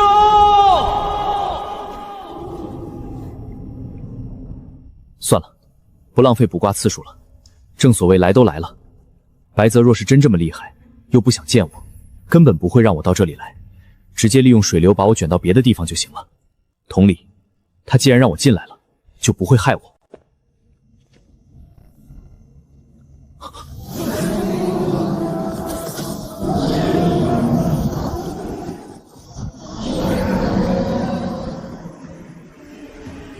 万妖投影，这地方竟然对所有异兽都有压制作用，只是因为我体内的血脉不是纯粹的异兽血脉，所以压制效果才微乎其微。不知道那些纯血上古异兽到了这里会是什么下场？白泽到底想做什么？先是用巨石堵路，防止人族进入，再利用那块石头封禁了我体内的血脉之力，最后又用这万妖石壁拦住所有纯血异兽。我不信这只是为了防止别人打扰他沉睡，如果真想苟活，他完全可以把自己藏得更深，毕竟出来也是被其他异兽追杀，藏在这里至少能多活一段时间。以白泽的聪慧，不可能想不到这一点，可他偏偏就在那些卦象中从这座小湖里钻了出来，这一步步一幕幕，就像是他在刻意引导我来找他一样。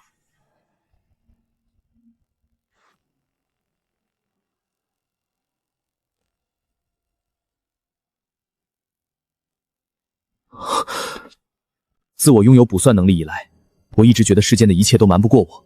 我是在离开圣城的前一刻才临时决定下飞机留下来的。白泽为什么会知道我会来这里？他跟我打招呼用的竟然还是简体中文，他当真能通晓古今未来不成？这也太恐怖了。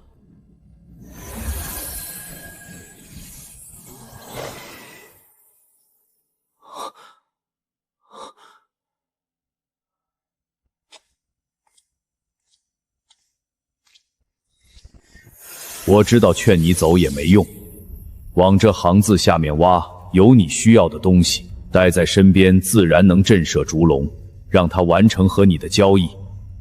你吃下的那块石头是百鬼妖丹，吃下后会调和体内阴阳，3个小时内无法动用神通，3小时后拥有水火不侵之能，算是给你的一点小福利。还有，记住我在你卦象中的那些逃跑路线，对你有用。另外，别来找我，你找不到的。白泽知道我有卜算能力，他甚至还知道我看见了什么卦象。先前那几百个有白泽出现的卦象里，他全都是在逃跑。他让我记住那些逃跑路线，难道是想说未来我也会跟他一样被无数上古异兽追杀？这怎么可能？按照我的计划，只要烛龙配合我吞下亚羽，就能为圣城争取超过20小时的撤离时间，到时候至少能撤走90%的民众。我直接跟着最后一批运输机离开就行了，怎么可能还跟那些异兽纠缠？不管了，先按照他说的往下挖看看。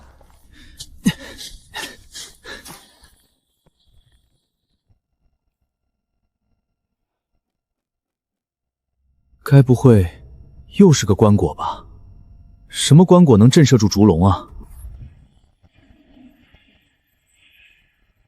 非生死存亡之际，莫开。得，非生死存亡之机莫开。等我真要死了，打开正好能躺进去是吧？既然你不让我开，那我偏要打开看看。不对劲，要不算一卦？算了，万一又只算出一个卦象，还显示我怎么样都打不开，那不是白搭吗？唉，待会儿出去还有别的任务，先暂时不算了。现在荒芜和吞天都用不了，没办法从通道原路返回。不过干等着可不是我的性格，正好趁这段时间把他们接下来的任务分配一下。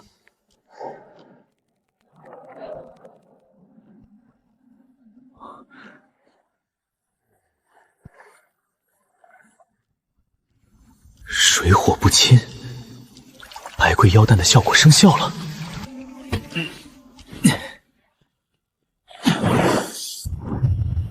已经3个小时了，也不知道萧云天兄妹在岸上处理的怎么样了。要是能说服那些牧民配合撤离，说不定还能再争取几个小时的时间。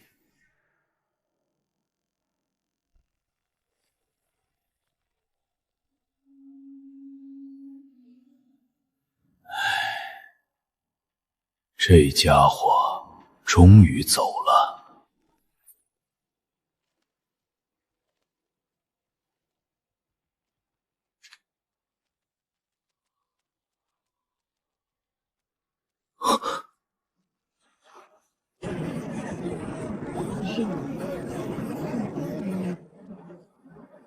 这是哪个鬼才想出来的法子？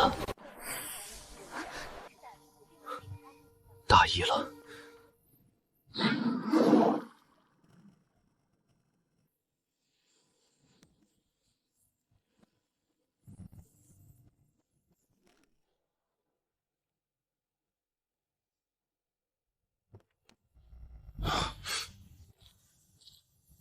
我说大哥，你这又是从哪儿扛来的一个棺？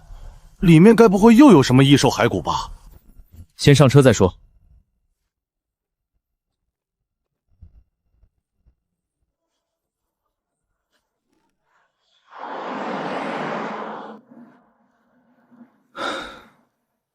说说吧，这是你们哪个鬼才的主意？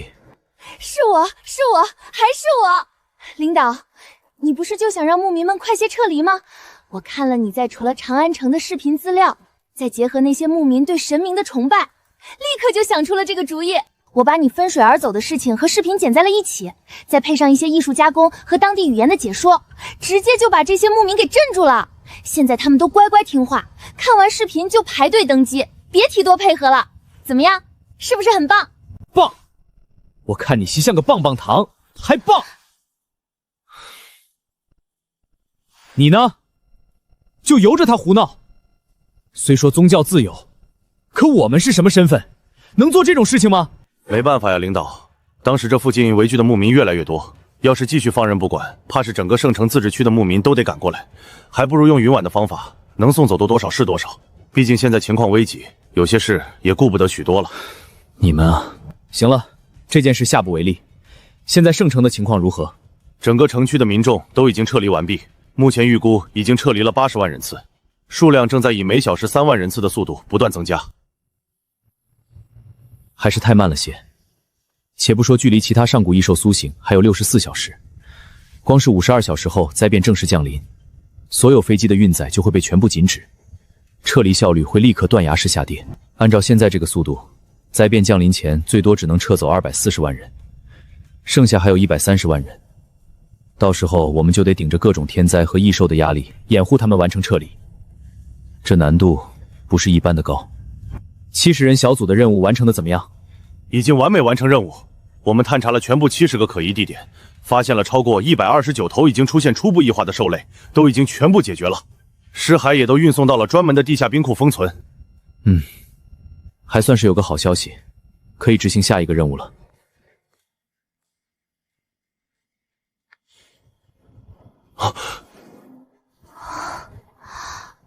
那么多炸弹，领导，您是认真的？不该问的别问。把我送去念青唐布拉山，之后你们就可以开始执行任务了。我倒要看看，这么一具看起来普普通通的棺椁，到底是怎么能帮我震慑住烛龙的？只希望白泽那家伙没坑我才好。还有1个小时，我还有最后一次卜卦机会，正好把棺椁搬进去之后，卜算一下烛龙接下来的反应。原本我还有3次卜卦机会，不过在车上的时候，我联系了老易，要来了全国600多座城市的名单，用掉了2次，一次卜算这些城市范围内是否会有天灾，一次卜算天灾的威力等级。4个小时，足够我把这600多座城市按照危险程度排好名。泄露这些天机，虽然损失了300年寿元，但也没有伤筋动骨。毕竟还有相流的赞助，扣掉300，我还有700年寿元，完全足够。至于接下来的48小时全国的撤离工作，也就只能交给以洛清晨为首的其他超凡者了。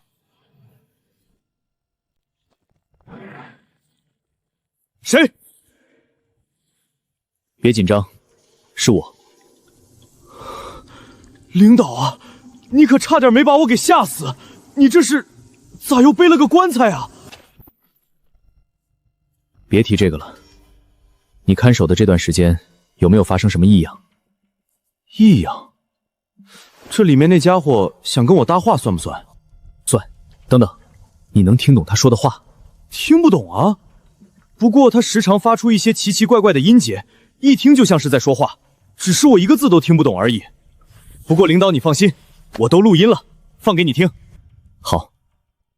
人族小子进洞来，吾赠你一场机缘。小子，还不速来！这人族是听不懂话吗？算了，既然小子你没这个福分，就莫怪本座了。喂，小子，你别睡觉了，赶紧起来！那半妖到底从哪里找来的小子？从那30多万种卦象来看，如果说包括我在内的74人之中，有谁是一定能活下来的，那就只有一个人，李晨山。这家伙觉醒的超凡之力极度诡异，梦魇，他可以让一定范围内的所有生灵强制进入睡眠状态，不过前提是他自己也得睡着才行。我第一次发现他，就是在灾变降临后的一次异兽袭击中，当时全场所有生灵，不论人族还是异兽，全都在呼呼大睡，甚至负责叫醒的人员进入他的影响范围后，也直接陷入了沉睡。最终还是李晨山他自己醒过来，所有人才恢复正常。一问才知道，这小子当时被异兽吓晕了过去，觉醒异能的同时，把周围的生灵全都强行拉入了梦魇。这也是我让他守在这里的原因。虽然不知道梦魇对烛龙有多少影响，但换做其他人来，效果只会更差。没想到从烛龙这几段话来看，效果居然还不错。领导，怎么样了？里面那家伙都说了些啥？他说要你进去，送你一场天大的机缘。不过他嫌你听不懂他说的话，就说算了，还让你别怪他。真的？当然。不过他是不是真要送你机缘，那就不知道了。哦，所以这老东西是想忽悠我进去，另有所图。不然呢？你小子不知道自己的异能是什么啊？老实说，从我们离开到现在，你睡了多久了？也没多久。你们刚走的时候，我就在想，领导你把我留下来，肯定是因为我的异能。想到这里，我就干脆睡了一觉。醒来的时候，发现你给我的那块精血宝石少了一些，然后那家伙就开始吵，我就开始录音。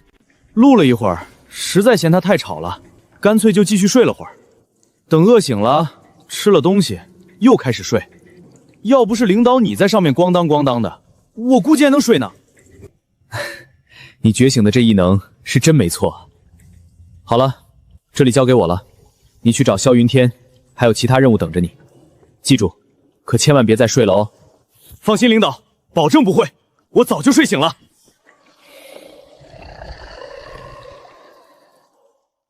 挂来。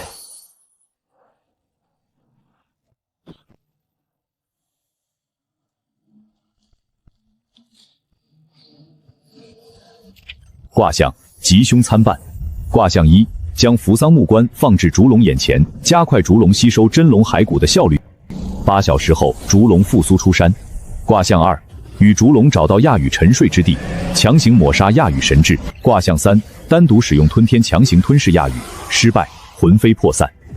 卦象四，在烛龙帮助下，使用吞天吞噬亚羽，成功，获得亚羽血脉传承，肉身强度进化至 SS 阶。吞天异能进化。卦象5，在其他异兽苏醒前，引爆诸多异兽的沉睡之地，73人吸收大量血气，身体获得全面强化。各上古异兽苏醒时间延长1小时。卦象6，死守圣城自治区，以亚羽血脉之力重伤夔龙，引得诸多异兽围攻夔龙，拖延1小时撤离时间。卦象413，吞噬亚羽之后尝试吞噬烛龙，失败，重伤逃遁。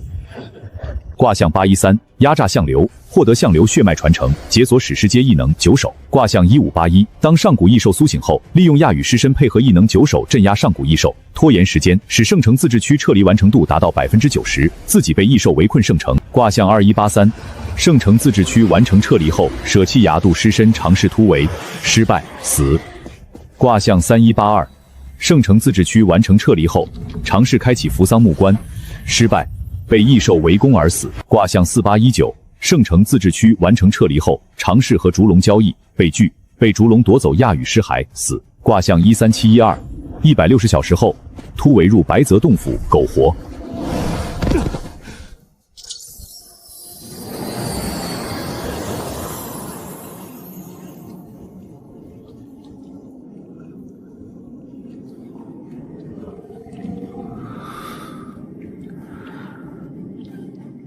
只要扶桑木棺在手，烛龙就一定会配合我。亚羽也是必死之兽，我若是在烛龙的配合下第一时间吞下亚羽，就能重伤夔龙，再多守住圣城1个小时。可如果我不吞亚羽，而是利用他的尸身，再配合相柳的血脉之力，就能让圣城超过90%的民众安全撤离。只是后果，我就只剩下最后一丝生机，突围进入白泽洞府苟活。等等，白泽，他让我记住他在卦象中的那些逃跑路线。如果我真的用亚羽尸骸去镇压其他异兽，那我不就成了那30多万卦里的白泽，在无数上古异兽的追杀中四处逃亡？可就算是168小时后能逃进白泽洞府，也不代表我能从这满是异兽的大荒之中活着离开。不如一劳永逸，大不了等那些上古异兽围攻我的时候，反手给组织发个坐标，来一场盛大的核烟花秀，炸死几个就算陪葬几个，我也算是不虚此生了。不过话说回来，为什么相流的血脉传承只是一个史诗级异能？没道理啊，他明明比肥一霍斗强得多。还是说这其中有什么我不知道的隐秘？算了，等会儿找机会问问烛龙吧。这老古董也是目前少数几个能正常交流的上古存在了。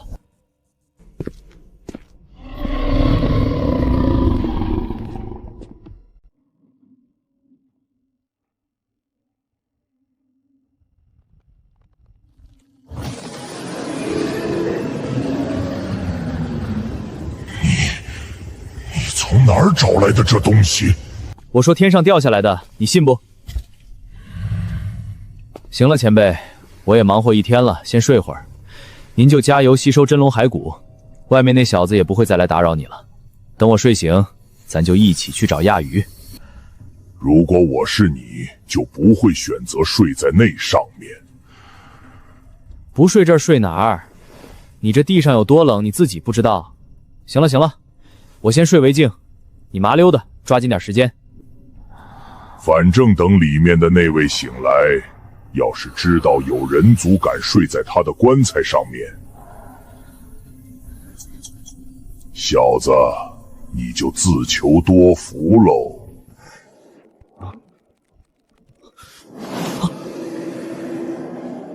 我靠！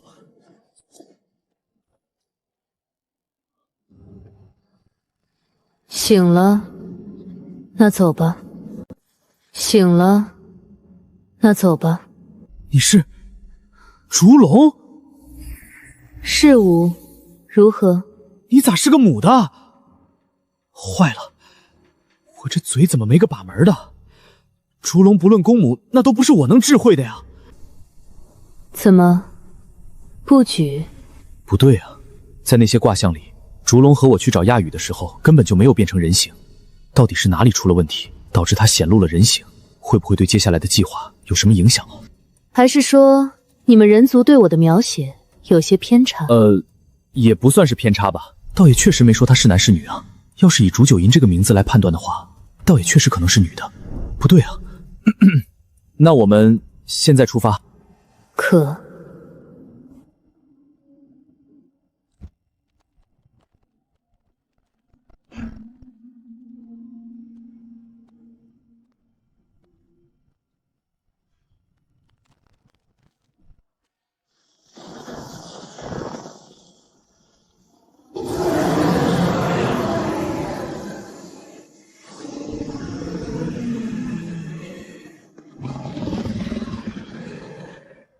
这里的异兽足有上万头，每一头都能比肩正常状态下的霍斗。若是他们现在冲出去，那我的撤离计划就算是彻底废了。可我记得那些卦象里根本就没有这一幕啊！到底是哪里出了问题？莫不是因为扶桑木棺？要说我这次的行为和卦象里有什么不同，就只有睡在棺椁上这件事了。这是目前我能找到的唯一区别。可偏偏就是这个区别，怎么就能让烛龙前后对我的反应差别这么大？可我偏偏还不能问，一问烛龙就会察觉到我拥有窥探未来的天生神通，到时候的变数就更大了。别担心，如今天地还未重启，法则尚在。若他们现在出去，那就只会被天罚轰碎。至于天地重启之后，人族你我之间的合作也会到此为止。他们去向如何，也与你无关了吧？对，只要在天地重启前出不去就行。等到天地重启，不知道多少上古异兽都会苏醒。柿子多了不痒，这些小家伙出来也就出来吧。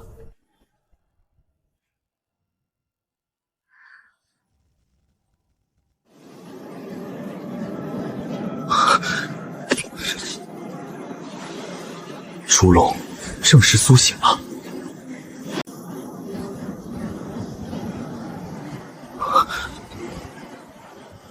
烛龙正式苏醒了。熟悉又陌生的味道。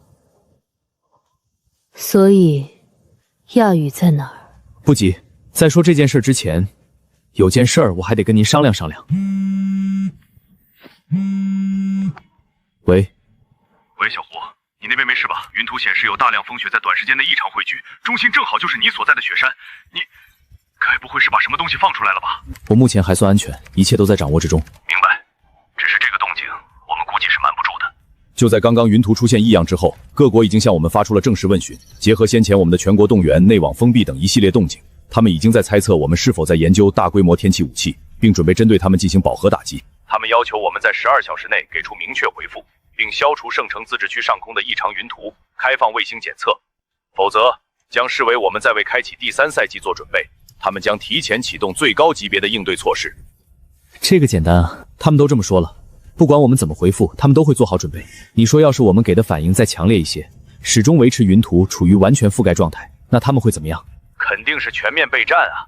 不过以我们如今的战力，他们谁都不可能率先开火。那就对了，现在距离灾变降临已经不足42小时了，让他们做好开战准备。到时候异兽苏醒，天灾降临，他们也好有些准备，不至于被打个措手不及。行，就这么安排。可是要让整个圣城自产区乃至整个大夏都处于云层覆盖状态，这能做到吗？前辈，您说呢？云雨而已。不过，我为何要帮你？谈条件吗？这个我最熟悉不过了。里面有一颗相流蛋，蛋归你，我只要100滴相流精血，一举3得，既能获得足够的相流心血觉醒血脉之力，还能顺带着把这个定时炸弹一样的相流解决掉，甚至还能让烛龙免费帮我们遮云图。就看这烛龙答不答应了。哼，相流一族血脉稀薄，别说这世间早就只剩一头纯血相流，根本不可能有相流蛋。就算下面真是相流蛋，一颗蛋哪里来的100滴精血？你莫不是在逗吾开心？精血有没有这么多我不知道，不过下面那个确实是相流蛋，不然你以为我这血脉是从哪儿来的？血脉不都是天生的吗？难不成你还有什么吞噬血脉的天生神通？糟了，怎么差点把这茬给忘了？这烛龙像是对天生神通有着什么特殊执念一样，一提到这个，精神都瞬间振奋了100倍。我一个半妖哪里来的什么天生神通？你是不知道，我们人族现在的科技早就可以换血了。我们提取了一部分相流精血，将其中可能产生排异反应的部分去除，再将纯净的血液输入我的体内，随后就制造出了我体内的相流血脉。对了，你是不是不知道什么叫做排异？来，我跟你科普一下啊。排异反应就是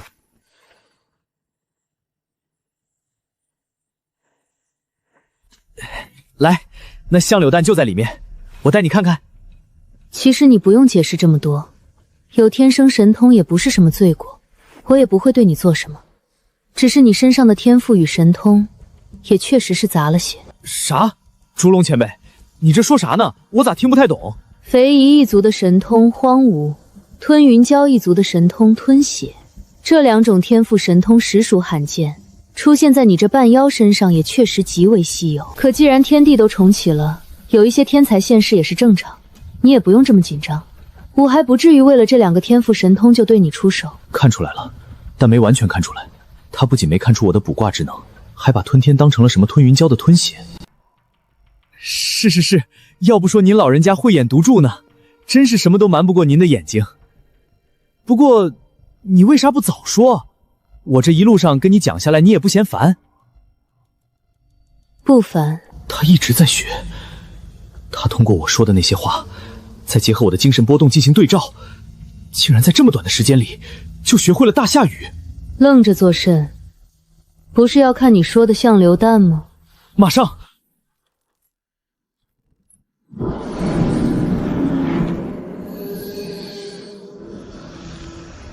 我说你小老祖，你还在吗？哦，你叫他老祖，叫我前辈，这么算下来，我该怎么称呼你啊？前辈莫怪，是这半妖不懂事儿，仗着身上有我族的一丝稀薄血团就胡乱叫喊。前辈，这可不是我有意冒犯的啊！这么怂啊？香流老祖不就一个称呼吗？没事的。你大胆！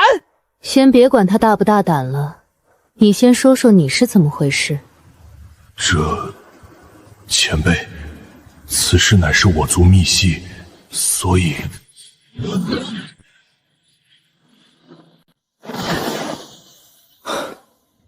这是有事不想让我听见啊。不过这俩老家伙还是不知道什么叫高科技。立即把无人机里的所有音频实时传给我，快！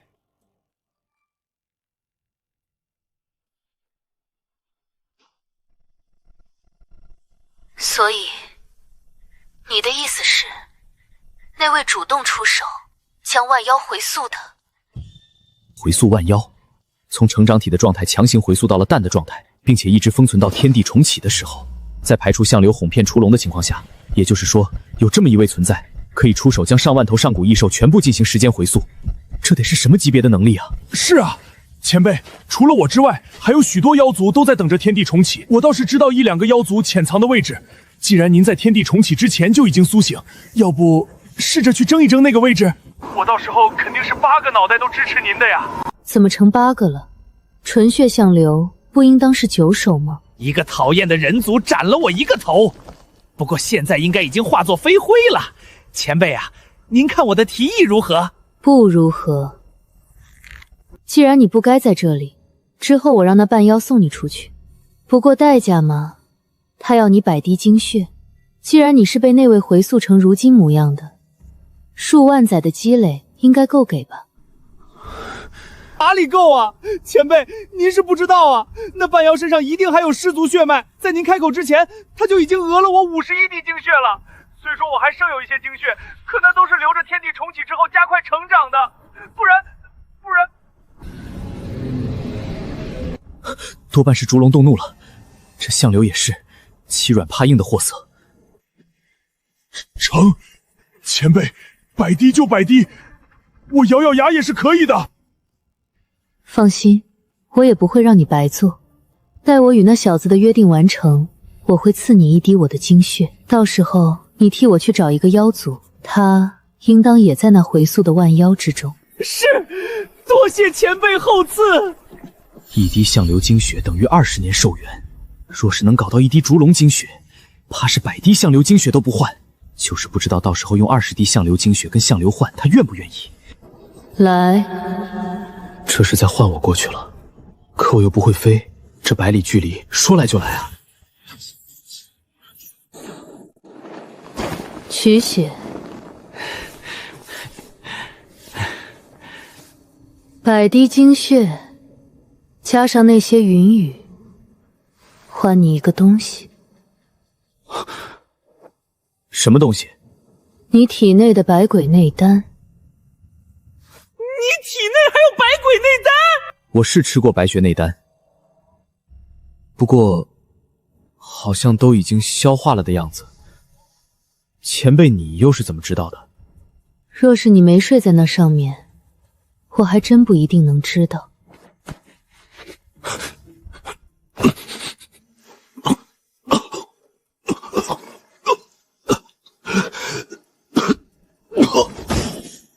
原来之前的消化，倒不如说是掌控。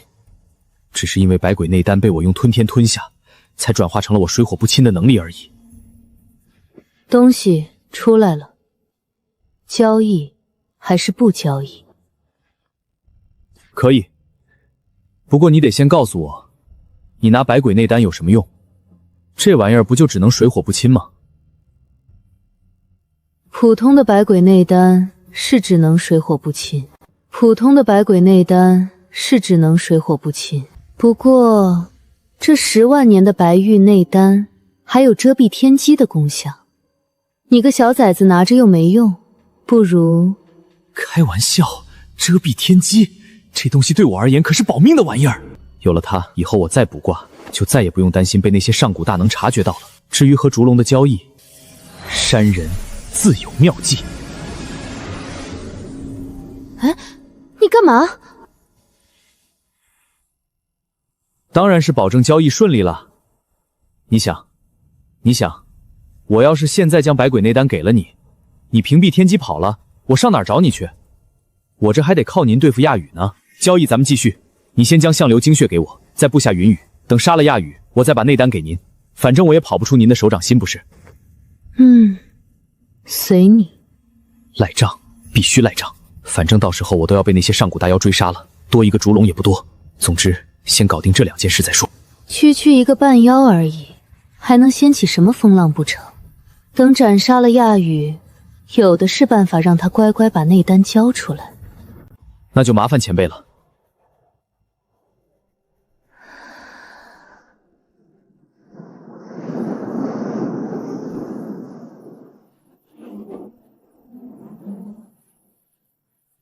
第一件事，搞定。现在整个大厦都被云层覆盖，他们就算想通过卫星窥探，也什么都看不到了。那个前辈，我先前取了50滴精血出来，元气大伤，如今再取也只能再取50滴了，怕是要在3天后才能取出剩下的50滴。没事儿，不就是50滴精血吗？赊了，反正百鬼内丹也还在我这里，未正式交给烛龙前辈。这种情况下，您让我把所有精血都取走，我反而还不好意思了呢。反正再有30滴精血就够我觉醒血脉之力了，剩下的50滴有没有都无所谓。有了是锦上添花，没有我还可以说是相流反悔在先，怎么算都不亏。好人啊，我也是许久未见你这样的好人了。既然如此，烛龙前辈您看，你们商量就是。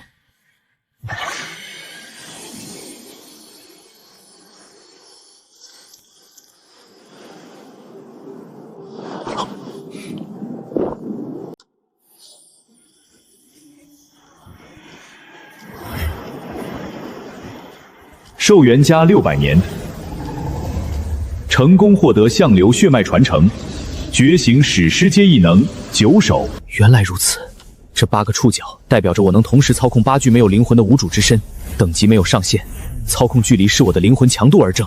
若是只操控1具亚羽尸身，我敢操控着它和其他上古异兽同归于尽，可其他上古异兽敢吗？这下彻底稳了。怪了，你个半妖，就算是有吞云蟒的传承，吃再多的相流精血，也不该获得他的血脉传承啊。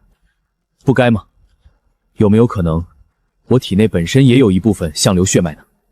三族半妖血脉，偏偏还继承了三族最为罕见的血脉传承。我妖族大事，当真要来了吗？前辈啊，这血脉传承是否有强弱之分？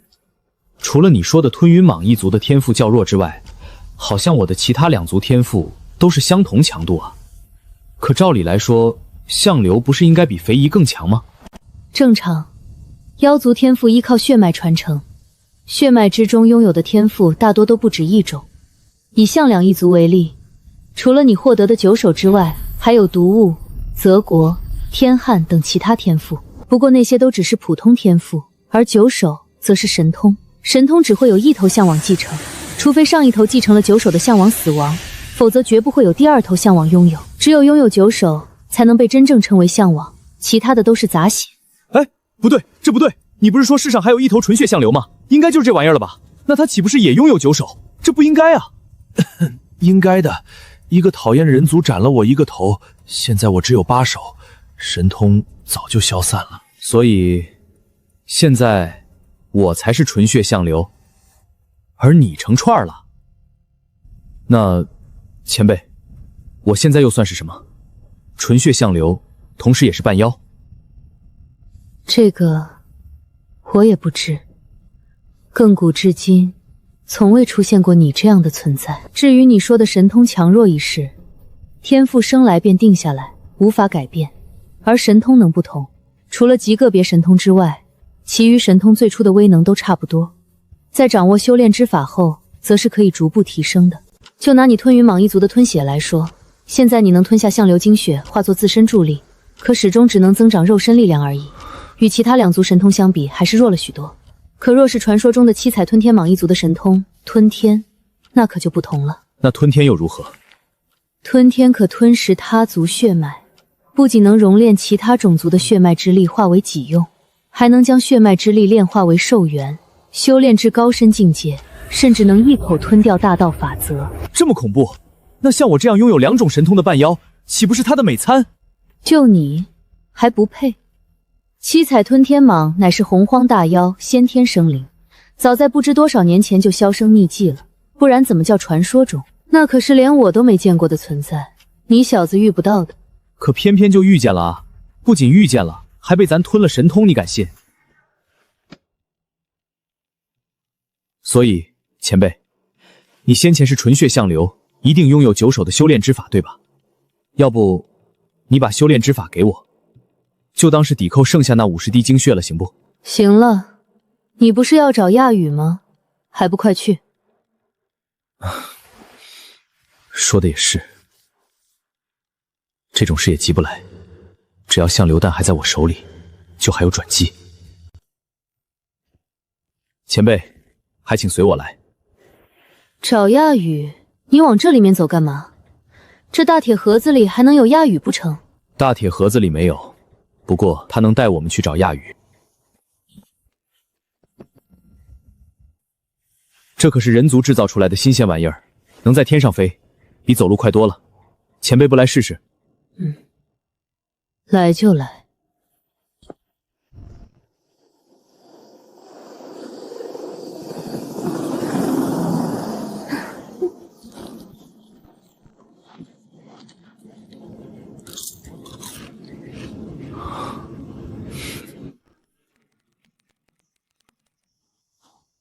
你确定亚宇在这里？这里已经快到大荒边缘了，就算是当初那位要镇压亚宇，也不至于选在这里吧？镇压？前辈，是哪位要镇压亚宇啊？不该问的别问，只要你小子确定亚宇在这里就行。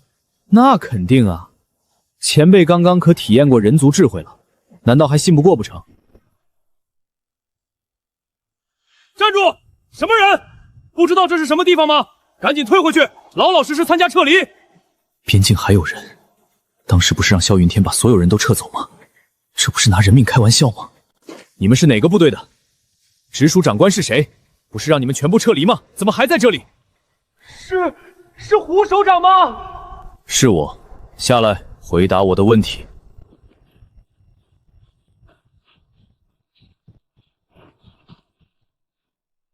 首长好，辛苦了。都是应该的。首长，你也别怪萧将军，我们大部队都已经从边境撤离了，所有人沿着边境线一路往回巡查，周边要是看见还有没撤离的民众，都会一起带上。我们一定会在规定时间内完成撤离的。不过在此之前，我们也一定会坚守岗位，站好最后一班岗。你在这边驻守，知道这附近哪里有山洞吗？山洞，大的小的，在我巡查范围内，一共有364处大小不一的山洞，有些只有半人大小，匍匐前行也进不去；有些则是有3-5米高，深不可测。这么多，算了，大不了找个地方藏着卜一卦，只要不让烛龙看出来就行了。行了，这里也就只有一处地方适合亚羽藏身，跟我来就是。那感情好啊。同志，你立即通知这附近的所有人全部撤离，记住，是全部。上报萧云天，就说是我通知的，快！是。前辈，麻烦您带路了。哼，你说的这人族智慧，看来也不怎么样。好，不怎么样是吧？就你了，到时候东风快递的第一收件人。哎，不对啊，小子，你不是说半妖在人族之中地位极低吗？怎么这人族还对你毕恭毕敬的？你莫不是先前诓骗老夫？对啊，怎么了？犯法啊？哎，老夫何须同你小子一般计较？相流的情绪变化很明显。上一次卜卦中，我获得相流精血的方式是通过烛龙威逼利诱，也从未当着他们的面吞下，所以我从未见过他得知我拥有神通九兽之后的反应。从现在的情况来看，他似乎有机会被拉拢了。烛龙化人，相流心变，这2个变数一出，能改变的事情可太多了。看来在拿到亚羽尸身之后，还得找机会再卜一卦。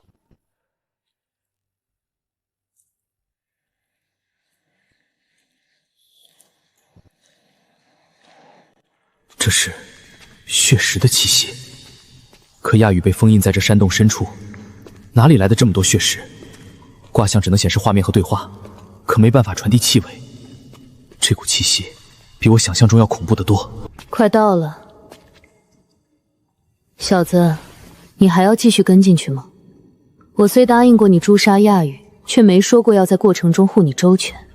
若是你继续往前，生死可就自负了。进。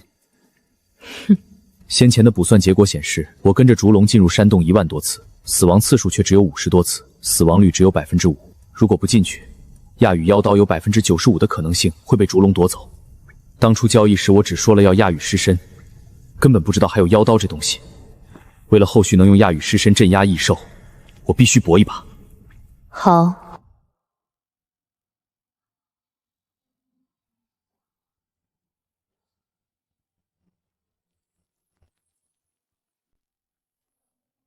走吧，他醒了。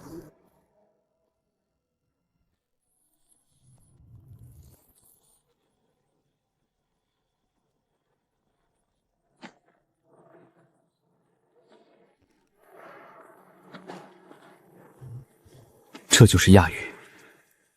冰鸾和相流是被回溯，烛龙是在沉睡，而眼前的亚羽，则是被活生生封印了万载。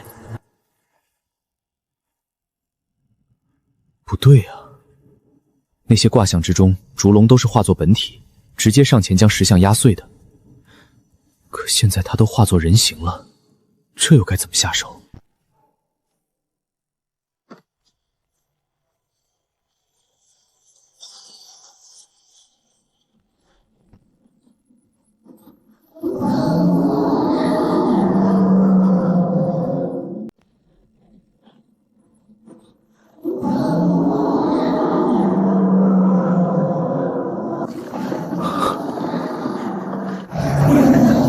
卦象里烛龙本体只用了不到半分钟就绞杀了亚羽，不知道他人形状态下需要多久。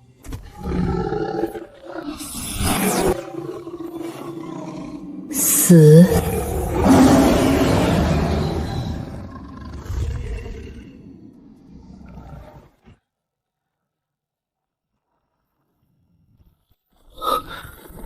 亚宇死了，这未免也太离谱了吧！说好的搏杀呢？说好的上古异兽争斗呢？在先前那些卦象中，从未出现过这一幕。从烛龙化作人形开始，现在所有的事都朝着卦象之外的方向变动了。以他现在展现出来的实力，若是他想对圣城做些什么，我真的能守住吗？愣着作甚？你不是要亚宇尸身吗？还不过来？来了。现在就要吃了吗？看在百鬼内丹的份上，我可以帮你。不过你毕竟只是半妖之躯，就算是有吞血天赋，也无法完全发挥亚宇尸骸的效果。实力的话，最多能提升到黄阶上品吧。黄阶？还上品？咱现在的体质都已经到 S 阶了，好不好？前辈，这黄阶下品是妖族等级。妖族除了修炼神通之外，也以肉身强度为尊，以天地玄黄为4阶，每阶分为上中下3品。共12阶，以你如今的水平，也只不过是黄阶下品而已，刚刚超过凡妖，在半妖之中已实属罕见。可若是你以吞血之能吞下亚宇尸骸，就能一跃达到黄阶上品。若是辅以一部分相流精血，突破玄阶也不是没有可能。原来如此，那前辈您现在的实力是？抱歉，前辈不愿意说也是正常。主要是我看前辈刚才只手就将亚宇镇杀，想着在人族之中宣传一下前辈的强大，看能不能让人族不要负隅顽抗。早些投奔前辈麾下而已，没想到，是我糊涂了，不该多问的。无碍，天地还未重启，我如今也还只是地阶下品而已。史诗是玄阶下品，传说是玄阶中品，那传说之上才是玄阶上品。如今的烛龙竟然已经到了地阶，这还打啥啊？那天地重启之后的前辈，岂不是很快就能重返天阶？能再恢复一个品级就不错了。真龙骸骨也只能助我恢复更快一步而已，想要重返天阶之上，还需要更多机缘。可惜，此时就算是再有一具真龙骸骨，怕是也无法助我回到天阶之上。以前辈实力已经快了一步，那未来自然是会步步都快。到时候，前辈必然是这天地间第一个重返天阶的存在。只是什么？只是这天地重启，各路上古大妖都会苏醒，到时候他们的实力会不会与您相差无几？到时候人族难免会有所顾虑，可能会有所分歧。上古大妖就算复苏，若无机缘，在天地重开之后，也只能从玄阶起步。等他们按部就班恢复到地阶，怕是也过去100年岁月了。至于其他经过回溯的妖族，以相流为例，出世最多也就是个黄阶，之后根据天赋一步步重修，100年能到玄阶，便是天才中的天才了。而你不同。你虽是半妖之躯，却身负2大神通，还有一吞血天赋。只要能抓住这个大势，抓住这个机会，在吞下亚宇之后，再寻奎龙、计蒙、饕餮这般的龙种吞下，说不定能走一遭化龙的路子。哪怕是化作尾龙，也能退掉你这一身半妖之躯。适时越过龙门，说不定还能一步登天，成就天阶。小子，我知你关心人族。可如今天地重启，妖族大兴，人族必然会同远古时的妖族一般，沦为时代炮灰。你若是想保全人族，就只有靠实力这一条路。只要你入我麾下，我赐你10滴精血，保你玄阶之位。之后我再与你寻觅一些上古异种一同吞下，10年之内必破地阶，你便是人王。待到你化作尾龙，越过龙门，成就天阶，也不是不能为人族寻一块栖身之地。就算我将来成了天阶，也最多是把部分人族化为我的私产，让他们在我的领地里苟活而已。这种条件我绝不可能答应。可惜现在想强行吞下他必然失败，只能先稳住他，想办法把亚宇尸身断回圣城再说。多谢前辈抬爱，只是我……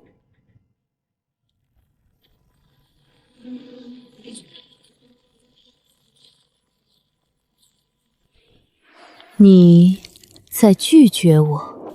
对。小子，你说什么呢？烛龙前辈，他不是这个意思。小子，我知道你心系老夫，你不就是想用老夫跟烛龙前辈讲条件吗？你说就是了啊！不许忤逆烛龙前辈！闭嘴！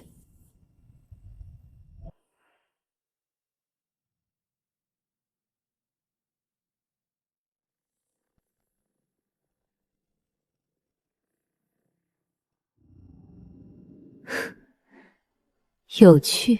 合作结束，小子，我答应你的已经完成，你我两不相欠。至于百鬼妖丹，既然相流精血你还有50滴未取，那天地重启之后，我自会来取。前辈慢走，不送。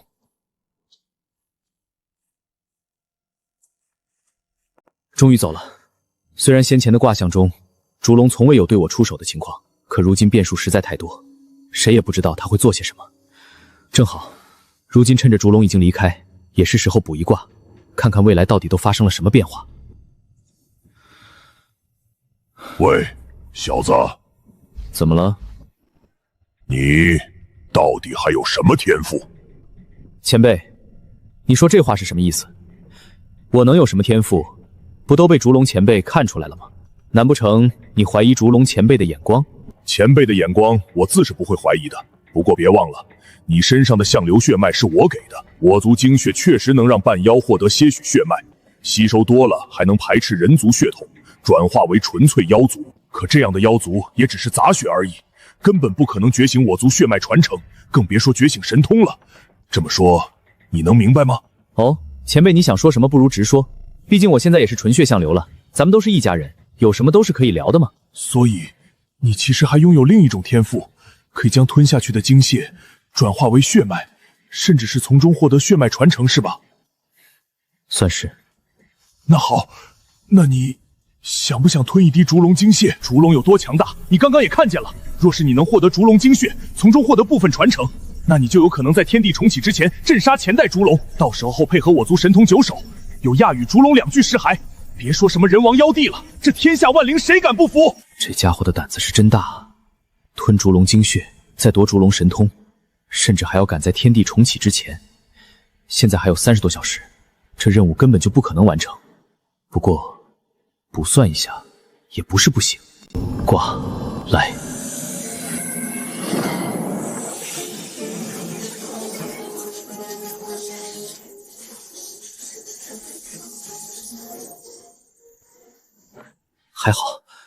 还好先前没答应相流，一听这玩意儿就不靠谱。没有任何一条路是真正安全的。以目前的卦象来看，只要按部就班的，就一定能将370万民众撤离超过98%。至于后面的事，顾不得了。你刚刚说的合作怎么样？你答应了？总得要搞到烛龙精血再说。既然你我要合作，那你是不是也该给些诚意出来？别的不说，那9首的修炼之法，我正要与你说这个。修炼之法，我也不是不能给你，不过你得先朝我立誓。立誓？对，你是半妖，以你如今展现的天赋，未来的成就不可限量。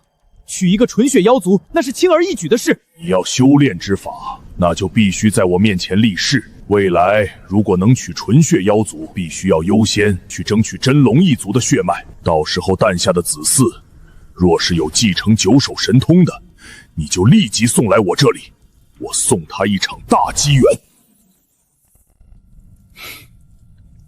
行，我胡幽，如果未来有机会取纯血妖族，那我必然优先争取真龙一族的血脉。到时诞下子嗣，若有继承神通9首之妖，就送至相流处。开玩笑，这誓言对我的微弱力几乎为零。毕竟前面说了，如果只要我自己没有机会取纯血妖族，这誓言不就想通于零吗？行，你来，我传你秘法。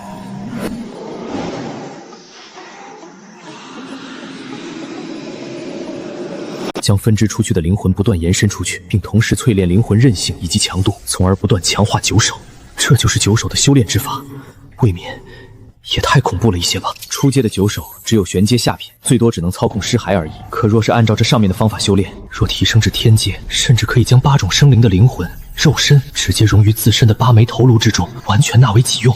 不过，我哪里来的那么多脑袋？如何？领悟了多少？什么叫领悟了多少？就是功法的内容呀。刚才我用先祖之音传你神通修炼之法，可这也是看悟性的，悟性一般的，至少得听10几次才能获得完整的修炼之法。我现在太过虚弱，一天也只能动用1次而已。我得看你听1次能领悟多少，再决定我们之后的计划。唉，我悟性实在是太差了，那是一句都没领悟啊！咱的计划，怕是没办法喽。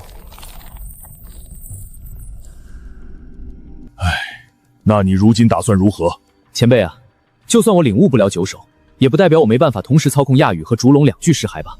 嚯，好大的口气，还同时控制2具尸骸！你要是有本事，你就先给我控一个瞧瞧。好啊，来。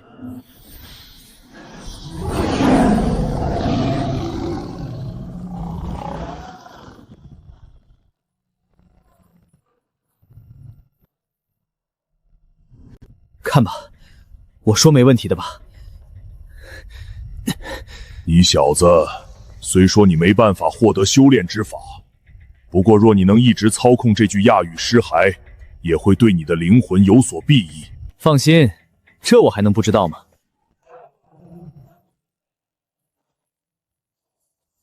前辈，咱走着。走。以我现在的影响力，完全可以调用大量运力来秘密运送亚羽尸骸。甚至可以保证让除了参与运输的人员之外，没有一个民众知晓这件事。可这么做，百害无一利。如今距离撤离开始，已经过去快30小时了，能主动撤离的人差不多都已经撤离了。现在还没撤离的，要么是真正偏远地区还没收到消息的牧民，要么就是完全不相信有这种事情发生的顽固分子。面对这些人，想要让他们心甘情愿地撤离圣城自治区，就只能搞点大动静出来。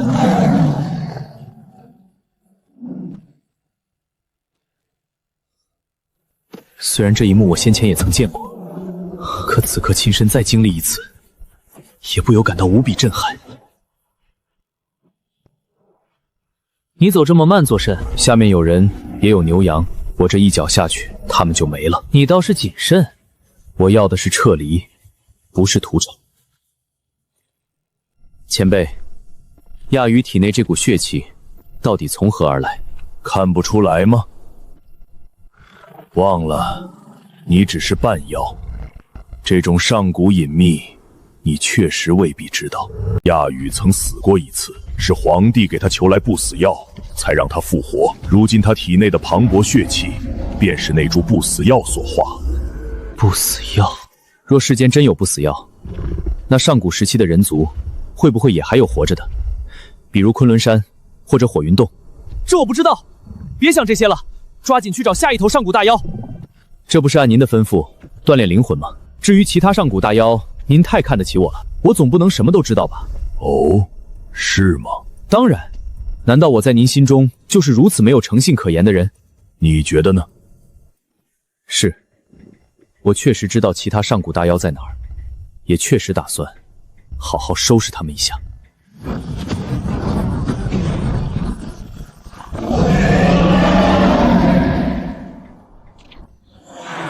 第一轮开胃菜已经备好了，既然知道他们被炸醒后会怎么反应，第二轮前菜也该上桌了。狐妖，边境附近出巨型异兽，高度无法估算，正在朝圣城方向移动。我知道。你知道？我在他头上，是我操控的。你全力撤离民众，完成我交给你的任务就行，其他的都不用管。有件事需要你确认一下，你觉得这个计划可行吗？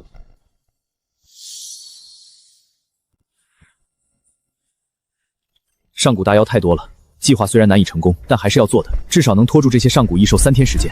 可若是没有，别说3天了，3个小时这些异兽就能从圣城一直杀到玉京。我明白了，你自己要小心，事不可为就马上撤回来，先保全自己。队长，需要支援吗？暂时不用。你那边情况如何？第一批超凡者已形成转化，大部分派往7座火种城市协助城防建设，第二批也开始接触霍斗。幽泉呢？我已经带队清理了一部分异兽，现在已建立观察所，无人机原先天监测。有异常，第一时间通知我。明白。队长，你一定要活着回来。尽量。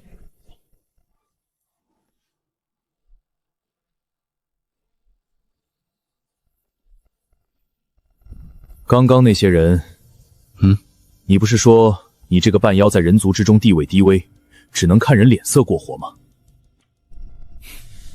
我有说的这么惨吗？你说的比这还惨。前辈，人在外行走，总要适当包装自己。包装？弱一点，别人容易放松警惕。所以你从一开始就在骗我？不能这么说。那该怎么说？我只是没来得及把全部真相告诉你。你嘴里有一句实话吗？有。哪句？我要活下去，也要让尽可能多的人活下去。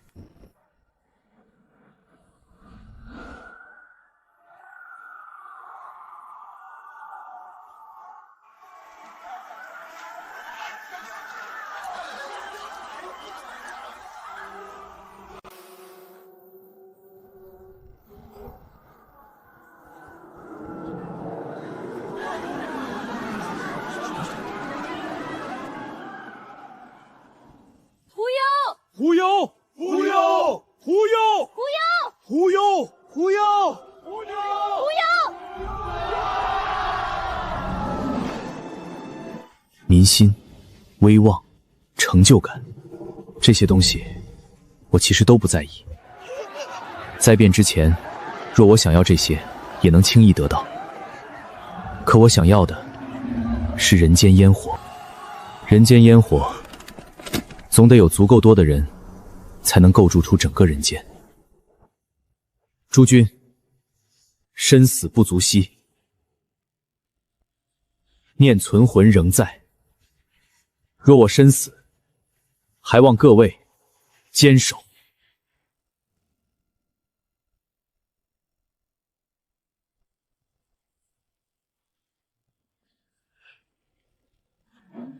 距离灾变降临还有32小时，时间还够，再找一头收益最高的异兽。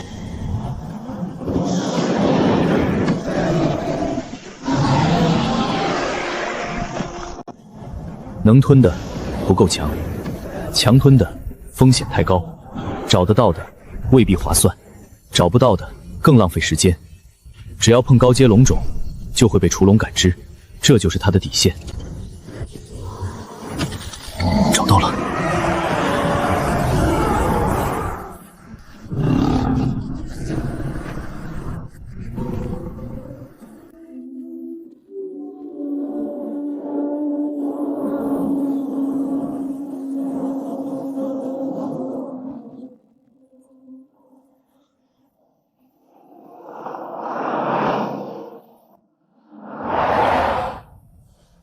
你咋下来了？有事赶紧说，我还忙着办正事呢。其他72个地点目前都还正常，但有一个地方出了点小问题，你自己看。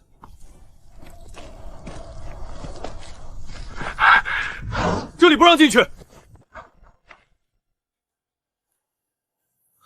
刚才你在直播，这事儿我不好直说，只能亲自来。画面里那个应该是烛龙吧？是他。那里也封着异兽。嗯，能算出是谁吗？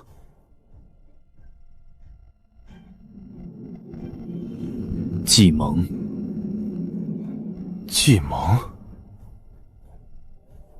卦象里，烛龙会追杀吞下高阶龙种的我，可我没在计谋山洞里看到他的踪迹。现在赶去，他很可能已经离开。现在去那座山洞，要不要准备远程火力盯住他？上面看到亚宇已经很紧张。我还没，你等等！哎，我还没上车呀！喂，领导啊，你也太着急了吧？好歹让我上车再说啊！别闹，听我说。山洞里那位，你们不用管。10分钟后他会离开。他进去做什么？我尽量今天算一次。我现在去另一处封印地。你回原来的地方守着。灾变快降临了，这是我们的一次机会。遇到任何情况都别想着拼命。什么意思？我有让大家活下来的方法。这家伙真不愧是神棍，说话总是云里雾里。唉，无负重30公里急行准备，开始。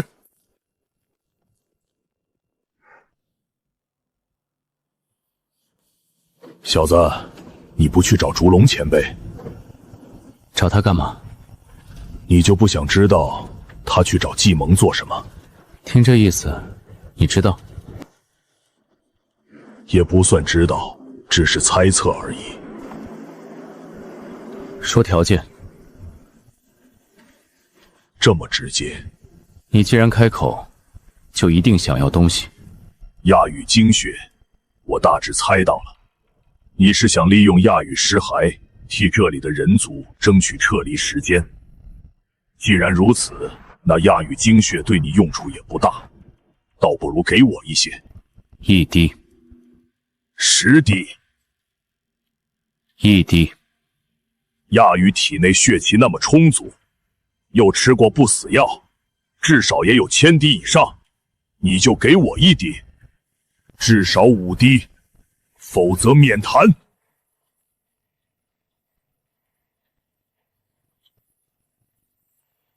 你考虑好了吗？亚羽精血，不是已经免谈了吗？还用考虑？好，好，好，1滴就1滴，你小子可别诓我！好，好，好，1滴就1滴，你小子可别诓我！放心，我最讲诚信。小子，你可知亚羽和季蒙有什么相似之处？都是妖身。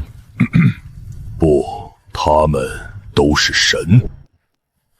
神？亚羽本是上古天神，季蒙本就是司雨天神。这个神，不是后世敕封的神位，更像是上古先民对曾庇护人族者的称谓。他们复苏之后会如何？帮助人族？不对，季蒙不是敌人，他是中立的。小子，你停下来作甚？我问你，季明曾经身为神明，和烛龙去找他有什么关系？这还用问？他是想蛊惑季蒙，还是别有所图？蛊惑季明干嘛？以烛龙前辈现在的实力，还需要季蒙帮忙对付人族？他要的甚至那一份上古时期的司雨神权。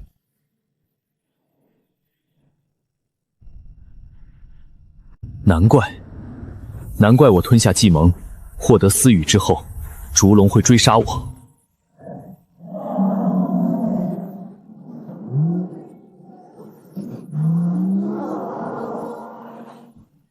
你不去季蒙那里？现在不去，季蒙和烛龙有不可调和的矛盾。那季蒙就是可以合作的潜在伙伴，就算无法合作，也能在对抗烛龙上达成共识。先让萧云天撤掉季蒙附近的爆破布置，剩下的等我再补一卦。怎么样？什么怎么样？这个消息值不值1滴亚羽精血？值10滴。给你1滴。我说了，我最讲诚信。听不懂。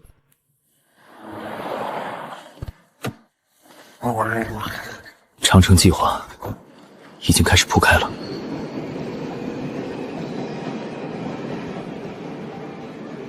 只是吞噬山魈的话，时间够了。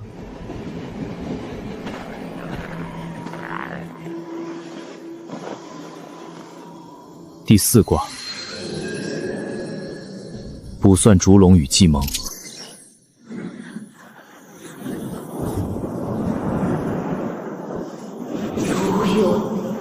烛龙一直想夺季蒙的司雨神权，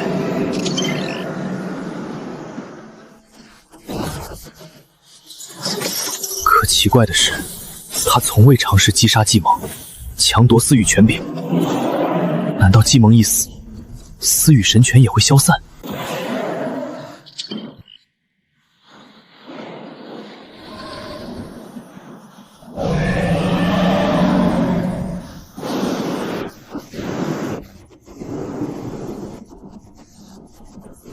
季蒙知道烛龙在看他，他只是站在暴雨与山泽之间观望。烛龙也在等计谋先动。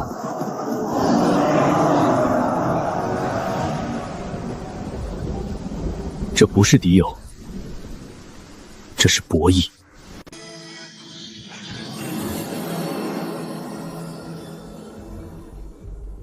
喂，小子，你笑啥呢？怎么每次你这么一笑，我就觉得有谁要倒霉了？怎么会呢？我是为别人高兴。你这话说的不吉利，罚你倒霉。给我一滴精血。第5卦卜算山魈。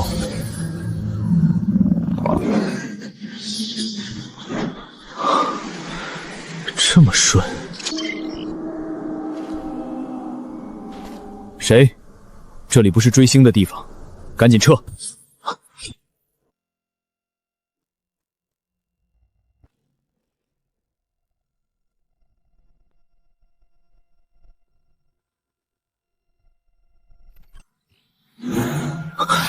这什么鬼？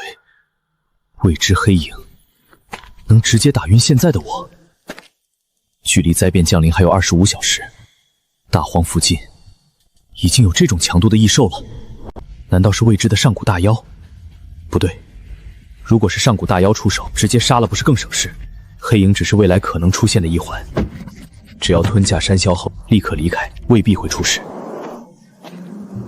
小子，你老实告诉我，你到底身负多少神通天赋？不是就3种吗？怎么这么问？你小子就是不老实。这段时间我见你入定数次，每次醒来都有所收获，而且你还不敢在烛龙面前使用，这明显有所忌惮。这若不是某族天赋神通，我把自己打成蛋花汤给你吃。哎，这可是你说的，入定吗？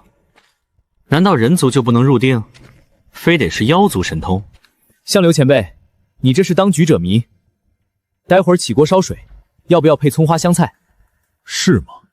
那你现在立誓，说你只有3种神通天赋，若有其他，天打五雷轰。我，小子，别怪我没提醒你。天地还没重启的时候发誓也就算了，可如今天地即将重启，这种事是真会应验的。哎，你怎么不说话了？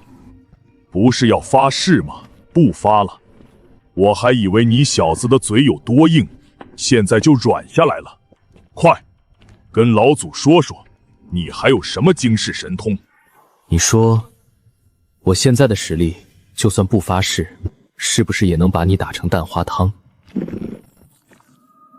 毕竟，你对我来说也没什么利用价值了。哎，前辈，你怎么不说话了？生性不爱说话吗？来嘛，探讨一下厨艺。人族有种植物叫番茄，它跟蛋花汤最配了。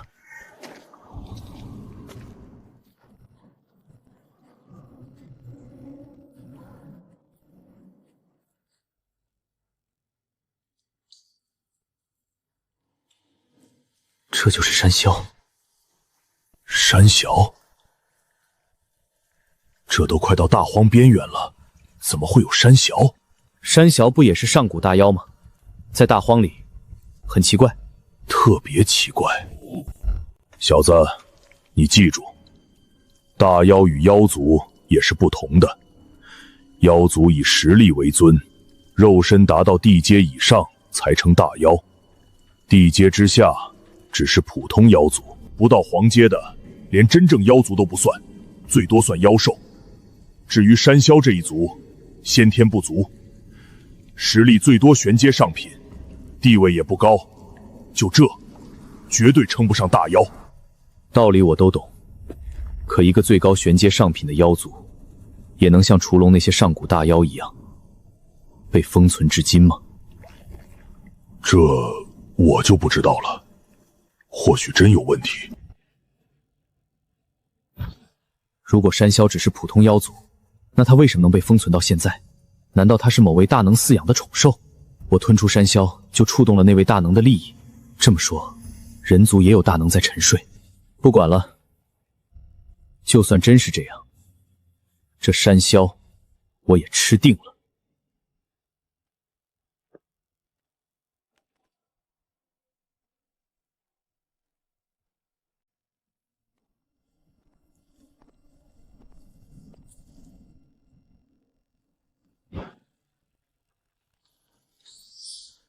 普通石头早该裂了，这封印没那么好碰。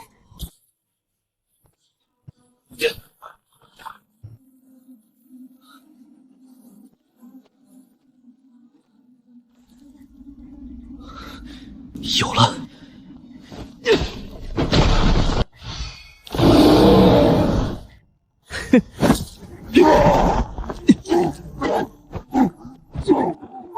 费这么大功夫，你还敢呲牙？行，手打山魈丸。真正的大妖可没这么容易吞，正好拿它练手。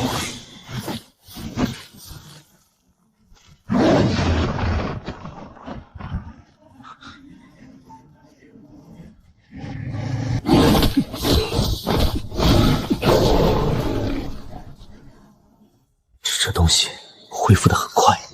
差不多了。还有什么招？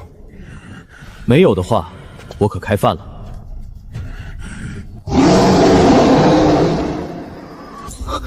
幻觉，幻觉，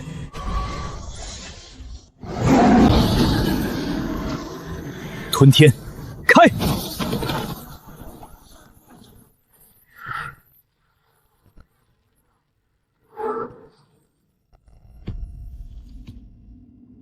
成功吞食上古异兽山魈，肉身强度获得部分提升，灵魂强度获得部分提升，获得异能幻象，可将自身伪装成见过的任何一个生灵，并获得其外貌、体型、声音等特性，持续时间视灵魂强度而定，无法掩盖自身的灵魂波动。寿元加500年。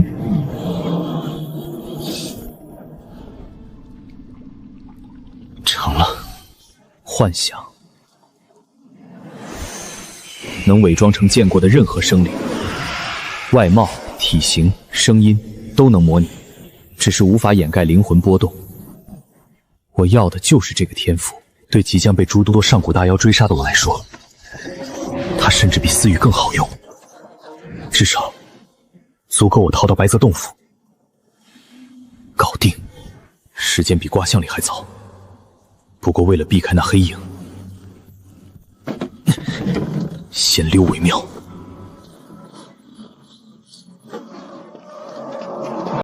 哎，你这么急干嘛？刚才打山魈不是还挺享受吗？你懂啥？先前罚你那滴金血，什么时候拿出来？我可去你的吧！停！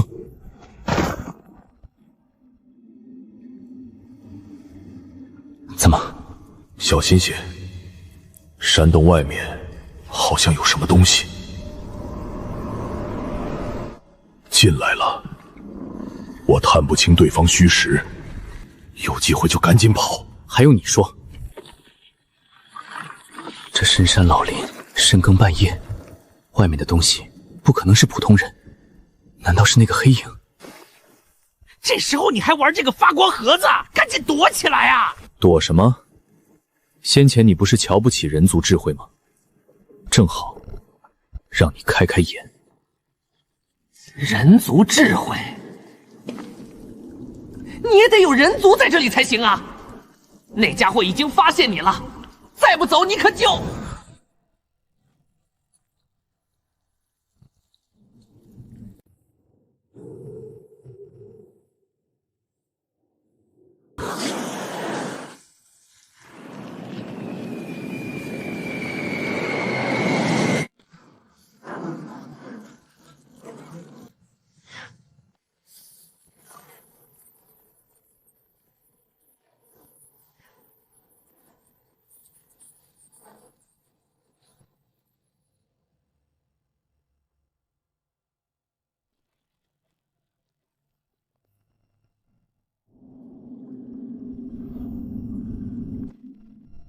感觉如何？你老实告诉我，这是不是你的又一个天赋神通？都说了，这是人族智慧结晶，你咋就不明白呢？黑影不见了，现在最重要的，先溜。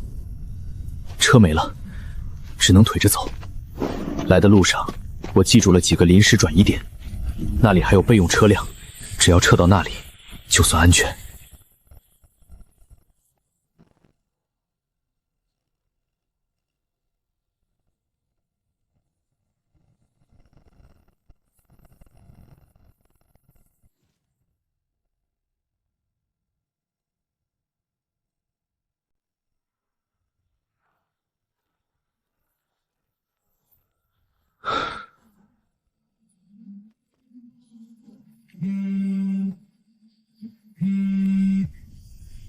喂，老易，刚刚怎么了？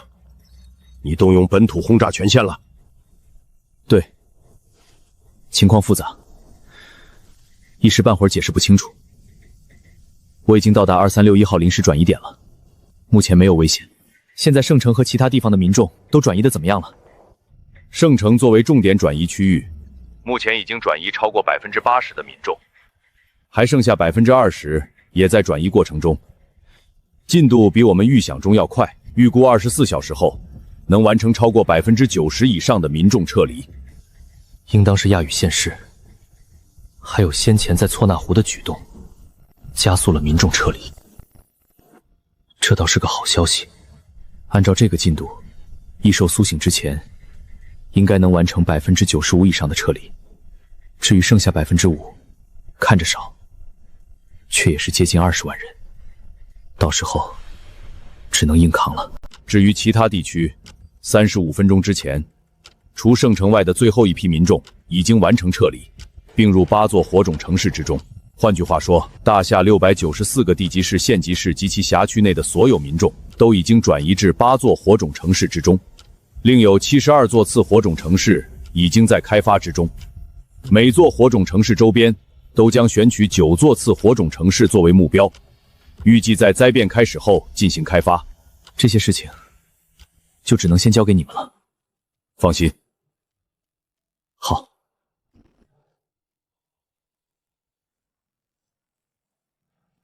民众基本撤走了，就连偏远山区的牧民也已经乘上专机，朝火种城市转移。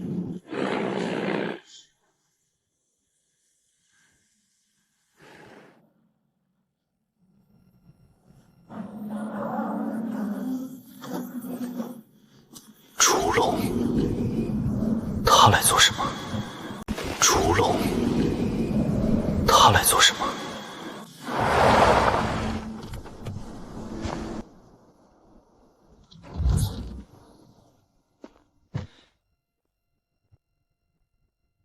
烛龙前辈，您这来了怎么也不跟我说一声，我也好接待接待您啊。想吃薯条、汉堡还是红烧肘子？我立马让他们空投过来。不，那就都来一套。没问题。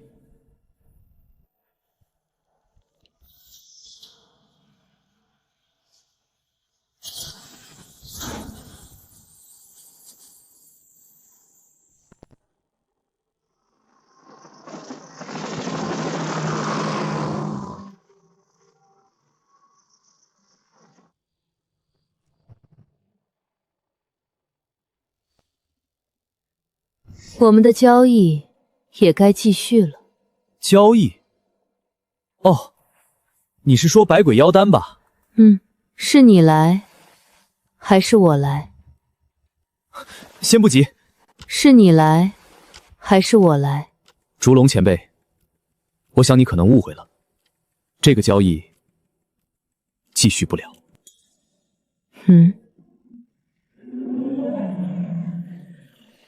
事情是这样的，我与相流前辈经过商讨，他选择将那些精血赠送给我，也不再需要您的烛龙精血，所以这场交易就此作罢。而您布置的那些云雨，您可以提出其他合理条件，我会尽量满足。现在距离灾变降临还有18小时，距离异兽复苏还有30小时。这个时间，这种情况，已经不再需要我去维持表面和谐了。我要让他认识到一件事：此时此刻，我至少是站在与他同等的位置上交流，而不是无条件顺从。你知道你拒绝了什么吗？知道。若是烛龙现在离开，大家万事大吉；若是他不走，那就要变成2头上古大妖互相搏杀。当然，烛龙必然不会选后者。18小时，若是真在这次搏杀中受伤，他就要拖着伤躯去面对计盟。为了一颗百鬼妖丹，还不至于做到如此地步。我知道你想做什么，不就是想护住大荒之中的民众吗？我可以帮你，至少让他们撤到昆仑山之后，也算是保住性命了。不过条件是……你不用跟我讲条件。为什么撤到昆仑山之后，就算是保住性命？这种话不能问。万一楚龙恼羞成怒，不与我相争，转头用其他还未撤离的民众威胁，那我到时候就被架住了。以防万一，一点口子都不能给。大不了之后用一次卜卦机会。好，既然这是你的决定，可以，我给过你机会了。既然你不愿意珍惜，那你最好是祈祷天地重启之后，你能打开你肩上那棺椁。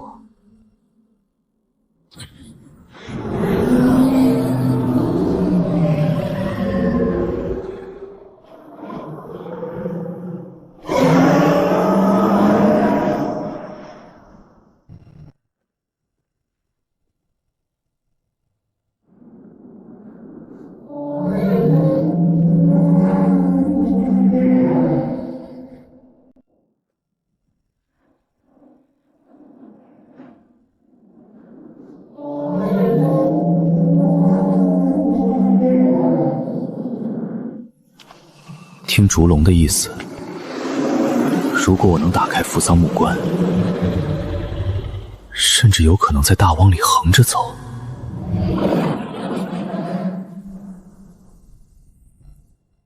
这里面到底装着什么东西，竟然能让烛龙说出那样一番话来？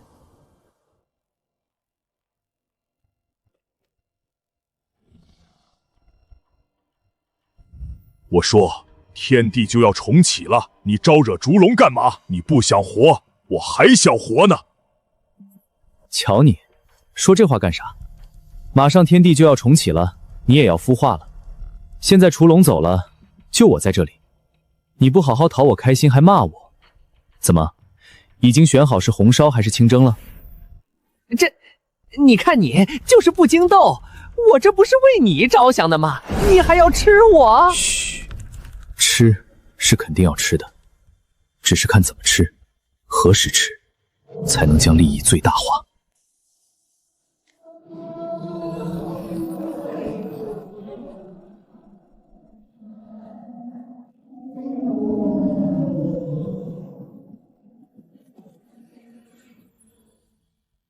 现在只需要做好一件事，盯着圣城，距离灾变还有17小时。抛开那些即将苏醒的上古大妖们不谈，圣城周边已经开始出现大规模的普通异兽。这些异兽都是从藏獒、牦牛等生物异化而来，凶残程度不言而喻。只是现在大部分民众都已经完成撤离，否则光是来回救人都不知道要耗费多少人力物力。如今的他们都还处于初期阶段，在发现正常生物和其他异兽的第一时间，都会陷入狂躁之中。这种情况至少还会持续超过24小时，到时候才是真正棘手。我说小子，天地即将重启，你该不会真打算就在这里等着吧？不然呢？现在已经过了吞噬其他上古大妖的最佳时机，一些大妖不敢吞，一些大妖没必要吞，与其浪费时间奔走，不如好好休息一下，养足精神，应对天地重启之后的情况。之后面对那诸多大妖，不知道还有没有时间睡觉。行了，我先睡会儿，要是有什么情况，记得叫醒我哦。我叫你？我是你的什么奴人不成？休息，现在还不是时候。做出这副样子，只是为了麻痹相流。接下来这一卦，不算扶桑木棺。接下来这一卦，不算扶桑木棺。先前我一直觉得这木棺打不打开都一样，反正最后都要被追杀到白泽洞府里去，浪费卜卦次数在他身上，确实没必要。可现在，大夏已经做好了完全防护，我只需要确保自己和其他人在灾变来临后安全离开圣城。那这扶桑木棺就很重要了。挂旗。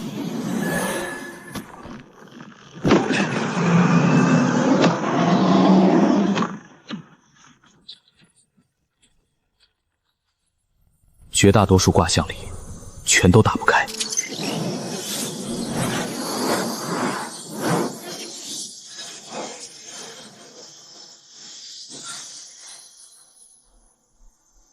只有这一幅开了。肉身强度玄阶下品，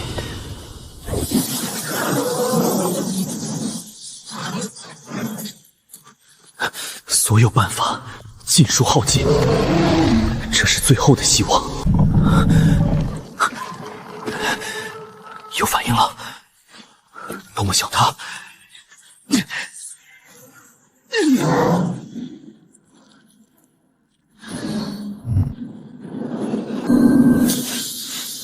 卦象凶，以心血为忌，开启扶桑木棺，死。卦象凶，以心血为忌，开启扶桑木棺，死。以心血为忌才能开启，那这玩意儿有啥用？打开是死，不开也是死，合着就是个吉祥物呗。这玩意儿还不如相流嘛，至少相流还能让我临死前饱餐一顿，不是？小子，你是不是在想一些很失礼的事？心血为忌，如果用一个人的心血，那确实是死了才能打开。可如果是74个人的心血呢？又或者直接联系老易，让他找一批志愿者，每人一滴，都能汇聚出大量心血。只是不知道这心血是不是只能由我一个人献祭？喂，队长吗？清晨，怎么是你？老易呢？易部长现在有点忙，他把电话留给我了，说是务必满足你的所有要求。那感情好，找一批志愿者。我需要与一个成年男性人体含血量等同的心血，记住，是心血，越快越好。收到。现如今的情况，能以最快速度满足队长的一切条件，就是我能提供的最大帮助。不过，听队长的语气如此郑重，是不是需要一个专业素质过硬的人去押送这批血液呢？除了我之外，好像也找不到更合适的人选了哎。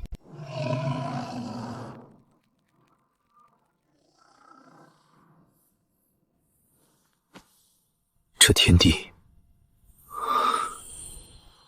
好像已经开始发生变化了。先前的亚语像一辆生锈多年的老爷车，必须无比专注，小心翼翼，才能让它稍微活动一下。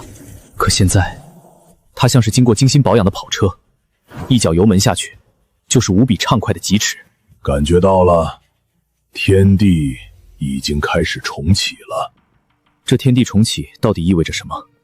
灵气复苏，还是别的什么东西？灵气？什么玩意儿？还有，我为什么要回答你？你不是要吃蛋花汤吗？有本事就别问我呀。说得对，我是没本事找答案。不过，你猜我有没有本事让你提前孵化呀？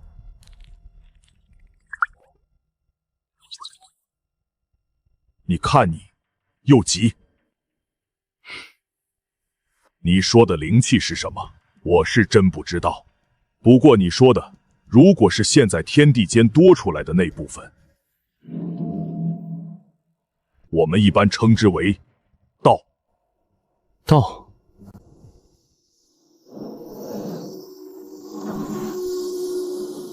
道可道，非常道。他说的道，该不会就是这个吧？天地未重启之前，处于一片混沌之中，万千大道尽数隐匿。只要是修道的存在，不管是人是妖，都用各自的方法躲避混沌，或是沉睡，或是封禁，亦或是像我们在大能帮助下回溯成如今状态的存在。我们的目的都是为了规避混沌，以免自身大道也陷入混沌之中，从而消亡。等等，你是说，也有人用相同的方法躲避混沌？当然，不过你也知道，人族肉身羸弱，千万年岁月过去，就算是用了各种方法躲避混沌，却也不一定还活着。从这些天的卦象来看，灾变降临之后，我从未见过所谓的人族修士出现，他们或许早就在漫长岁月中化作枯骨了。至于你说的天地重启意味着什么，你应该也体会到了吧？不管是你掌握的天赋，亦或是神通，都在大道之中。大道出现之前，我们都是混沌中漂泊的浮萍，无依无靠，一不小心就会迷失其中，变得跟下面那些没有脑子的东西一样。那就需要用修炼之法做竹竿，一步步逆流而上，到达彼岸。这么说，我大概明白了。这大道说白了，其实跟我理解的灵气没有本质区别，只是它不用靠什么灵根吸收，而是需要用其他方法。妖族的方法是通过血脉传承神通，以修炼之法在混沌之中争渡，最终到达相柳所说的彼岸。至于人族修道者如何修炼，我现在还不知道。按照相柳的说法，天地已经开始复苏，部分大道已经从混沌之中浮现，也就是说，那些上古大妖已经开始在重修大道了。引爆时间可以提前了。行动。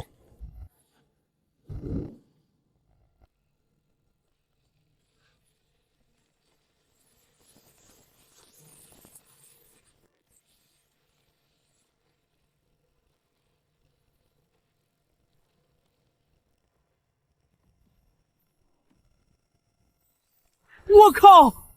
小子，你别告诉我这事儿也是你做的！成功了。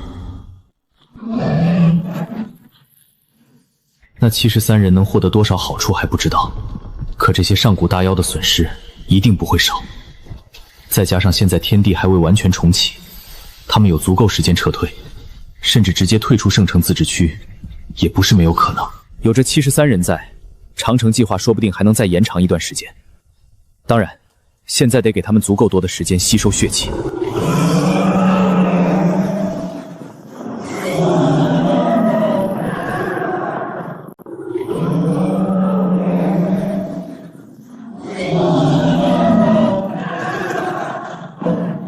这家伙，那些庞大血气，对他来说或许没什么效果，可对他麾下那些异兽来说，那可是大补之物。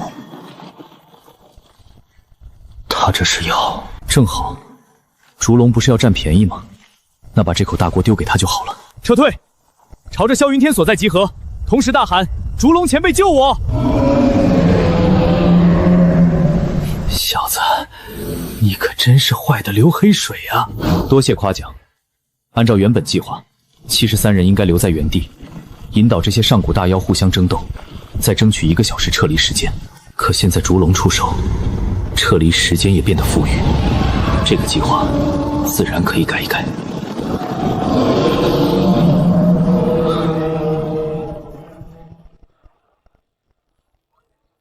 李晨山，你规划的路线被封锁了，立即放弃原有路线，先回圣城。张苏，绕路，先去找石韦伊里会合，加大毒用。萧云婉，你在干什么？赶紧走啊！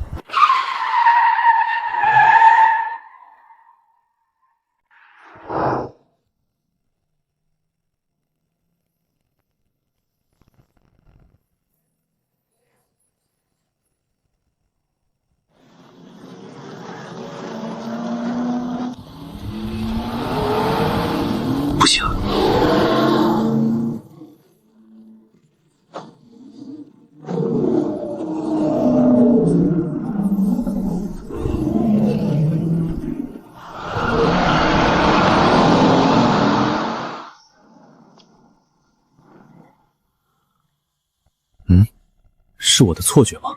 这具尸骸为什么感觉比先前更强了些？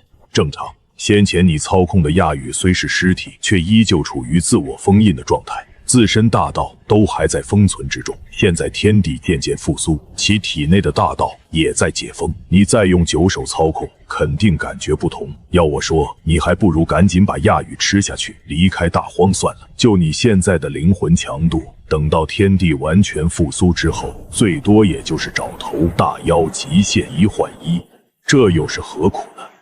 你不懂。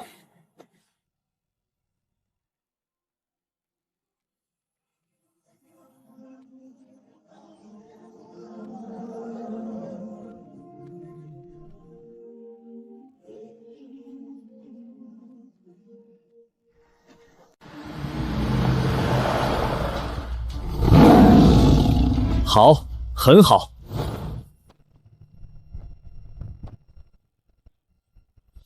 所有人，立即收拾收拾，赶往最近的转移点，准备撤退。撤退？圣城自治区的民众撤完了？还有9%左右，距离灾变降临还有9个小时，完全可以完成撤离。这句话是假的。为保证其他民众生命安全，6小时前所有列车停运，3小时后所有航班停飞。剩下的33万人根本不可能在这6个小时内完成撤离，他们只能开车驶离圣城自治区，不然我也不至于在这里守着了。直接把亚羽尸骸往长城计划的边界一挪不就好了？可现在想让萧云天他们撤离，只能用这种方法。好，所有人上车，开始撤离。我和胡由同志断后。不用，我一人断后即可，你别在这儿碍手碍脚的。我碍手碍脚？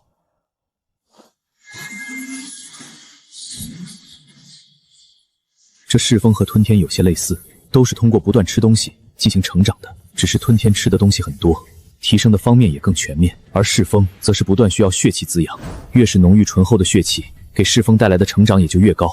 这也是我认为萧云天是长城计划中最关键的一环，以战养战，不管是死去的异兽，亦或是牺牲的超凡者，都能成为噬风的养分。可现在这玩意儿还是弱了些。时间还早，要不比划比划，谁赢了听谁的。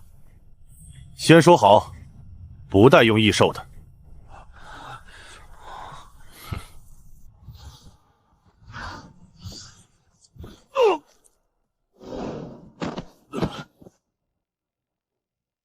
带着你哥走，等快出圣城自治区的时候再给他治伤。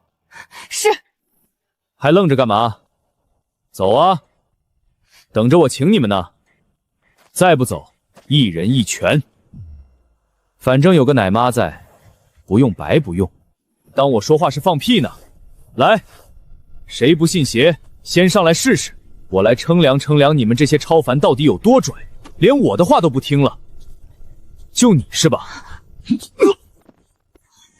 好好好，都想试试自己的本事是吧？且不说这些人只是才正式解锁自己的超凡之力，就算们已经完美掌握超凡之力，也不可能是现如今我的对手。队长，你知道我们不是这个意思，我们也知道你是什么想法，不过让我们看着你一个人留在这里，我们做不到。做不到也得做。你看看这些家伙，就算是留下来又能做什么？麻溜的给我滚回去，自然有用得上你们的地方。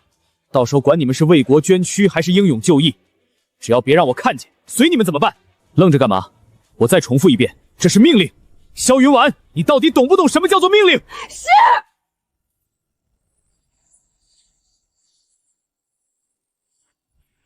这段时间以来，他已经从一个出来旅游、有些小脾气的女大学生，转变成了一名真正的战士。不管是帮着老乡驱逐异兽，还是埋下几倍自己体重的炸药，亦或是在冰川之下蹲守，这些磨砺足以让他认知到人生的意义所在。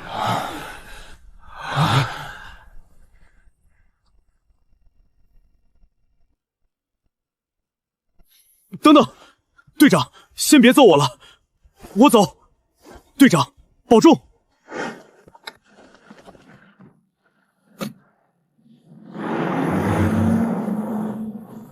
这些家伙真是一个比一个不听话。到时候回去了，找借口揍他们一顿。此时距离灾变降临还有8个小时，距离异兽苏醒还有20小时。别说8小时了，就算是他们开车全速行驶，也难以在20个小时内驶出高原地区。按照正常速度，想从圣城驶出高原地区，至少需要31时的车程，再加上8小时后天灾降临，异兽出没，这个时间只会更长。也就是说，我至少也要为这群家伙争取35小时以上的时间。难哦，说好送雪过来呢，这都过去多久了，咋还没到呢？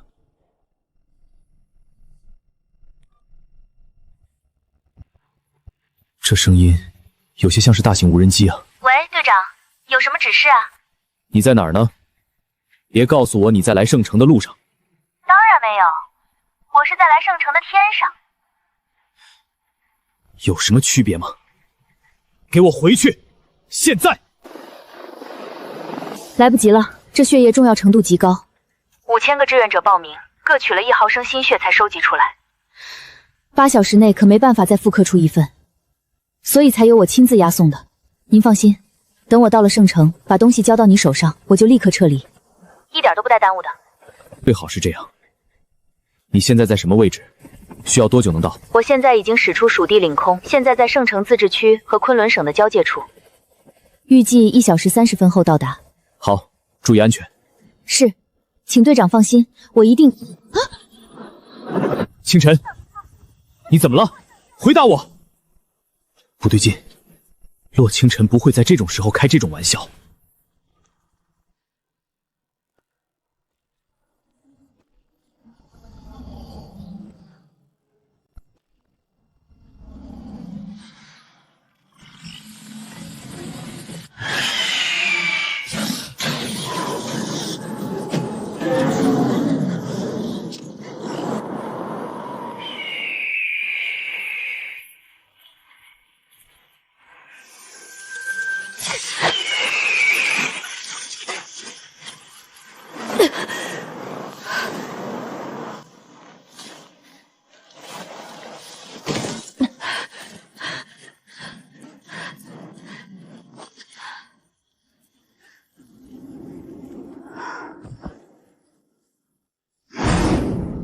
这黑影像极了当时吞噬山魈时偶遇的黑影，那家伙该不会是想将洛清晨也给囚禁起来吧？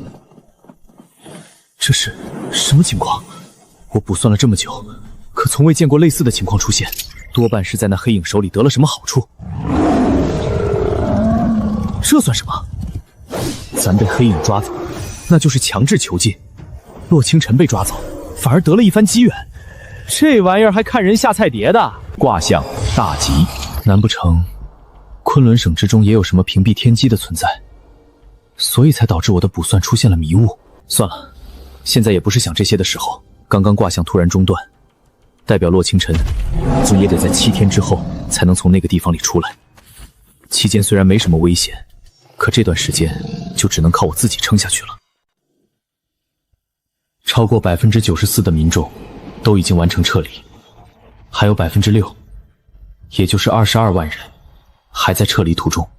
异化已经开始，这沿途路上不知道有多少异兽，全都盯着那不断移动的铁罐子。先前撤离出去的士兵已经在沿途组成护卫小组，以主要国道为主干，在沿途设防，只要发现有异兽靠近，就立即发动攻击，直到最后一辆车驶离相应道路，士兵们才会开始撤离。按照这个速度，等最后一队士兵完成撤离任务，至少也得等到30小时后去了。可现在距离灾变降临还有3个小时，距离异兽苏醒还有15小时。不用想，这必然是烛龙的命令。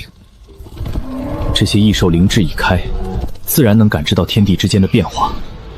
可现在就围上来，除了是他的决定之外，我想不到第二种可能。他多半还是想让我知难而退，将百鬼妖丹交出去。不过，他还是想太多了。哼，这些吸收了血液的异兽，现在亲自送上门来，那我自然没有拒绝的道理。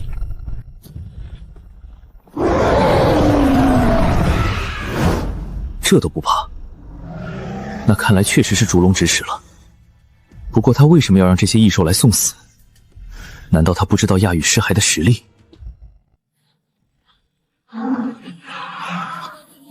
寿元增加800年，肉身强度提升至黄阶中品。这亚羽体内的气血果然不同凡响。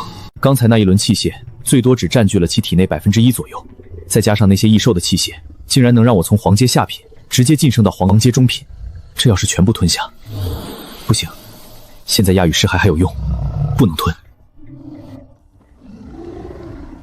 不对，以烛龙的性子，明明都发现这些异兽对我而言跟送外卖没什么区别，为什么还要再次组织进攻？除非他的目的并不是想让我知难而退，而是栽赃。我看过诸多卦象，这些异兽对于烛龙来说其实并不重要。对于烛龙来说，这群野兽完全就是可有可无，有好处可以撒点下去。可若是这些异兽会影响到他，那他也会毫不犹豫地将其舍弃。就比如几个小时前我的嫁祸，可现在他把这些异兽全都派到我这里，这些异兽不就成了我狐幽的移动运血站了吗？好手段啊！可面对这些送过来的异兽，我也要不犹豫地收下，说不定还能让我在诸多大妖的围攻下多坚持一会儿，吃就完事儿了。3个小时，这些异兽前仆后继，一个接着一个来送死，送了整整3个小时，我的肉身强度也从黄阶中品一步步吃到了黄阶中品巅峰，距离黄阶上品也就只有一步之遥。只要我想，哪怕再吃下一滴象鲁精血，都能直接突破到黄阶上品。只是此时已经来不及了。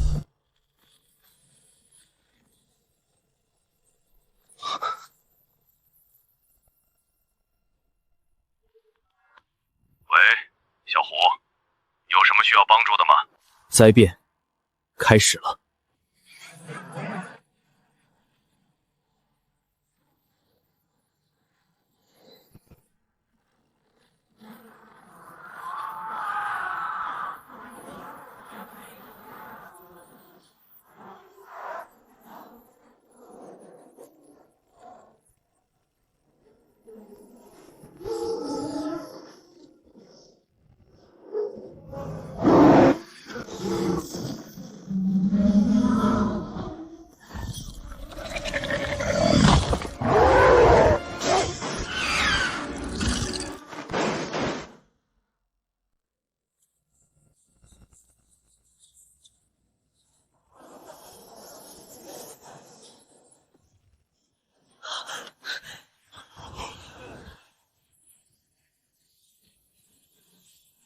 这么做有2个原因，一是为了让全大夏民众认识到，外面的世界到底在发生什么，只有团结一致，才有更多人能在灾变中活下去。至于第2个原因，大夏想造神，天灾灭世，若只是靠各自心中的信念，确实很难活下来。可若是有一尊神明住在人心中，只要这尊神明不死，众人心中就始终有活下去的希望。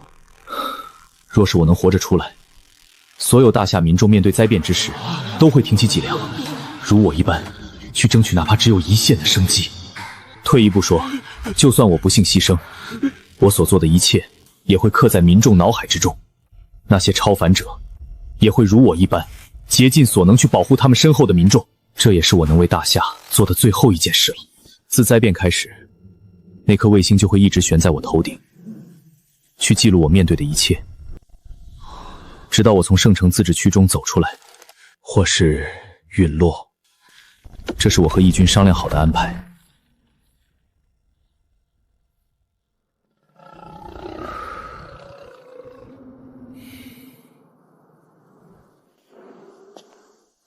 诸君且看，如今天地刚刚重启，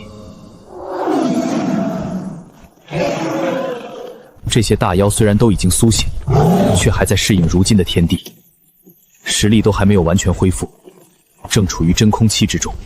而我如今已经完全适应了此时的天地，九手越发好用，亚羽尸骸也无惧现在的那些大妖。正好趁着这个时间，能杀多少是多少，也能起到震慑其他大妖的作用。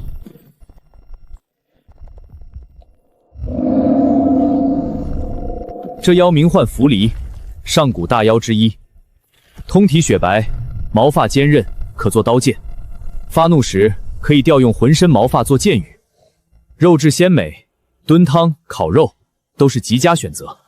大夏人就是这样，看见什么新物种，第一时间想的总是能不能吃，有没有毒，有毒的话要怎么处理才能吃。大胆！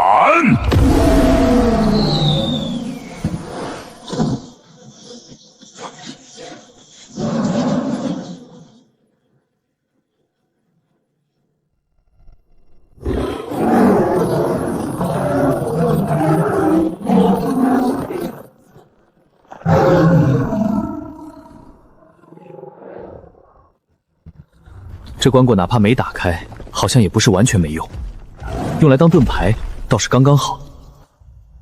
符离这一身气血，现在吃了太浪费，先留着，撑不住的时候再用。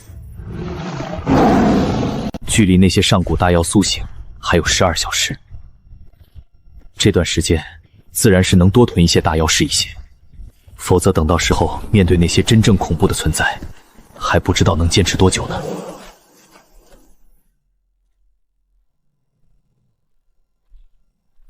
家人们，收获福利一头，到时候等我回去，我给各位家人们尝尝鲜，就当是送福利啦。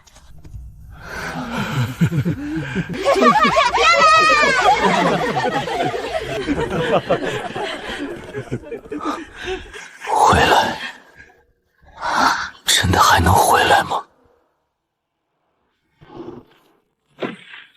能杀的先杀，能囤的先囤。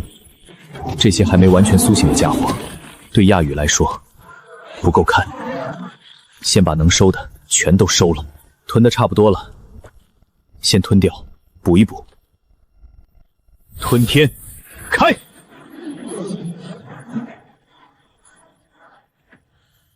肉身强度总算提到黄阶上品了。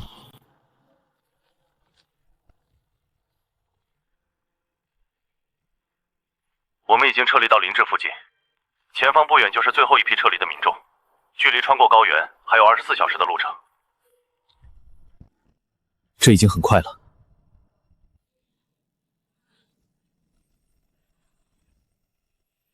毕竟想要完成安全撤离，就必须穿越整个圣城自治区，翻过高原，一直到火种城市之一的蜀都，才算是真正完成撤离。如果只是从圣城自治区撤出去，那倒是好说，可那样也算不上真正的安全。龙吟，那个方向是饕餮。作为真龙种之一，其肉身强大不言而喻，再加上其拥有的神通优势，自然也就成为了第一批完全苏醒的上古大妖。完了完了，这家伙怎么也在大荒？按原本计划，我该在天地重启之时就直接破壳而出完成孵化，可他得罪了烛龙，又准备用亚羽尸骸去镇压其他大妖，我就怕一孵化直接被当成他的同盟，所以才一直维持蛋形。谁知道维持蛋形好像也不安全啊！小子，那可是饕餮，他要是盯上了你，不，他一定会盯上你身下的雅木尸骸！赶紧放弃尸骸，带我先溜，不然咱们就只能胃里相见了。放心，咱们怎么都不可能在胃里相见。你莫非还有什么手段不成？快跟我说说，我帮你分析分析。若是能打，你分我10滴饕餮精血，助我成就尾龙，我认你为主，也不是不行啊。手段没有，不过方法倒是有一个。若是我发现不敌，自然第一时间把你给吞了。到时候你在我的胃里，不管我被谁吃，咱也不可能胃里相见吧。挖吧就挖吧就溜吧。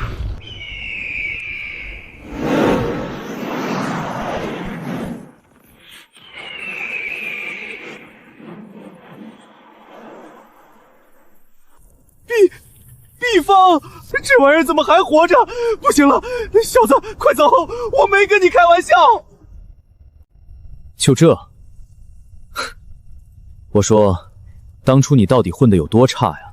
怎么出来一个你怕一个？能不怕吗？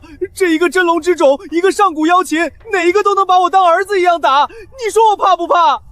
瞎说，我不也一样能把你当儿子打？怎么没见你怕我呢？爹，亲爹，让我走，让我走，带我走！只要能离开这里，你想让我怎么叫你都行。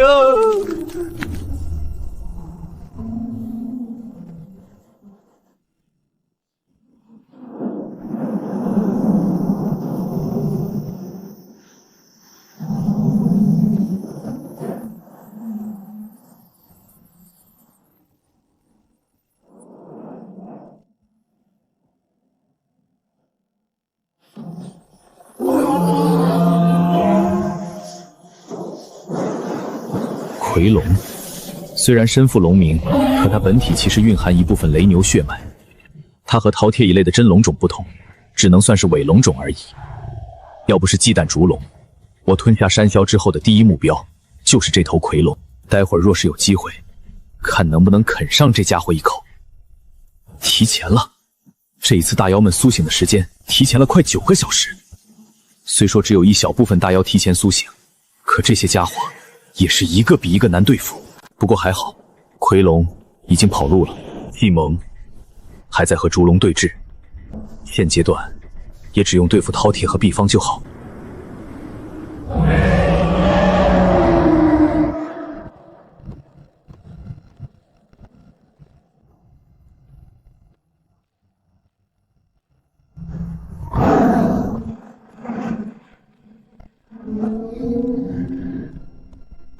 疯子，你就是个疯子！这都什么时候了，要跑能不能跑快一点？安啦，你已经是个成熟的蛋了，不要一惊一乍的。我成熟你。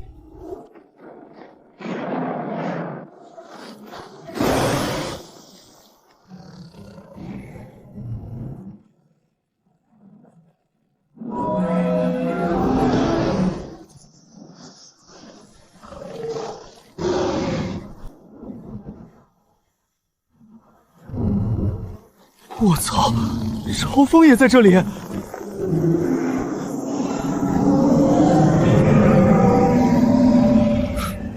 什么朝风？我在先前那些卦象之中，已经将这片高原区域内的大妖都探查的差不多了，自然知道什么地方下面藏着什么大妖。朝风自然也不例外。我之所以操控亚鱼踩过冰川，就是因为在先前的诸多卦象之中，只要朝风出现，饕餮就会在第一时间退避。虽说我也不知道原因为何，可这种现成的公式直接套就完事儿了。你不知道，我还以为你是故意激醒朝风的呢。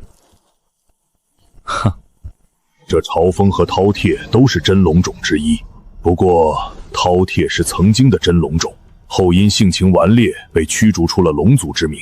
而朝风则是在饕餮之后出现的新真龙种，位列真龙9子之一。若论实力，饕餮和朝风相差无几，可偏偏朝风有一个真龙9子的位格，饕餮就只能被朝风压制。哦，这真龙种还有哪些？除了真龙9子之外，不会就只有饕餮吧？现在是聊这个时候吗？你停下来做甚？赶紧跑啊！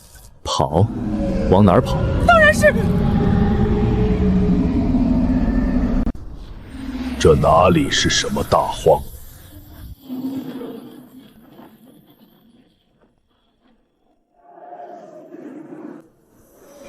说这里是另外一座妖族天庭，也不为过。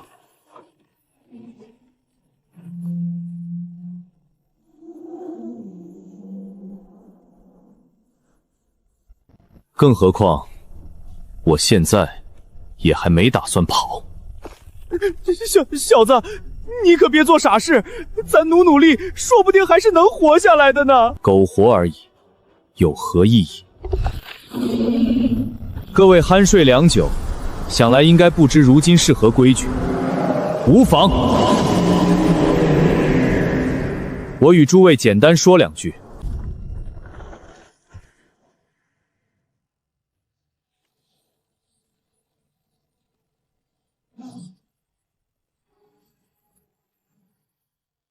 越此陷者，死！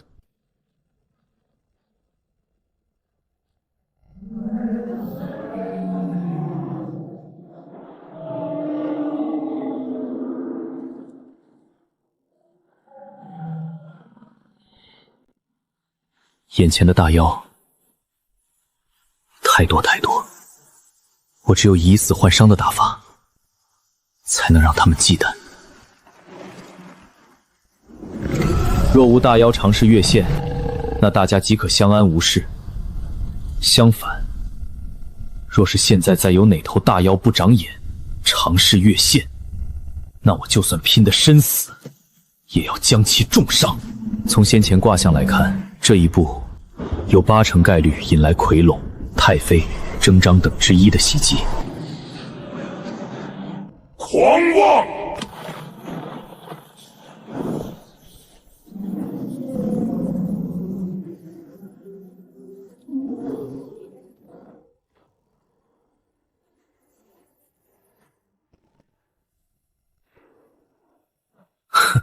且不说我先前在卦象中就有见过这一幕，就算没见过，我也知道这奎龙打的什么主意。想要压羽器械，他还不够格。单论肉身强度，我确实比不上奎龙，可若是比头硬，这奎龙的头还能硬得过咱的扶桑木棺不成？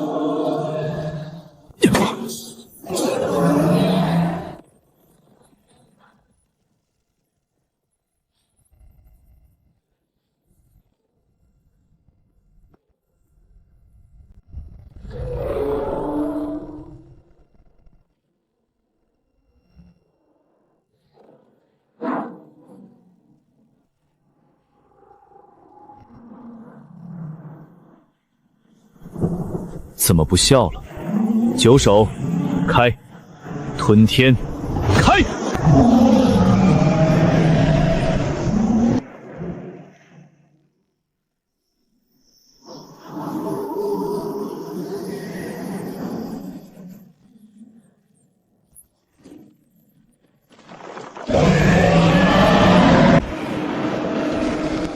小子，你这是九手？倒也不算是，九熟能控制8具尸躯，现在的我最多也就是控制2、3具而已。啊不，只有2具。你们可千万别怕哦。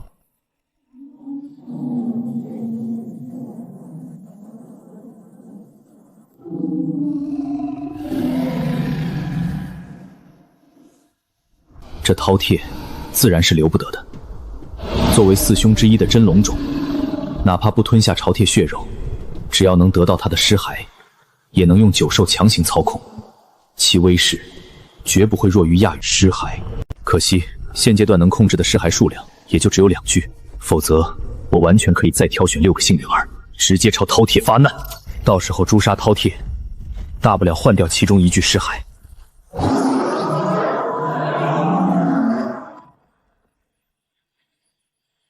将饕餮尸骸补充上去就是。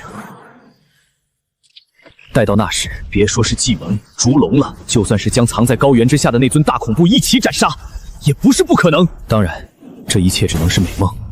只有亚羽和奎龙2具尸骸，我也就只能被动防守。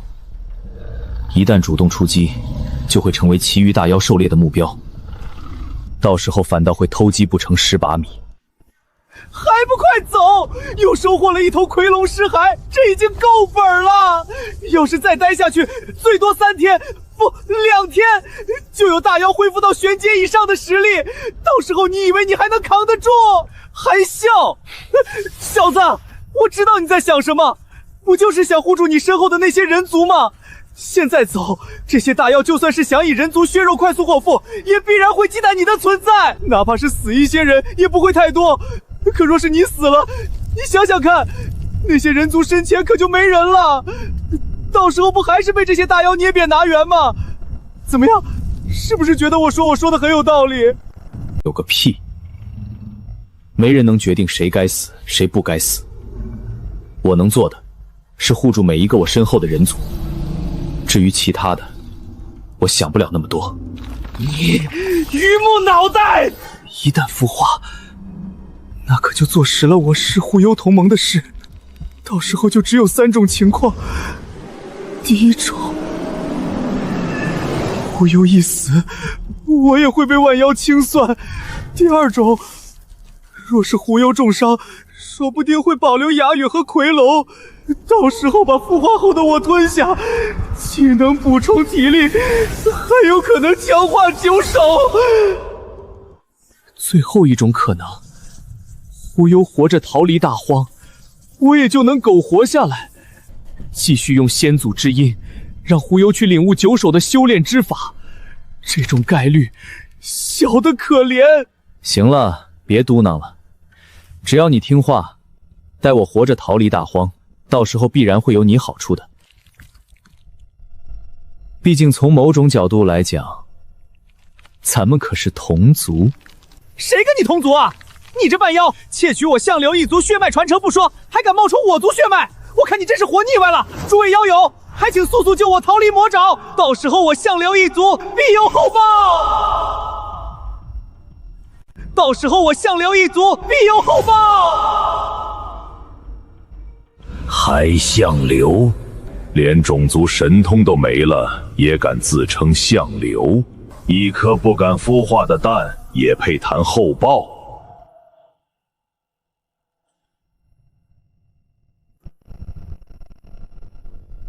怎么不喊了？现在知道谁这边更安全了吧？落到他们手里，你怕是连蛋壳都保不住。你也没比他们好到哪儿去。刚才我用吞天，将奎龙损失的那些血气全都吞入腹中，可因为有其他大妖环宿四周，我也不好直接消化，也就压到了现在。作为伪龙种之一，其血气浓度自然不是山魈一流可以比拟的，那部分血气也就只有2滴精血左右的浓度，才一消化，我就感知到自己的肉身强度又提升了一部分。虽说达不到突破玄阶的程度，至少也迈过了黄阶上品初期。若是再将整头奎龙吞下，说不定能达到距离玄阶下品1步之遥的地步。就是可惜血气太少，没能让我获得奎龙一族的血脉传承，不然在之后逃命的路上就更有底蕴了些。正好，如今趁着有时间，再加上该苏醒的大妖也都开始苏醒了，再补一卦。卦象大凶。卦象1：与征章搏杀，2败俱伤，获得部分征章精血，吞噬后被饕餮发现拥有吞天，被围杀而死。卦象2：陆乌上前询问如今的人族事宜，试图拉拢陆乌，失败。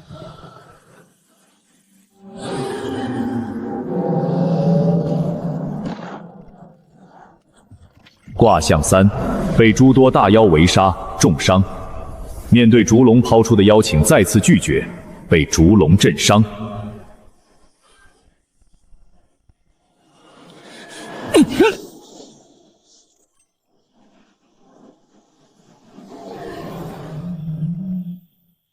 卦象131：答应烛龙的邀请，与其一同围杀计盟，被烛龙设下陷阱，与计盟2败俱伤，死。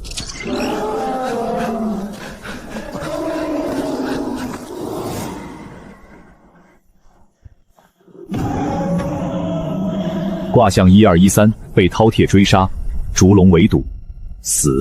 卦象2212：被饕餮追杀，绕开烛龙，逃入白泽洞府之中，被围困而死。卦象3182：与诸多大妖搏杀，肉身强度突破至玄阶，在饕餮的追杀下成功逃遁，进入白泽洞穴，趁大妖出世时逃遁而出。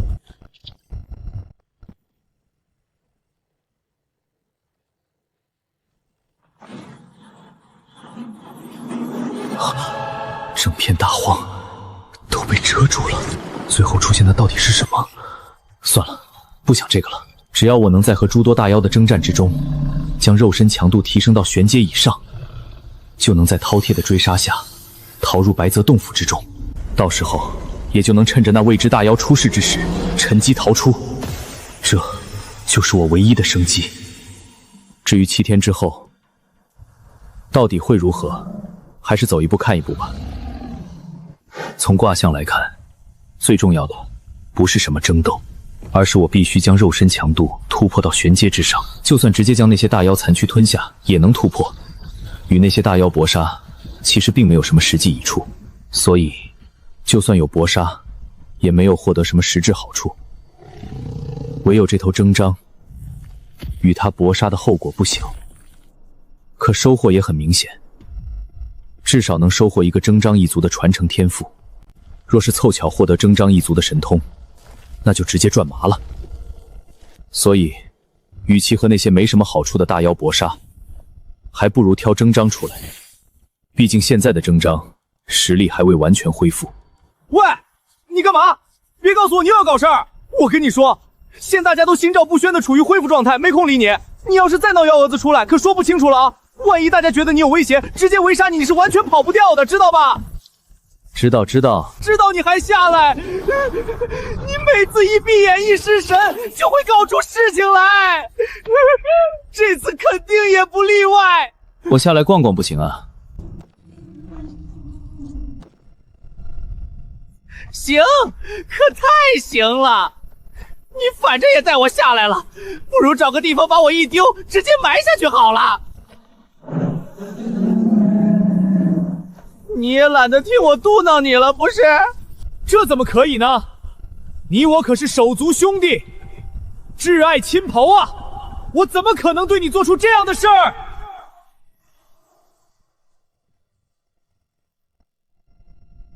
你特妈的！也不知道这小子到底想做什么。这万一要是去招惹什么恐怖存在，那我堂堂项梁岂不是还没孵化就直接嗝屁了？不行，一定要自救！不行，一定要自救！朱龙前辈，朱龙前辈，救救我兄弟吧！他这是彻底昏了头，不知道自己在做什么了。求您帮帮他吧，不管是将他打晕，还是让他在您身边冷静冷静都行啊！这家伙是真不怕我生吞了他是吧？这个时候叫烛龙来，不是耽误我的好事吗？你能做主吗？当然能，他不是都说了吗？我们可是手足兄弟，挚爱亲朋啊！那就好说了。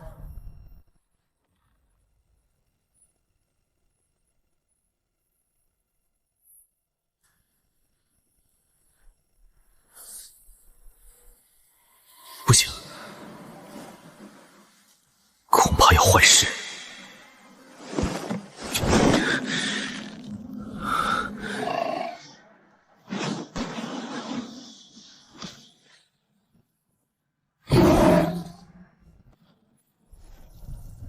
你愁啥？你愁啥？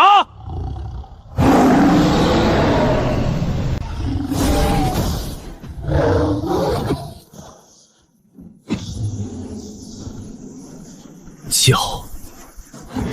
你还敢叫？刚刚救你的眼神最凶，不知道看的人很害怕吗？不知道我开着直播呢吗？就你这丑样子，就你这丑样子！要是吓到了其他小朋友该怎么办？他们还睡不睡觉了？知道错了吗？还叫！停一下！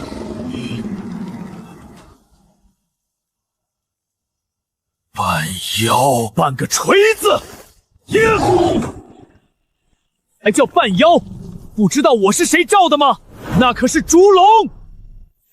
再给你次机会，现在该叫我什么？烛龙，烛龙了不起啊！烛龙，烛龙了不起啊！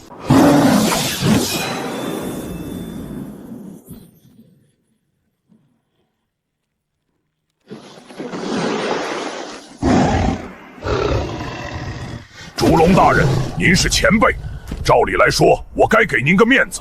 可你这货下半妖实在是欺妖太甚，若是我不将其诛杀，那就对不起我昆仑山征张一族之名，还望您莫要出手。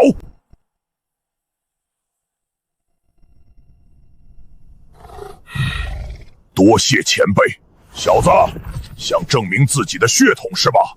敢不敢让你身边的奎龙退下？我们好好打一场。当然。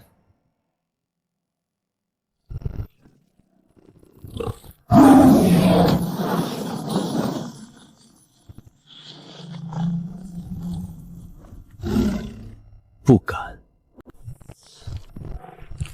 我说你这征章也是脸皮厚，还让我不驱使奎龙，那是我的神通，神通你知不知道？你咋不说你也不用神通呢？说话也不过脑子，跟个呆子一样。好啊，我也不用神通，大家就凭纯粹的肉身强度比拼一番。半妖，你如今已经是黄阶上品实力，而我只有黄阶中品，你该不会不敢吧？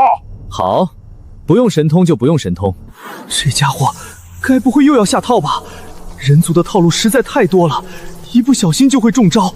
早知道就再多沉睡一段时间，等天地尽归妖族之后再苏醒了，也不至于面对这么多弯弯绕绕啊！荒芜启动。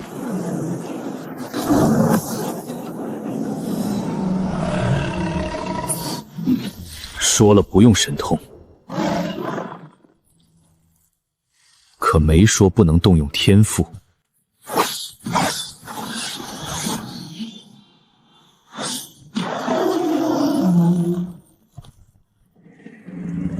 如何，小征章，你服还是不服啊？如何，小征章，你服还是不服啊？我服才怪！他死定了！这是又一个天赋，谁家半妖能觉醒一个神通，两个天赋？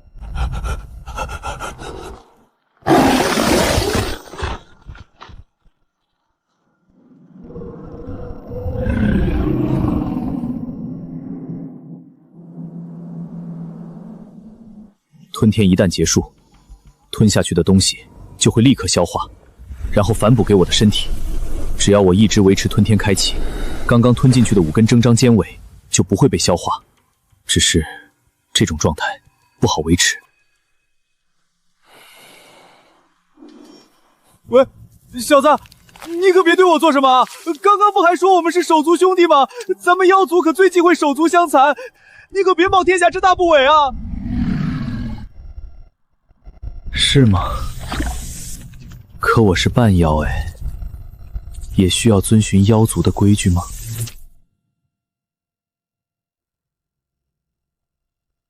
可我是半妖哎，也需要遵循妖族的规矩吗？不过你放心，只要你不瞪我，我也没必要对你出手。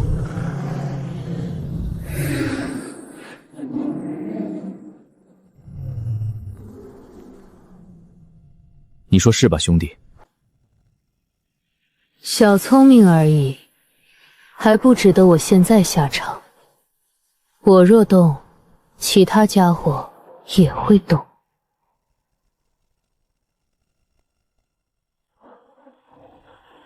半妖也好，凶兽也罢，不过一时喧嚣。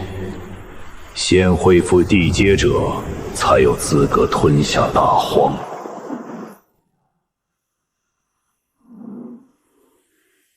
局未定，事不明，此时入场，只会替旁人开路。鸭鱼、奎龙、半妖都很好吃，可现在出手，恐怕会让朝风捡了便宜。再等等，先恢复到地阶再说。